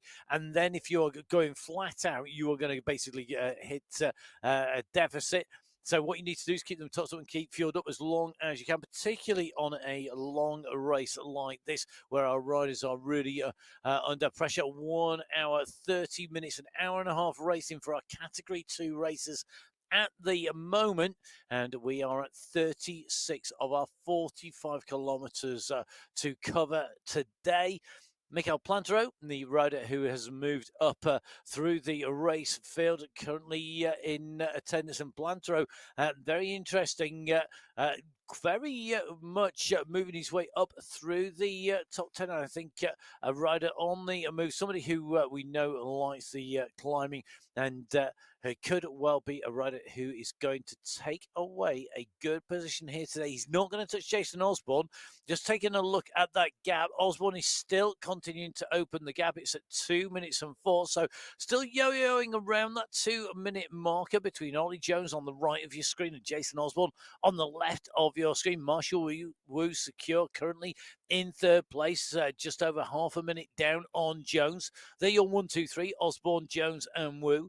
Behind them then, Bedoya is the rider from category 4 nearest to them. He's currently sitting on what is going to be just under 3 minutes back on Jason Osborne. Then at 3:20, it's the leader immediately behind. That's Ramirez, who is wearing that blue jersey. And then it's the red jerseys once again, same category 4 as Bedoya. So it's Bedoya with the gap to Stevenson and Giuliano. So it's what is coming up towards the 40-kilometre marker for Jason Osborne. 39.9 is going to hit that 40k marker very shortly indeed, and that will leave us with 5 kilometres left today. Its ascent continues. You can see currently in zone 4 of those 6 zones shown at the top right-hand side of the rider screen. So is Ollie Jones. These two very well matched. Jones able to beat Osborne on occasion. As we drop in with Canadian rider, this is Rodolphe Bertrand at the moment. Bertrand at the moment just see Peter Milostic come alongside him here, and the category 5 rider, and in fact may well be category 5 leader if I remember correctly, because it's been a little while since we've been in there. He's got Polacca not all that far behind. So that is definitely a battle that will rage between those two particular riders. But Peter Milostic, a rider on the charge at the moment. Great to see the pain cable of Rudolf Bertrand there. And you can just see keeping the legs spinning here. Not too distracted by the riders that come past him either, which is really good to see. Keeping that focus really, really important. And yeah, just getting confirmation because we can see riders in front, not at the very front. We're just going to take a little bit of a look up the road. It may well be that Mukhtari and Gaviria are the riders at the front of Category 5 on the left-hand side of your screen. I'm just taking a look at the radar view as well, but definitely, I think, Bertrand, inside the top 10 at the moment. So just waiting for the screener to update here in terms of results on the way through. But certainly at the moment looking good for Gaviria and Mohamed Mukhtari, the two riders on the climb, as Jason Osborne goes underneath another polka dot banner.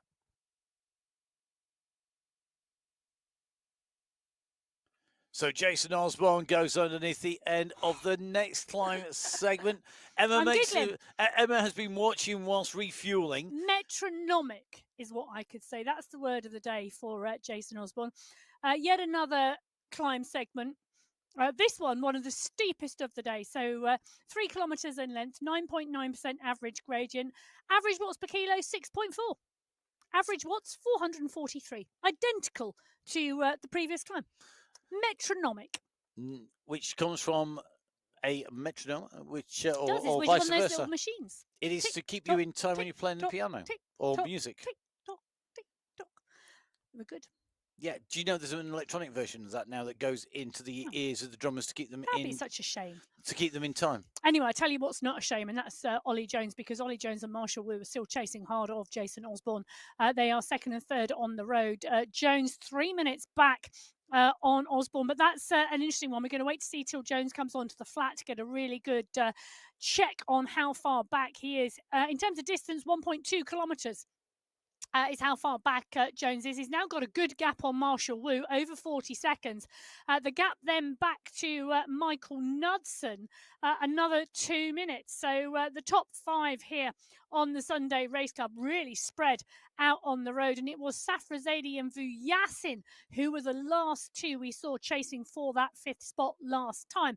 At the 37.4 kilometre marker, Flores here. We're in with Frank Flores in the studio. Look at that, in the pain cave.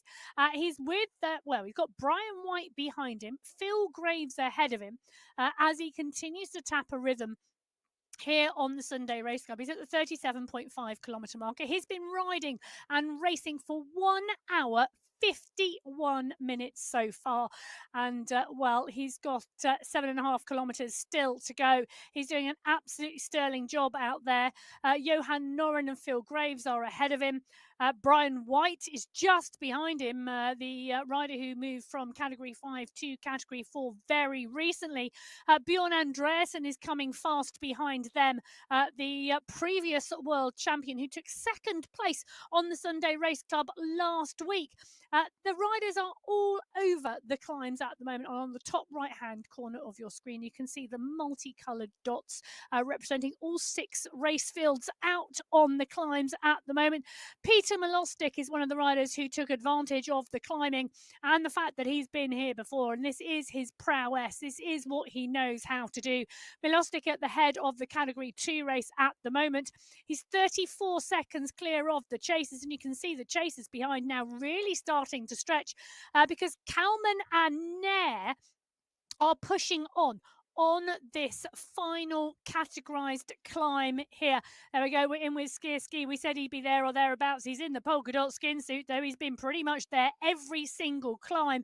They've just gone past Nick Squilari, who is right at the fore of that Category 4 race. The Category 2 riders seriously pushing on now. Nair is in the mix. Kalman is in the mix. Khan Kane is in the mix. Skierski is in the mix.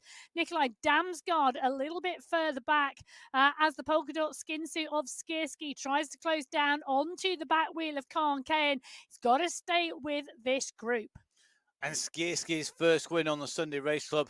Top of the Yebel, Yace, a man who climbs and has done so. That's where he took his first victory in the Sunday Race Club. Also taking a win actually in Telmarie, so able to sprint as well as climb. But Skierski doing a great job here today and hoovering up those points. Nikolai Damsgaard in the fold as well as Karken, Alexicam, and Zach Nair getting the timing right. But at the moment, Peter Milostic is the man who is in the ascendancy. And as Emma said, the rider really now to beat here in Category 2. Can he hold on? Well, only time will tell. They're approaching that 40k marker, the 40 kilometres of the 45 kilometre marker, as we see Jason Osborne at the moment at 43.6k.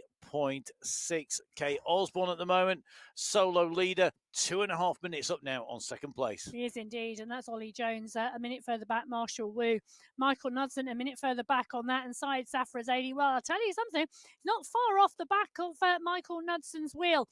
So the chase is on, and I think Vu Yassin must be back there in the mix as well.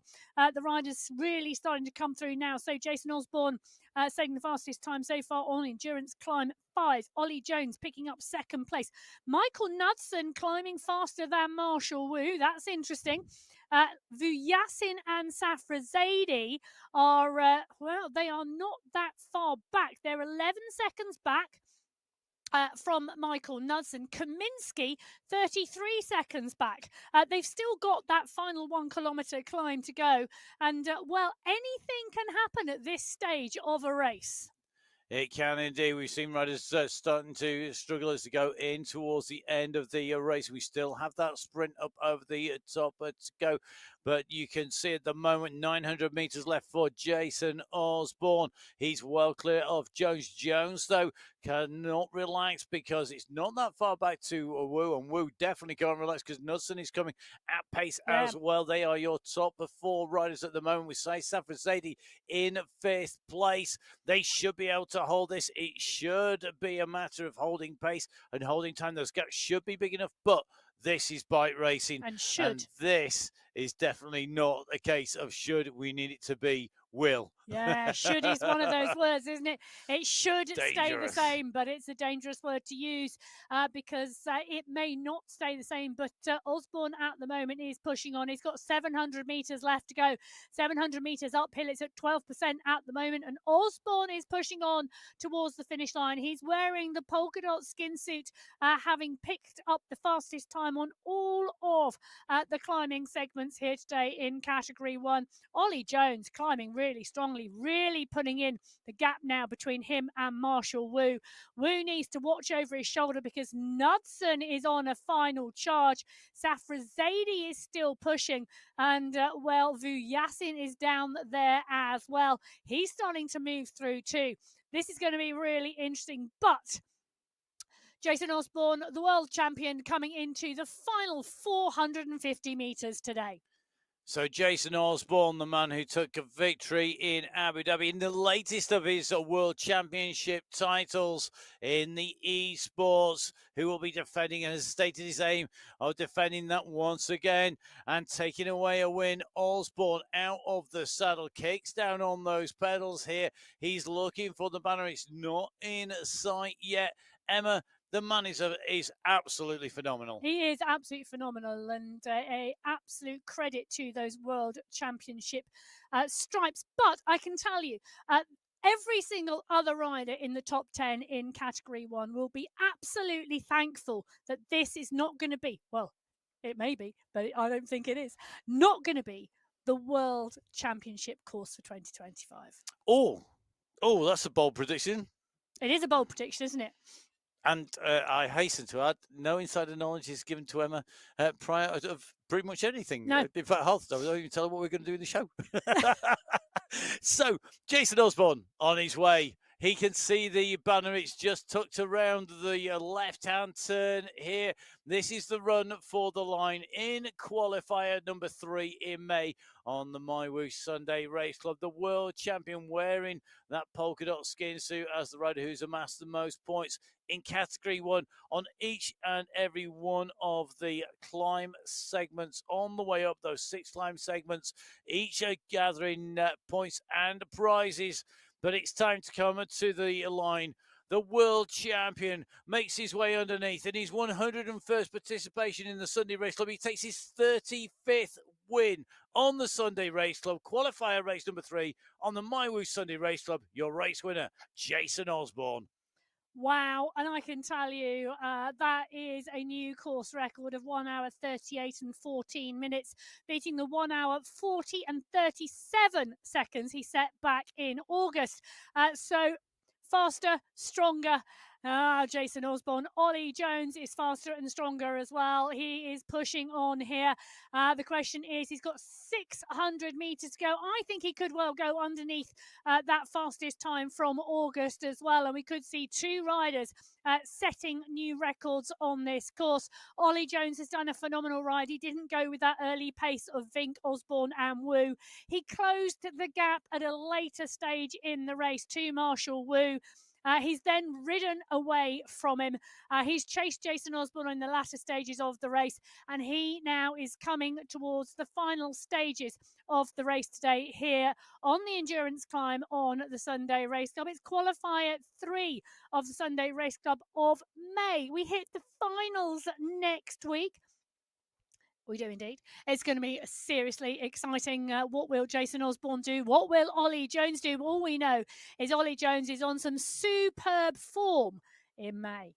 He is indeed, and will he be able to take away victory? The team competition comes into play, don't forget, at the finals. So teams made up a minimum of 3 riders to count, their times added together for your fastest 3 riders in your team to give you the team time. And the fastest team time takes victory, second fastest takes second place, and so on. You can enter up to 5 riders from the same team. Ollie Jones, no doubt, will be looking to help Alpha Jaw to take away a team win in that race. He'll need to perform like he's done today with an absolutely stellar performance, because there's some real tough competition. Farmwell squads, the Boss Moves Only squad, Cycling District will no doubt be up there. Ebus will be in there as well. But who will be able to take the team victory and the prizes? 7 prizes in each and every one of our race categories. In the team competition, top 10 riders individually getting prizes as well. Today, Ollie Jones will be collecting a second place here. A great ride by him. Emma, Ollie Jones, I think, really has come back, and this really does it dots the I's and crosses the T's on a great performance and a great run of form. It does indeed, and the form, long may it continue, because it is fabulous to watch Ollie Jones racing so well. So Ollie Jones is going to come to the line. He follows the world champion in and through underneath the gantry. Second place here today in category 1 on qualifier race number 3 on the MyWhoosh Sunday Race Club. Ollie Jones, well, if it was the world's, that would be a silver medal.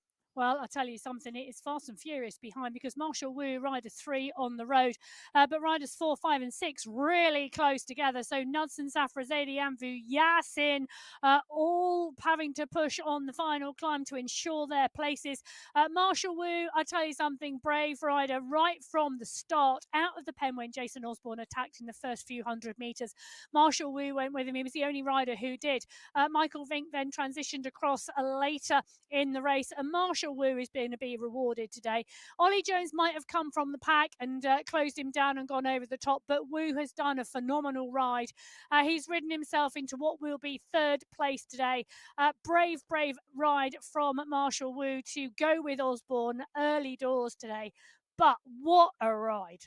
A fantastic rider, and a rider that we have seen improve and improve, as with most riders, getting used to the discipline and getting used to riding on the platform. Riding on MyWhoosh takes time. Don't think it's just you. If you're jumping on thinking, oh my goodness, it's taking us getting used to. No, everybody has the same. It is the same for everybody when you change. It doesn't matter whether you change from a cyclocross to mountain bike, or you change onto a MyWhoosh, maybe you've been racing on the road. It takes time to adapt and to get right up there, particularly when you're racing at world level. World class Marshall Wu is going to come across the line. He's going to take 3rd place in qualifier race number 3 in May.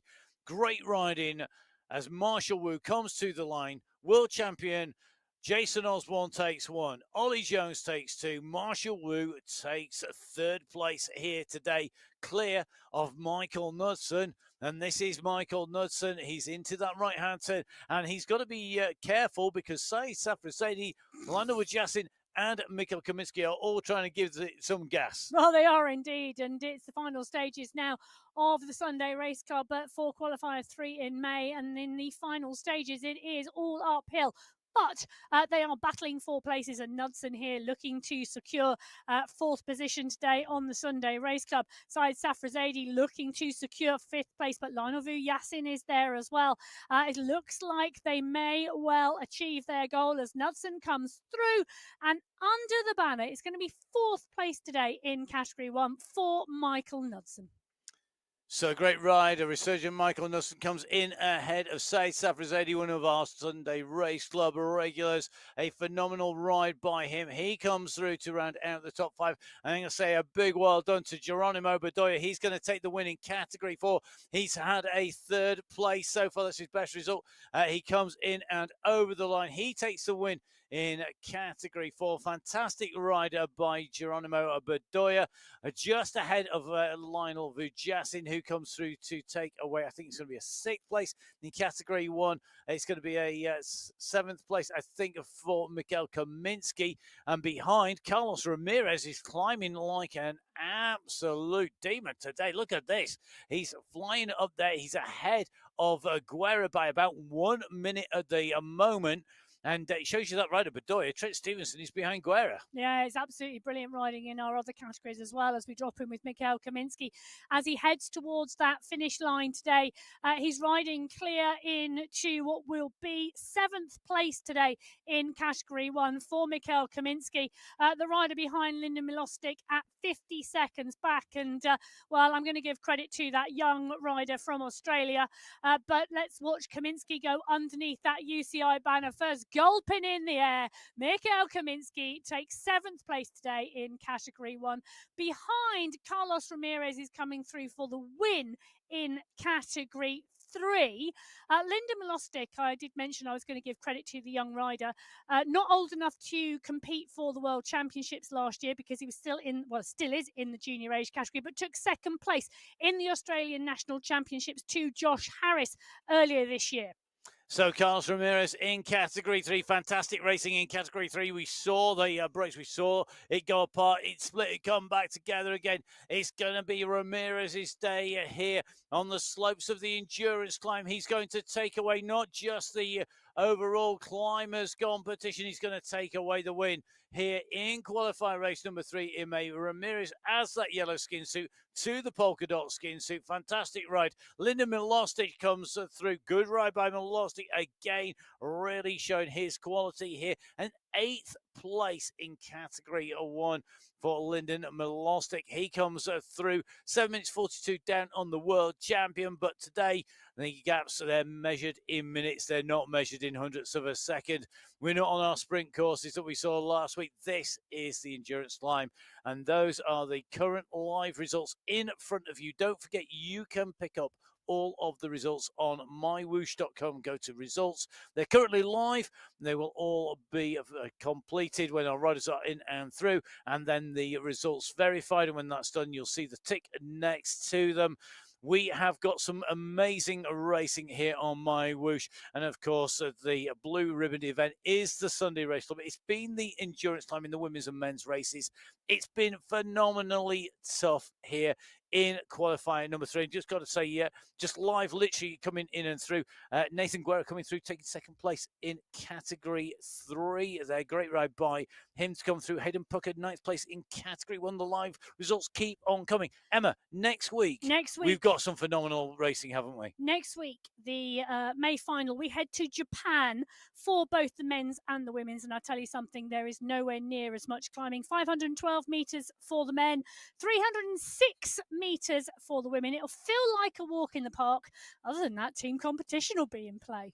I think it's going to feel like a Formula One race in the box. It's going to be that fast because they are courses with less climbing. Please do make sure you hit the subscribe button on YouTube and wherever you are watching this to make sure that you catch up with all the race action in our finals with that team competition. Please do follow at MyWhoosh on social media, on Instagram and on Facebook. Please do follow at biking_Emma. You can join up with Emma on the live coaching on Monday and Wednesday, lunchtime's UK time. Obviously, adapt that to wherever you are in the world. Don't forget, you can follow me. It's at Matt Fixer Pain. We will be back next week for our finals. The homework has already started. We're Going to compiling those Japan. results. We are all going to be going to Japan. I hope you will join us there. From all of the team at MyWhoosh, from Emma and myself, a safe week. Lots of fun riding. Enjoy MyWhoosh. We'll see you again soon. Goodbye. Goodbye.